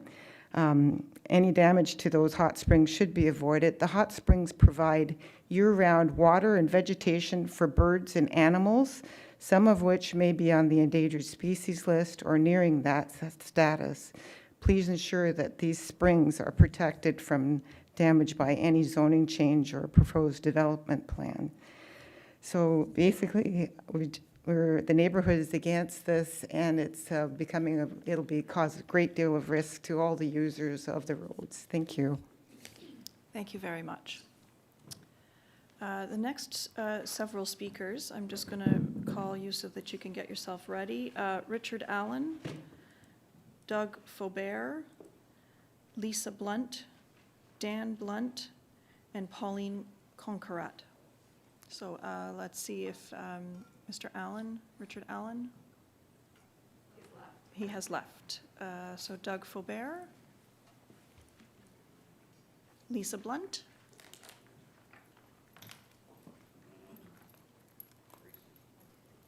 hello, Ms. Blunt. Hello. I'm just going to be short and sweet. Good evening, Acting Mayor, Council, and my fellow community members. As a 35-plus year resident of Holland Landing, I have seen a lot of changes in this area. I originally came to Holland Landing from a small town up north, so Holland Landing was just slightly bigger. I worked and went to school in a bigger town up north. Newmarket was just slightly bigger. Very comfortable to live here. It's been that way for many years. However, lately it's changed. With all the growth and everything, it is not as comfortable anymore. My husband and I chose to live in Holland Landing to raise our future family in a close-knit, safe community, school and walking distance, only 10 to 15 minutes away from shopping and other needed amenities. On the housing point that has been made, I understand the provincial desire need for housing is driving these high-density subdivisions being interjected into our quaint little rural towns, such as those throughout EG. However, I propose you put those high-density subdivisions out near the highways. That is where they should be, easy access for commuters, not smack dab in the middle of a nice close-knit community like ours. Referring to the retail units that are being mentioned, there are many local retail locations in our area that are empty. They're unoccupied, so no, there is no need for retail in there. In 1993, we purchased our home in this area, at which time we were told, as per the town's official plan, and I understand that that is an evolving living document and it is designed to change. However, we were told that the housing that was going to be built in that area, connecting the two cotton courts together, was going to be of the same nature as what was currently there. This was acceptable in our minds. Bringing in high-density subdivisions like this don't make me want to retire here. It makes me want to run back north. I also agree with all the previous speakers on things such as the heritage, the traffic zoning, the water systems, all the other stuff that's been said. I want to go on record that I agree with what was said. For these reasons, I oppose the planned development of 31 Sand Road. It contradicts our neighborhood's character, our heritage, our values, and our community. I know, Council, you are here listening to us tonight, and I thank you for staying so late and allowing us to continue. I know you're here listening. Please hear us. Thank you. Thank you, Ms. Blunt. Our next speaker is Dan Blunt. There might be a relation. There Sorry? might be a relation. Yeah, could be, eh? Well, I'm just gonna follow her, right? So, I'm Dan Blount, we live at 87 Oriole. I'm opposed to this development. It's far too dense. It doesn't follow the alignment of what the town has put out. You know, the way that they said it was gonna be, it doesn't make sense. The developers said they were gonna put the sewer system in, and that nobody would have to connect to that. I don't believe that. And who's going to make that decision? Is that the developer or the town? Is the town going to run this show, or is the developer going to run it? Yeah. Anyways, thank you. Thank you for asking those questions. Our next speaker is Pauline Conquerat. Pauline? Dan Caruso?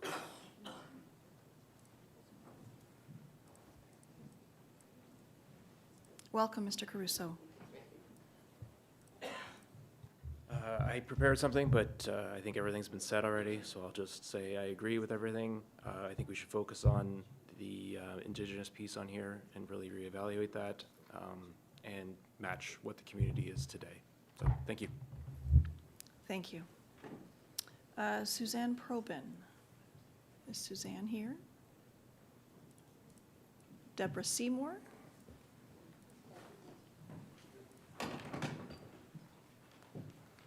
So after Deborah speaks, I'm going to call on, just so you can get ready, Jonathan Amato Gauci and Adriana Gianotta.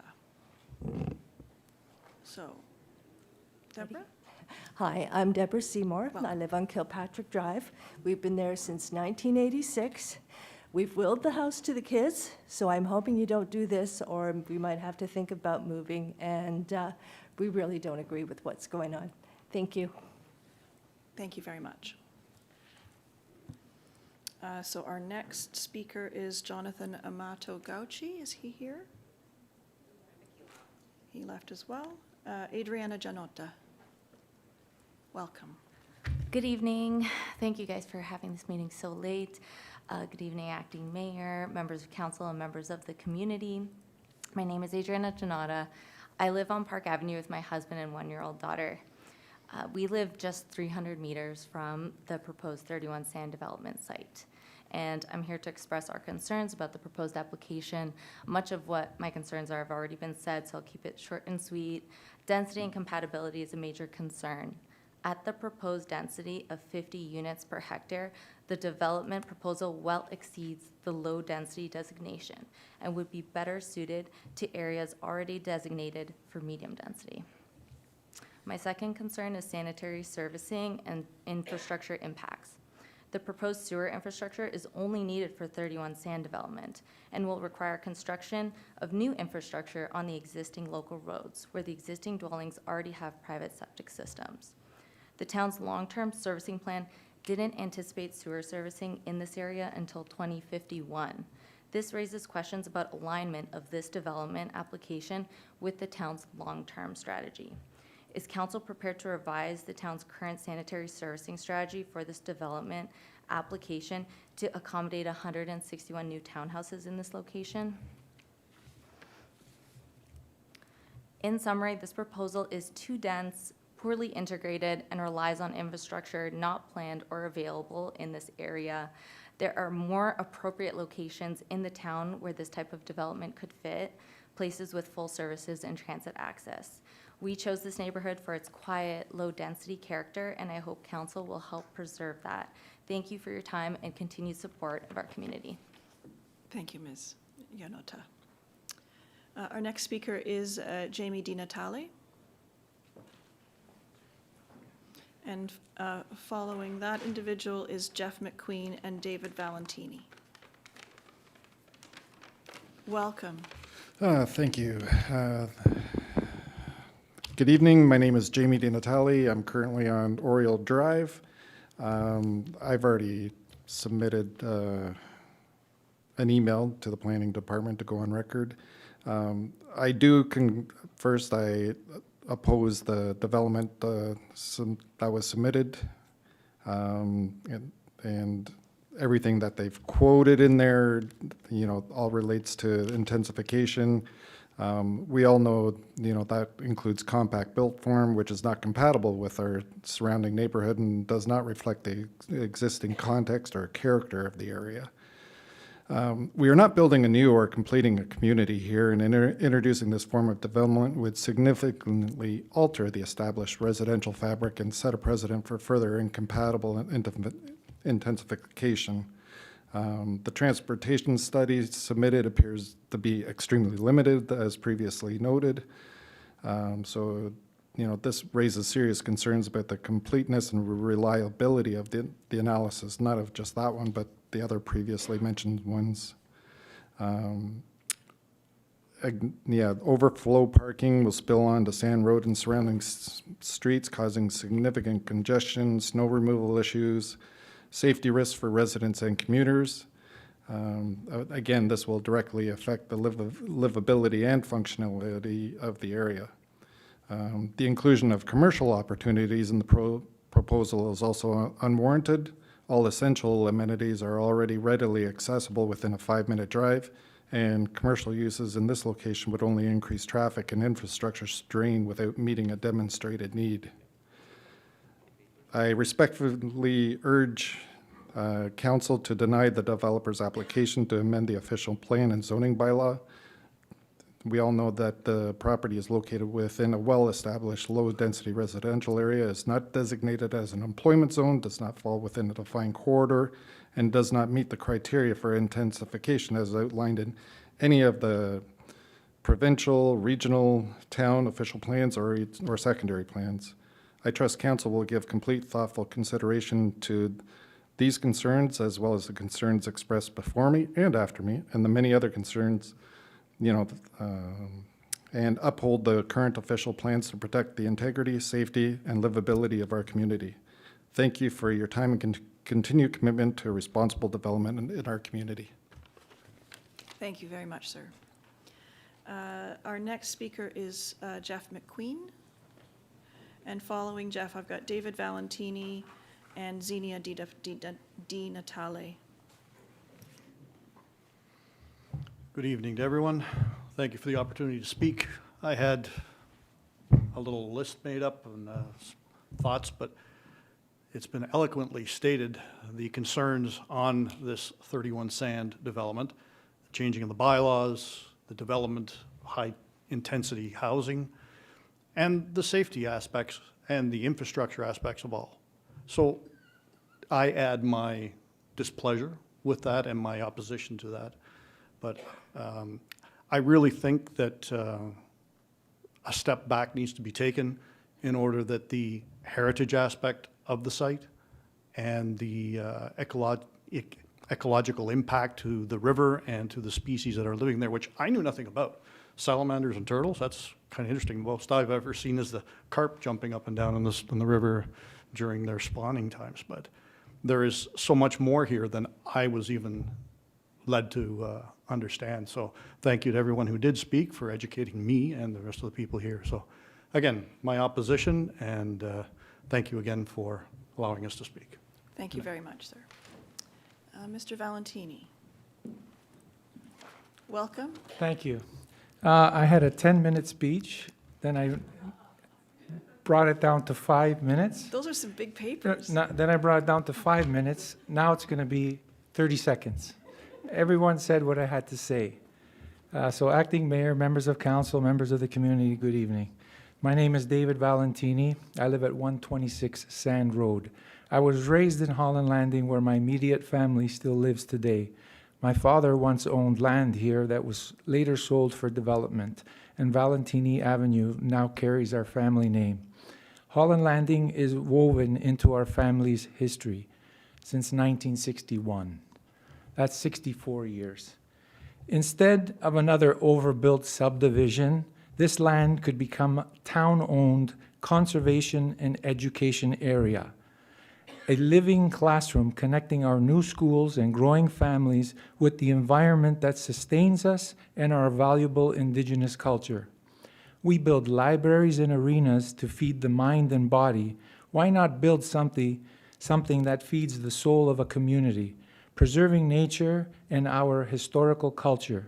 Compared to what's spent on community centers, a small investment in preserving this land would pay back for generations in education, culture, and civic pride. It would show that this town still knows how to balance growth with stewardship. This is not just another file. It's a legacy decision. If you approve it prematurely, you'll be remembered not for facilitating progress, but for sanctioning irreversible harm to the environment, to our heritage, to our infrastructure, and to the trust between council and residents. East Gwillimbury doesn't need to grow faster. It needs to grow wisely. Please choose to protect this land and make it something enduring and proud. And just on behalf of my dad that's not with us, he was a barber, and he successfully put together 33 residences on Valentini Avenue without knowing anything about developing. So when there's a goodwill, things will come out. Thank you. Mr. Valentini, I had the pleasure of meeting your dad, and he would often come into the Civic Center and bring us newspaper articles and roosters, and he was a special gentleman. And so I want to express, I know it's a bit off topic, but I wanted to express my condolences that he has passed, and he certainly left a strong legacy behind. Thank you. So, Xenia Di Natale, please come forward. Welcome. Hi, I'm Xenia Di Natale, and I live on Oriole Drive. And I concur with all of the speakers before me, including my husband. And I feel very strongly about it, and I oppose to the development on 31 Sand Road. Thank you. Thank you very much. Our next speaker is Bill Denby, and while he's making his way to the microphone, I'm going to put John Gamble, Lisa Conlon, and Linda Gamble into the queue. So we've got those people coming. So, Mr. Denby. Thank you. Oh, sorry, go ahead. Sorry. It's a pleasure to be here, acting mayor and councillor and staff.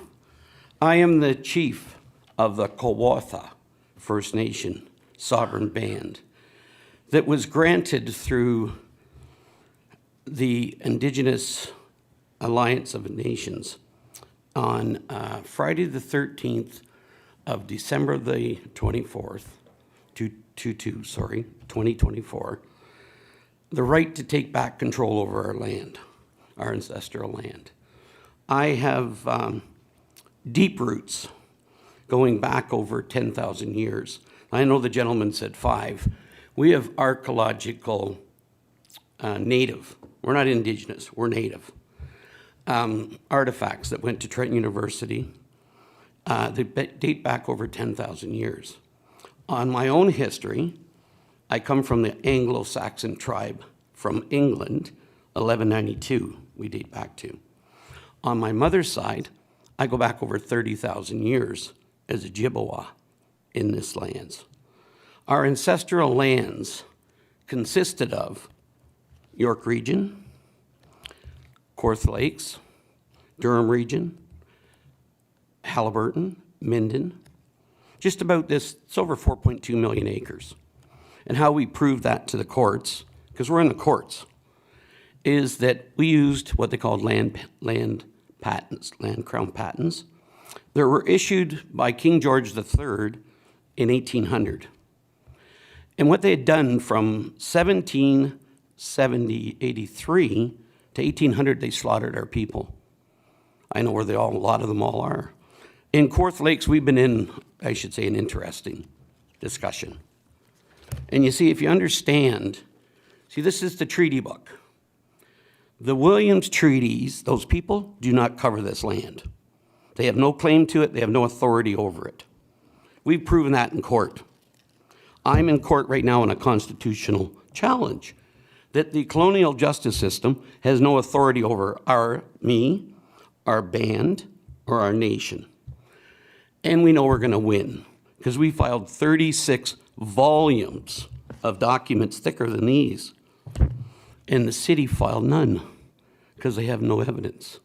We proved to them without a shadow of a doubt that we do control this land and that we are going to take back, and I want to make this clear, we are not taking back any of the houses, any of the properties that belong to the citizens that bought it under goodwill.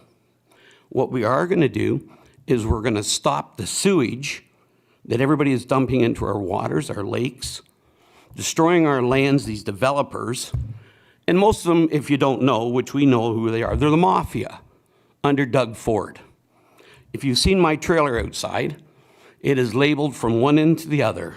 And if that wasn't true, then I would be in court right now for slander. We had 72 private prosecutions filed against Mr. Ford. 9 criminal charges. We have Trudeau, all of them. He come in the 11th hour and stayed our proceedings because you know what the Crown Attorney said? You can't get a conviction on the Premier. And we said, just watch us. Sir, So I'm gonna talk about, and I just wanted to get a little bit of background. Thank you. Okay, because we've been in Ottawa for the last Wednesday. Our Grand Chief and a number of us. We met with the U.S. Embassy, presented them some documents. We met with the Department of Defense. We met with the Royal Canadian Mounted Police. We've asked for a full investigation into the corruption of the Trudeau government, the Ford government. And I'm going to finish, my dear. And I'm not saying you, because you're just following what they're forcing you to do. I commend you if you take a stand. We'll work with you against Mr. Ford and his mafia developers. I hope she's still on. Sir, right? I'm asking you to wrap up at this point. I will do that. You're wildly off topic. I will. I am wildly because I want to get it all on the record. I want you to know who controls the land. We do. Anyways, this development doesn't suit the needs of the people, like everybody has said. Because I would love to take a tour with Hughes and show me your water treatment plant. I really would. Because we have 150 videos of Kawartha Lakes dumping raw sewage from their water treatment plant. Because you can't push sewage in a sewer system uphill. So all I'm saying to you is this, be very careful what you decide. What I'm saying to you is, don't go forward in any fashion with this proposed development. That's all I'm warning you. And I have some documents that I would like to submit that they're for educational purposes. We're approaching 6 minutes, sir. So Yes. if you've got documents to Who submit, would then I I'll give ask them you to to? submit them to the clerk. Madam Clerk, is there someone outside the room that can receive his documentation?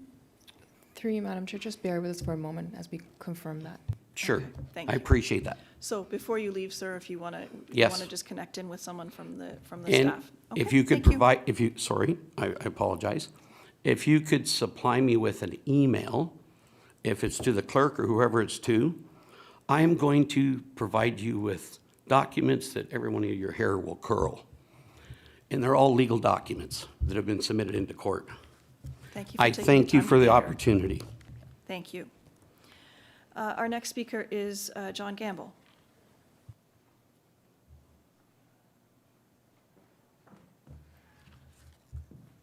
Good evening, Council.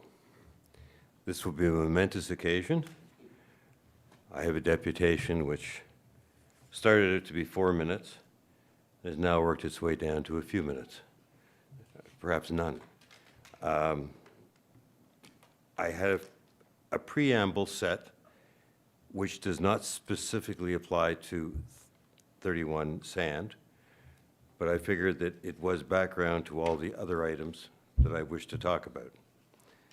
So if you'll forgive me, I would like to make this very, very brief one, just for the record, and say that I agree with all of the objections that we've heard so far, and I can't add anything to them other than about 10 or 11 lines that I had written as a preamble, if I may proceed. To understand Ontario's policy to build faster, we must first understand why trading the plans for controlled growth with panic growth. While Canada as a whole is a country based on immigration, previous immigration policy controlled immigration. In days of old, there was quotas enforced and rules governing immigrant ability to add productivity to our country, and specifically excluded those who were unable to be productive and requiring social assistance. Present day, our immigration free-for-all has ignored these core requirements. Our present housing shortage is really nothing more than an excessive requirement based on uncontrolled immigration. This has many deleterious effects, including food security, housing, social and financial demands, which are crippling the country and end up being a serious problem for new immigrants as well as the existing population. Canada was built on immigration, there's no question, and I think it's a great thing. My grandparents immigrated from Ireland and Britain, but it was a controlled immigration. As a country, we can only accept so many people at one time to give them and us a chance to acclimatize to each other. That's all I have to say for tonight. Thank you, Mr. Gamble. And you did that within 2 minutes and 41 seconds. I'll reserve that remaining time for the next deputation.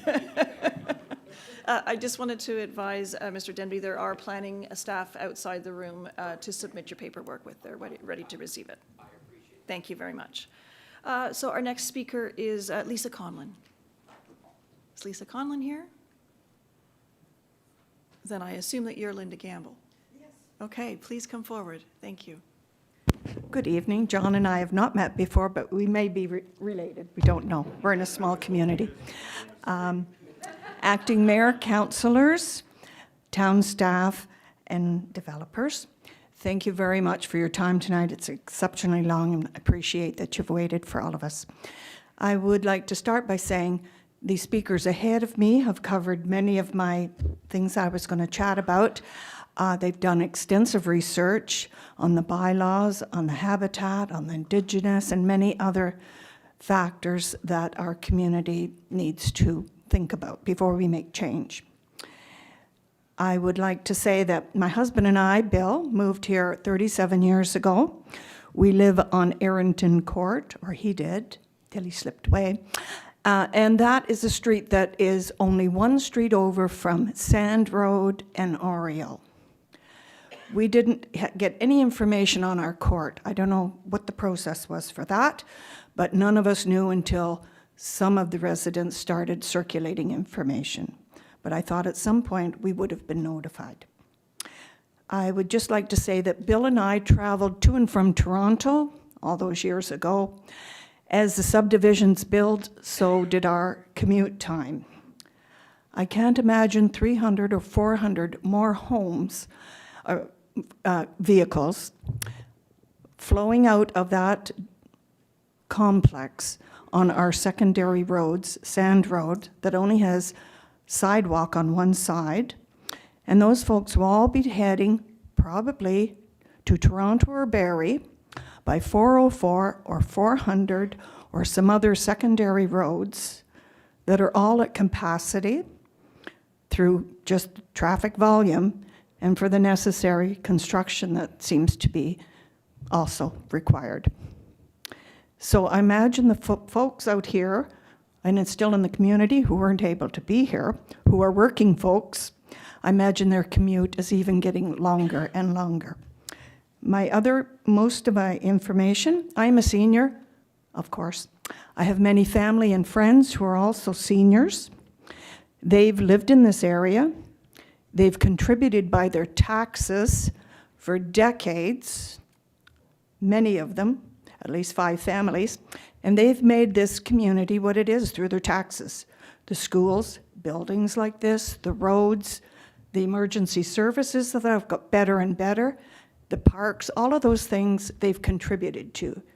But now as they age, they want to stay in the community, but they're not going to move to semi-detached homes. They need smaller dwellings that are bungalows on a smaller property. That's what we could respectfully give them. My other point is the sewage system, which people have touched on, but I'd just like to add my story. 7 years ago, we did a renovation to my home. The town was not happy with the septic system we had that was working perfectly, and when he dug it up, it was working perfectly, but the new one cost us $24,000 7 years ago. The mere mention of another sewage system is financially a nightmare. So I would like to just speak to that. The other part is I would like to go on record that when the councillors do vote, that it is public.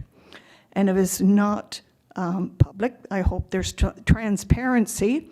If we meet you at ribbon cutting or whatever, and you tell us how you vote. Thank you. Thank you very much, Ms. Gamble. And yes, it will be in public. Our next speaker is Glenn Buchberger, and then Tom Pileggi and Karen Malkove. Glenn? I don't see a Glenn, but I see a Tom. Welcome, Mr. Pileggi. Good evening, Madam Acting Mayor, Council, staff, and everyone that was here from the community. Just a couple of things that I want to bring up. I agree with what everybody said. There's not much more I want to add to that. I don't want to take anybody's time up. This property was sold in 2016 for $2,698,000 and resold to this developer on July 18, 23 for $6,800,000. That's over double the price. So he has to justify his cost factor to building what he needs in order to get a lot of money that he wants to make a profit on. I'm surprised and shocked that A, the listing broker, and B, the buyer's broker, did not know that this property was under heritage, under indigenous, any of those things there. So there's a fiduciary duty that wasn't explained to both by the seller and by the buyer's agents. Also, why would the town not notify these people about this? And what was their due diligence that the developer did? Did they go through, like I know when I deal with my clients, I do the due diligence to make sure that the property is suitable for that use and that it abides by the bylaws, the zoning, and everything else, that there's no heritage designation, no artifacts, no indigenous things, none of these things. It seems like this developer did nothing. All he wants to do is come on here and build 161 homes in a community that's got single-family homes.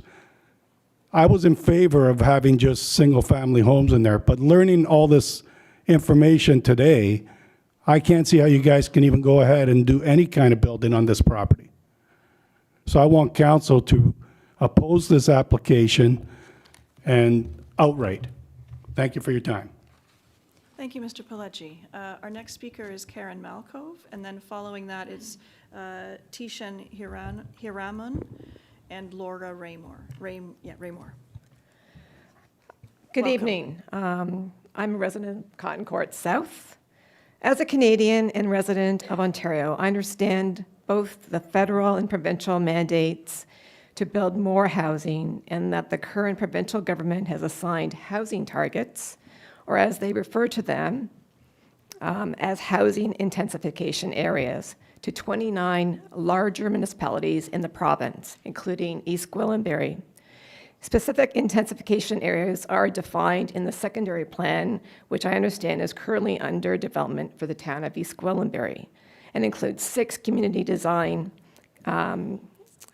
plans, including one for the Holland Landing East Community Design Plan, to guide new growth in the defined area.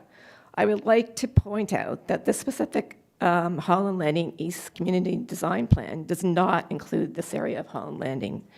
It is my firm belief that investors and developers with deep pockets should not have the ability to come into long-established communities such as Holland Landing and be permitted to drastically change the approved official plan and associated zoning bylaws and propose ill-fitted, high-density developments under the guise of fulfilling this housing intensification mandate, especially given that these proponents do not reside in this local community or have taken any time to understand the social fabric of the existing Holland Landing community. Let's be clear that their bottom line is profit and not protecting the existing community, environment, heritage, archaeological features, and the list goes on. The OPA and ZB zoning bylaw amendment request, which have been submitted through the, quote, complete application for the proposed development at 31 Sand Road, appears to miss the mark in aligning with East Gwillimbury's vision for future growth in this Holland Landing neighborhood on many fronts and should not be approved. Thank you. Thank you very much. Our next speaker is Tishan Hiraman. Welcome. Thank you. Good evening, everyone. It has been a long night. I want to, first of all, go on record to say we oppose to that development on 31 Sand Road. My wife was here earlier, Anisha, so I have to be on record to agree with everything that she said. And just a long story short, we moved here, it has been less than 5 years. And the moment we moved in, I knew that this is the spot we want to be, to grow our family, even to retire, because the housing, the way it was, it fits us. I mean, when we grow older with pain, knees and back pain, you just have to climb like maybe 5 steps to go up, 5 to go down. So, and when I heard about this happening, and it makes me sad because there's so much happening there and we have already discussed about it. What I want to go on record too is I've heard that there's a revised proposal that may come after in the future. And I want the developer to know that we stand strong here as a community. We value what's around us in the environment, the community, and the heritage there. Whatever they're gonna throw at us, I don't know how long it's gonna be, we will still be standing here. And we are strong in what we believe this community belongs. And I hope the town and our local representative here, don't get bullied into that process, because we know it does happen. And I can see in your eyes today, and I can feel it in the room that you guys have heard a lot, and you guys will stand with us and make a decision that will send a strong signal for generations to come that we did think that we care about, and this is how we want our community to be now in the future. And thank you, everyone, and I appreciate your time and everything here. Thank you very much. Our next speaker is Laura Raymer. I'm afraid I'm not a very good speaker. That's okay. Welcome. Thank you. I'm Laura Raymer, and I strongly oppose to the development of 31 Sand Road. I am a resident of Kilpatrick Drive and have been for 39 years. I moved here because it was quiet and respected community with small town values, and the most important issue for me was that there were no townhouses or apartment buildings around, because that's where I came from. The housing project proposed for 31 Sand Road will impact the character of this community in a very negative way. Townhouses and storefronts are a mismatch with our neighborhood character. In my opinion, a project of this magnitude should be built on a concession road that can handle the number of homes, people, and traffic, and won't destroy the quality of life in this community. And I urge council to reject the proposal. Thank you. Thank you, Ms. Raymer. Is there a John Raymer here? I'm sensing a trend. While he's coming forward, the next speakers we have are Roger Hubbard, Vincent Picone, and Vince Stewart. Welcome, Mr. Raymer. Thank you. Good evening, councillors. I am strongly opposed to the application to rezone 31 Sand Road and the proposal for 161 units. I am a member of the Hall Landing community and reside on Kilpatrick Drive for 39 years. I chose to live here to enjoy the ample green space and the quiet community lifestyle.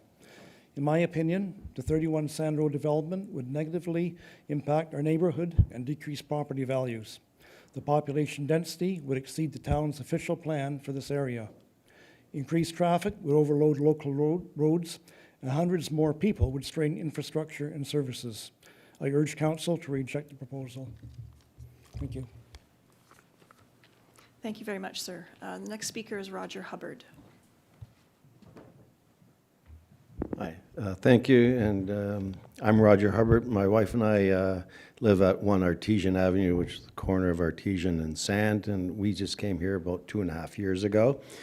But the reason why we came here was exactly what's been mentioned here. You know, we have a small house, some nice property. We have 3 children that are now all in the grandbaby stage. So we've been benefiting from, especially this summer with a little pool.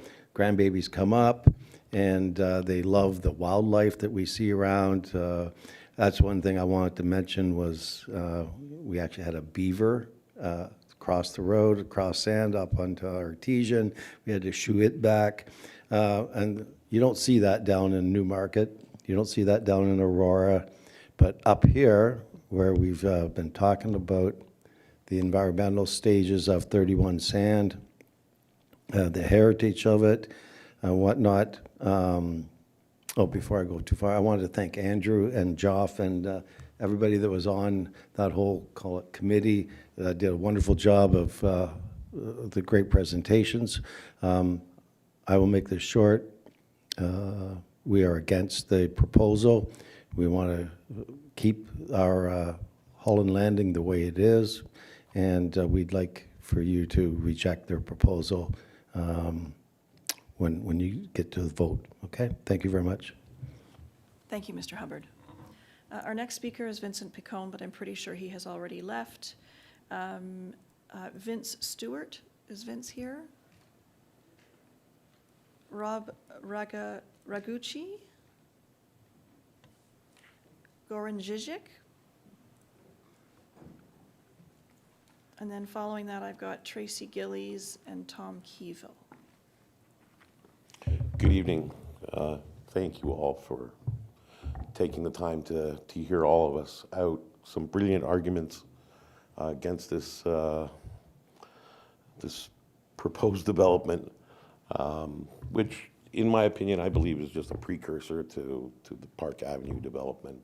Like developer spending $40 million, $250,000 per unit on a septic system.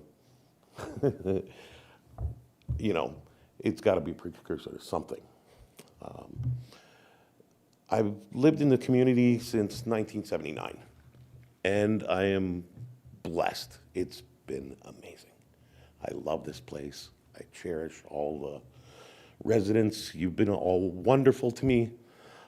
I'm an immigrant. I came here from Yugoslavia, a country that doesn't even exist anymore. And I came from a communist country. I ran from it with my family. We had to escape. The Canadians took us in with open arms, and I'm very fearful that socialism that's happening here is getting awfully close to the communism that we experienced there.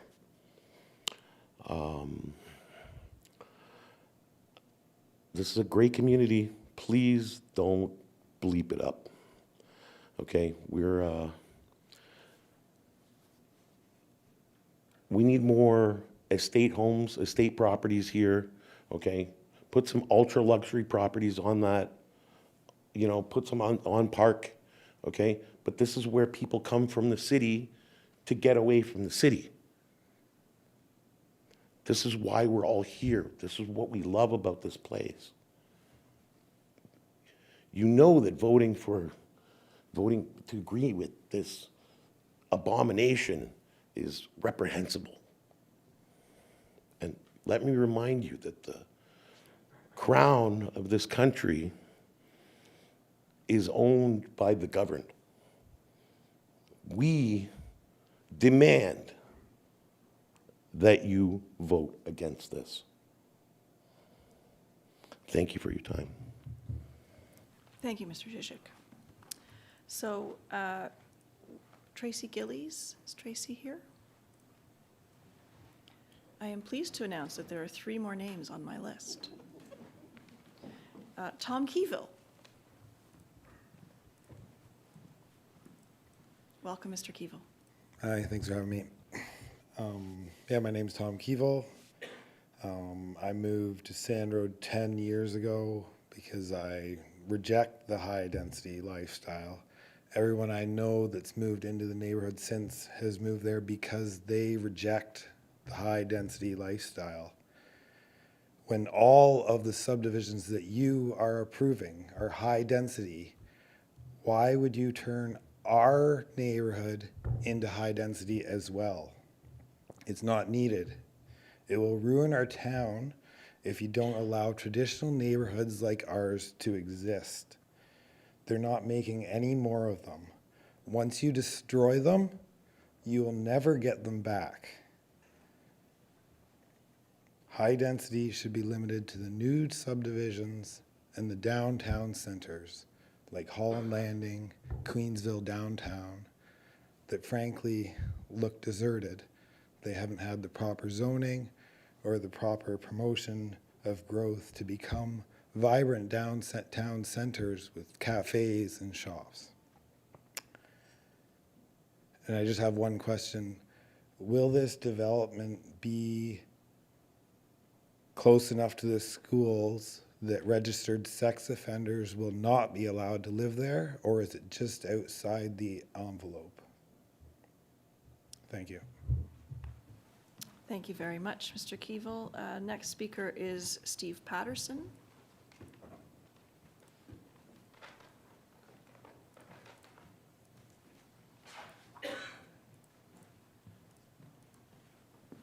Staying power. Yeah, thank you. And apparently I'm the second last, so You are. I'm not quite holding you up to the end of the night, but almost there. No, I appreciate taking the time and listening to all of us tonight, and hearing us out and the opportunity for me to speak tonight. When I did sign up, I did see I was number 149 on the list. So there has been a lot of people have already spoken very eloquently, and I agree with what's been said already. I strongly oppose the proposal in its current form. I moved to Kilpatrick Drive with my wife and 2 boys and 2 dogs 9 years ago, and we moved specifically from Newmarket specifically for the quiet lifestyle. Still to this day, every time I descend into Holland Landing from the Lowe's area, I guess Ronanel area, as you descend that hill, I still feel a sense of calm as I come into what I know is a quieter, calmer, safer community. When we moved in, we saw that vacant property there. It's as we all know, it's been there for a long time. And we knew there was going to be homes built there at some point. Like many have said, I'm not opposed to development. And to be honest, I also expected homes of probably greater density than what exists today because that's just what's being built. However, the level of density, 50 units per hectare, is well in excess of, I think, anything that anyone would have considered reasonable, as many have already stated. And it does not respect nature in the area, does not respect our heritage, does not respect the safety required in the community, and also doesn't respect our community and the culture that's there and what many of us have chosen to live in. And also, as we've all heard many times, the infrastructure is not there to support it. I will try, with the second last speaker, to bring up one point that I don't think I've heard maybe fully expressed. And we've heard a lot about the traffic interruption, the additional traffic that would occur with the additional density. And that is absolutely a serious concern. Another 300 cars on a road that really is not made to support that would be very excessive. But even prior to getting to that point, during the construction, which is undoubtedly would be going on for years, and especially construction of a sewage system that has to cross through that area, during that period of time, I cannot imagine a sand road, a 2-exit road, how that would be impacted during that period of time and how disruptive that would be to the community. That definitely needs to be part of any traffic study that's done to support this. Lastly, I'll close with this. Everyone in front of us here, you represent the people. I think the fact that I was 149th on the list, the fact that the chamber room was at capacity, which I understand is not a typical thing, the fact that the atrium was at capacity, the hall landing room was at capacity, the lobby was getting at capacity, we had to park everywhere to get in here, is very strong evidence of what the will of the people is here. The unity of the messages you've heard tonight is very strong evidence of the will of the people here. It's your responsibility to vote with the will of the people. I'll leave it at that. Thank you. Thank you, Mr. Patterson. So our last speaker is Ria DaCosta, and she had been here earlier, and I called her, but she wasn't in the room, but she's here now, and you get the last word from the community. No pressure. No, none at all. I'm sorry for keeping you late. I have two No, small children I we're had here. to put to bed, so I'm here. First of all, I live very close to Sand Road. I live there with my husband and my 2 young kids who held me up tonight. But I think it's clear to say that my husband and we are opposed to the proposed development. I understand that it's going to be revised, and that's in the works. And I hope we'll get a chance to speak to that too. And whatever the revision is, I hope it's not just knocking off 20 townhouses. It's hopefully more substantial than that.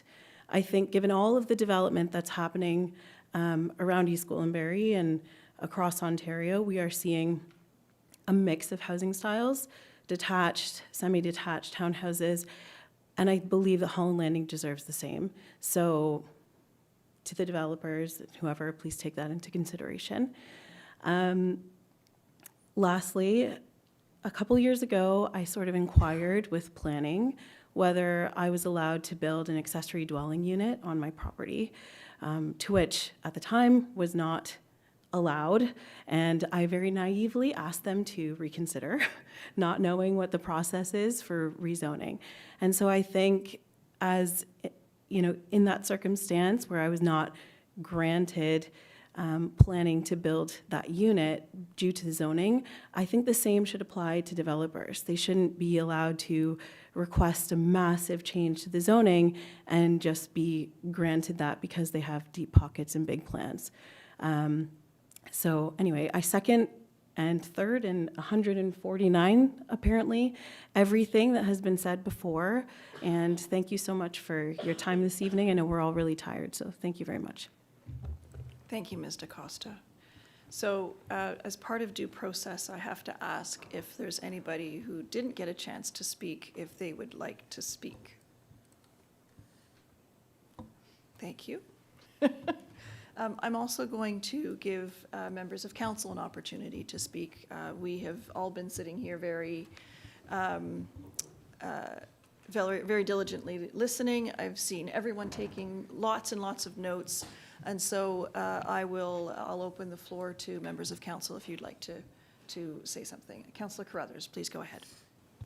Thank you. I want to begin by sincerely thanking all the residents who took time out of their busy schedules, not just to be here tonight, but to engage so meaningful in this process over the last 2 months. I've received and responded to hundreds of phone calls, text messages, and emails about this project. I attended numerous in-person meetings with staff, the applicant, residents, and yes, I've done my best with the Facebook comments. At every point, I've made it clear, in order to not prejudice the process, we must remain unbiased until both the community and the applicant have had the opportunity to present their views in an open, transparent, and public forum. Tonight, that's exactly what we did. Now our community has waited long enough to hear where their elected representatives stand on this issue. So let me be clear. It should come as no surprise to anyone who knows my longstanding and unwavering support and commitment to this community that I do not and I will not support this development. For months now, I've heard the concerns of residents, concerns about the environment, density, heritage, the impact of the neighborhood, and how this proposal simply does not fit. Residents articulated those concerns clearly tonight. I won't repeat what's already been said, but I do want to speak to the foundation of Council's decision-making on development, our official plan. In consultation with the community, I have spent significant time and effort we have spent significant time and effort developing an official plan whose stated purpose is, and I quote, to provide the town with a comprehensive framework within which to guide decision-making about future growth. Schedule 3A of the OP clearly calls for low-density residential at 31 Sand, consistent with the surrounding neighborhood. It further states that intensification is to occur primarily in centers and corridors designated by the plan. Let's be clear, 31 Sand Road is neither a center nor a corridor. Our official plan also includes clear language around compatible development. A new development must, and I quote, coexist with existing development without causing any undue adverse impact on surrounding properties, end quote. The residents we were elected to represent has stated quite clearly that they feel this development does not pass the compatibility tests laid out in the official plan. This document is not just words, it's policy, and it's our promise that we've made to the people we serve. If we as a council don't uphold our own official plan, what's the point of creating it in the first place? I call on my colleagues around this table and our staff to stand by our official plan. Let's uphold it for the residents, for our credibility, and for the long-term integrity of our town. Thank you. Thank you, Councillor Carruthers. Councillor Foster, go ahead, please. Thank you. Let me start here. I've heard a lot of people tell me how long they've lived in town. I'd like to state I've been here all my life. That's 64 years. I knew the Orples well. I knew some of the family well. I've ate the corn and potatoes that were planted on that property and plowed every year. When we start talking about artifacts, that's why they were found, most of them. And I also know that many homes in the area are built on the original farm. So when I hear about the Indigenous integrity and all the artifacts, they may be where some of you people live. So there are other implications there. I also need to say that much of what I've heard here tonight, Councillor Carruthers and I have brought up previously in other meetings. And I realize that we need diversified housing for folks in different stages of their life. However, I've said before and I'll say again, this kind of development is fine where you're creating a community, not where you're moving into an established community.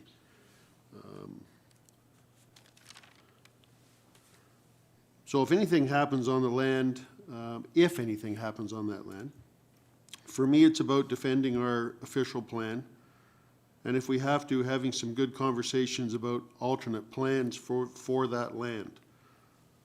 So let me make everybody understand this is not a done deal. I've heard that enough. I've been told enough that we are on the wrong side of this. We are not. We are with you. We're hearing everything that you say. I can stand with Councillor Carruthers. I will not support this development the way it is. And if there's alternate plans, we'll look at it at that time. Thanks. Thank you, Councillor Foster. Councillor Crone. Thank you, Madam Chair, and thank you to everyone that showed up tonight and spoke up, stayed engaged, and showed us just how deeply you care about this community. You know, like Councillor Foster, I've lived here all my life, and my family goes back 6 generations, so we care. I want to thank my colleagues for sticking around too. I think this is a record breaker for us. staying as long as we have. And I want to thank Councillor Roy DiClemente for stepping up and chairing what was at times a difficult meeting. So from the start I said, fairness means keeping an open mind and listening to everyone. And tonight that's what we did. But I want to be clear, I do not support this development. And that decision comes from listening to you, your concerns about the scale, the impact, and the fit, and from respecting our official plan. Our official plan reflects years of community effort, and it says the 31 Sand Road is for low-density homes, not intensification. It calls for compatible development, projects that blend in, not disrupt, and this proposal fails that test. And I want to extend my sincere thanks to Councillors Carruthers and Foster for their dedication and leadership on this matter. I understand what it's like to manage an issue that draws intense public attention within your ward. I've had it happen in mine, and it demands tremendous time, patience, and composure, especially with residents when concerns run high. So tonight, I say to my colleagues and our staff to stand by our official plan. Let's honor the voices of our residents. Let's defend the integrity of our process, and let's do right by the community that placed their trust in us. Let's stand by our official plan, by our residents, and the integrity of this process. That's how we're going to protect the character of this town, and that's how we build a future that we can all be proud of. Thank you. And Madam Chair, if I may just add one more. I think if we could give some direction to staff that we deal with this application in a priority manner, I think we need to get this dealt with as soon as possible, give it the due attention it deserves, and so that this doesn't have to hang over our heads and the community's heads any longer. Thank you. Thank you. Councillor Leahy, go ahead, please. Thank you very much through you, Madam Chair. Although I'm elected in Ward 3, I am a councillor that represents all of East Gwillimbury, and all of us have an equal vote. And I have consistently demonstrated that I listen to the people and listen to your concerns. And the meeting tonight brought back memories of the previous large meeting that we had regarding the tree bylaw. And there were over 200 names on a petition, and there were copious deputations against the tree bylaw. And I am consistent in listening to the people.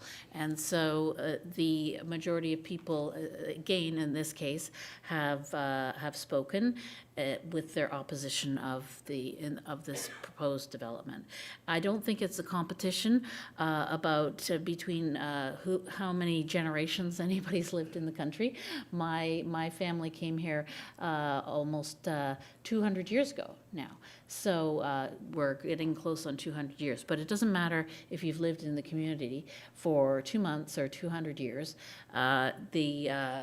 Everybody has an equal voice, and we all have equal votes on this. So I will be listening, as I have done in the past, consistently to the majority of the residents and their opinions that they've shared. And I want to thank them for bringing to our attention other important questions that have been raised this evening that had not, you are our best resource. The people of the community are the best resource.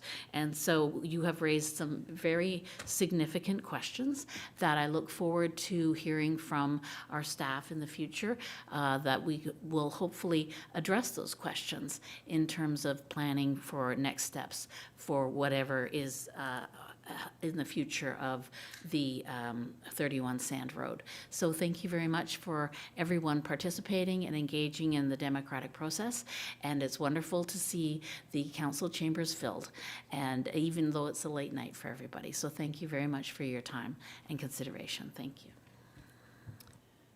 Thank you, Councillor Leahy. Councillor Johns, do you wish to speak? Okay.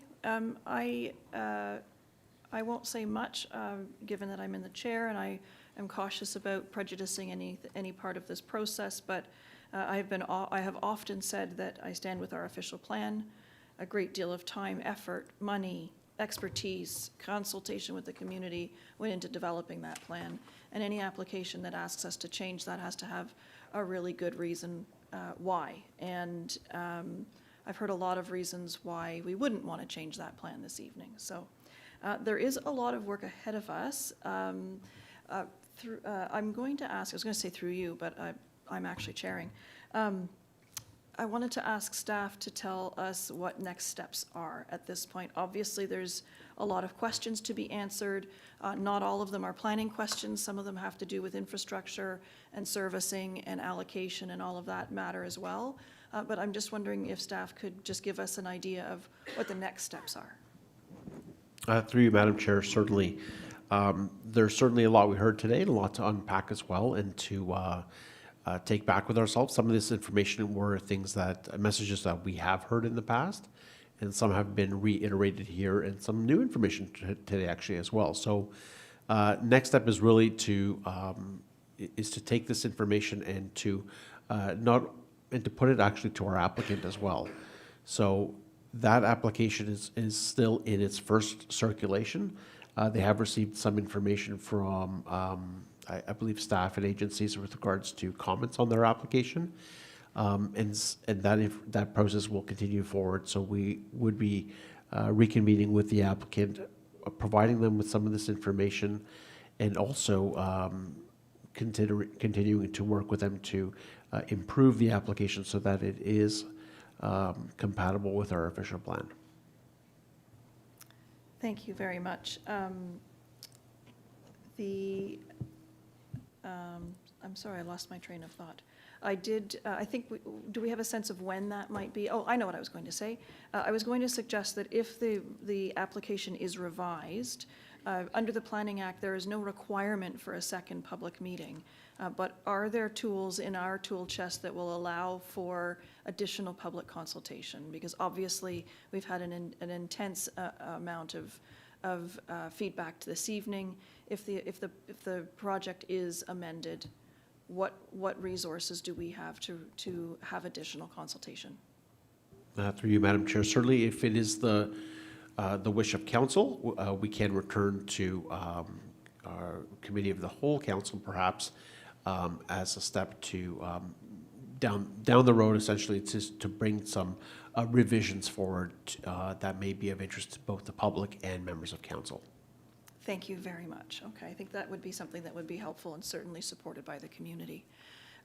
Before I call a vote, I did want to acknowledge not just the community and members of council, but the staff team that have supported us this evening.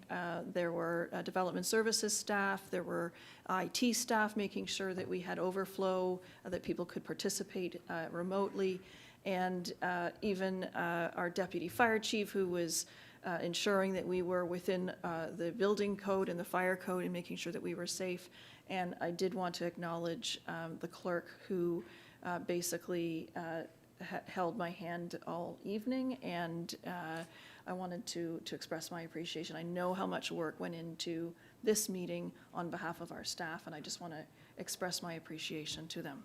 So I think at this point we are looking for a motion that the Development Services Memorandum entitled Proposed Official Plan Amendment and Zoning Bylaw Amendment for 31 Sand public meeting be received, and that the presentation from the applicant be received, and that comments received at this statutory public meeting be addressed by the Development Services Planning Branch in a comprehensive report to a future future council meeting date. Go ahead, Councillor Carruthers. I just think it's really important to reiterate that this is not a vote on the development. We are just receiving all the input we received today. Even though that's what it says, I think it's important to reiterate so no one is confused. This vote is just administrative in receiving your comments. So we simply officially have to, so this motion puts all of the comments we've received into the record. May I have a mover? Councillor Carruthers and Councillor Foster, thank you. Any further discussion? Seeing none, all those in favor? And that motion carries. So, That brings us to the end of the statutory public meeting for 31 Sand Road. And I will now turn the chair back to Councillor Johns to continue our agenda. Yeah, 1 minute. Thank you, Councillor Roy DiClemente, and echoing Councillor Crone's comments. Thank you, sincerely. So item I, correspondence, we have no items for consideration at this time. Item J, resolutions, we have none at this time. Under reports, K1, Development Services Memo, and be it resolved that the Development Services Memorandum dated October 21st, 2025, entitled the Part Lot Control Exemption Bylaw of Lakeview Tricap Homes, Queensville, be received. Looking for a mover, Councillor Carruthers. Seconder, Councillor Crone. Any discussion? All those in favor? Motion carries. Now we go to item L, bylaws. This is a bylaw to exempt certain lands from the part law control provisions. And so I should keep going on this. Yeah, sorry, did you want to comment? Yeah, okay. Seconder. Yeah. Okay, Councillor Roy DiClemente, seconded by Councillor Carruthers. Any discussion? All those in favor? Motion carries. No business. M, other business, none at this time. And confirming bylaw, be resolved that bylaw 2025-058 being a bylaw to confirm the proceedings of tonight, the council meeting held on October 21st, 2025, be taken and read, enacted, signed by the mayor and municipal clerk, moved by Councillor Leahy, seconded by Councillor Roy DiClemente. Any discussion? All those in favor? Motion carries. Adjournment, moved by Councillor Crone, seconded by Councillor Carruthers. Be it resolved that the meeting, Councillor adjourned at midnight. Yes, we did it. All those in favor? Motion carries. Good night.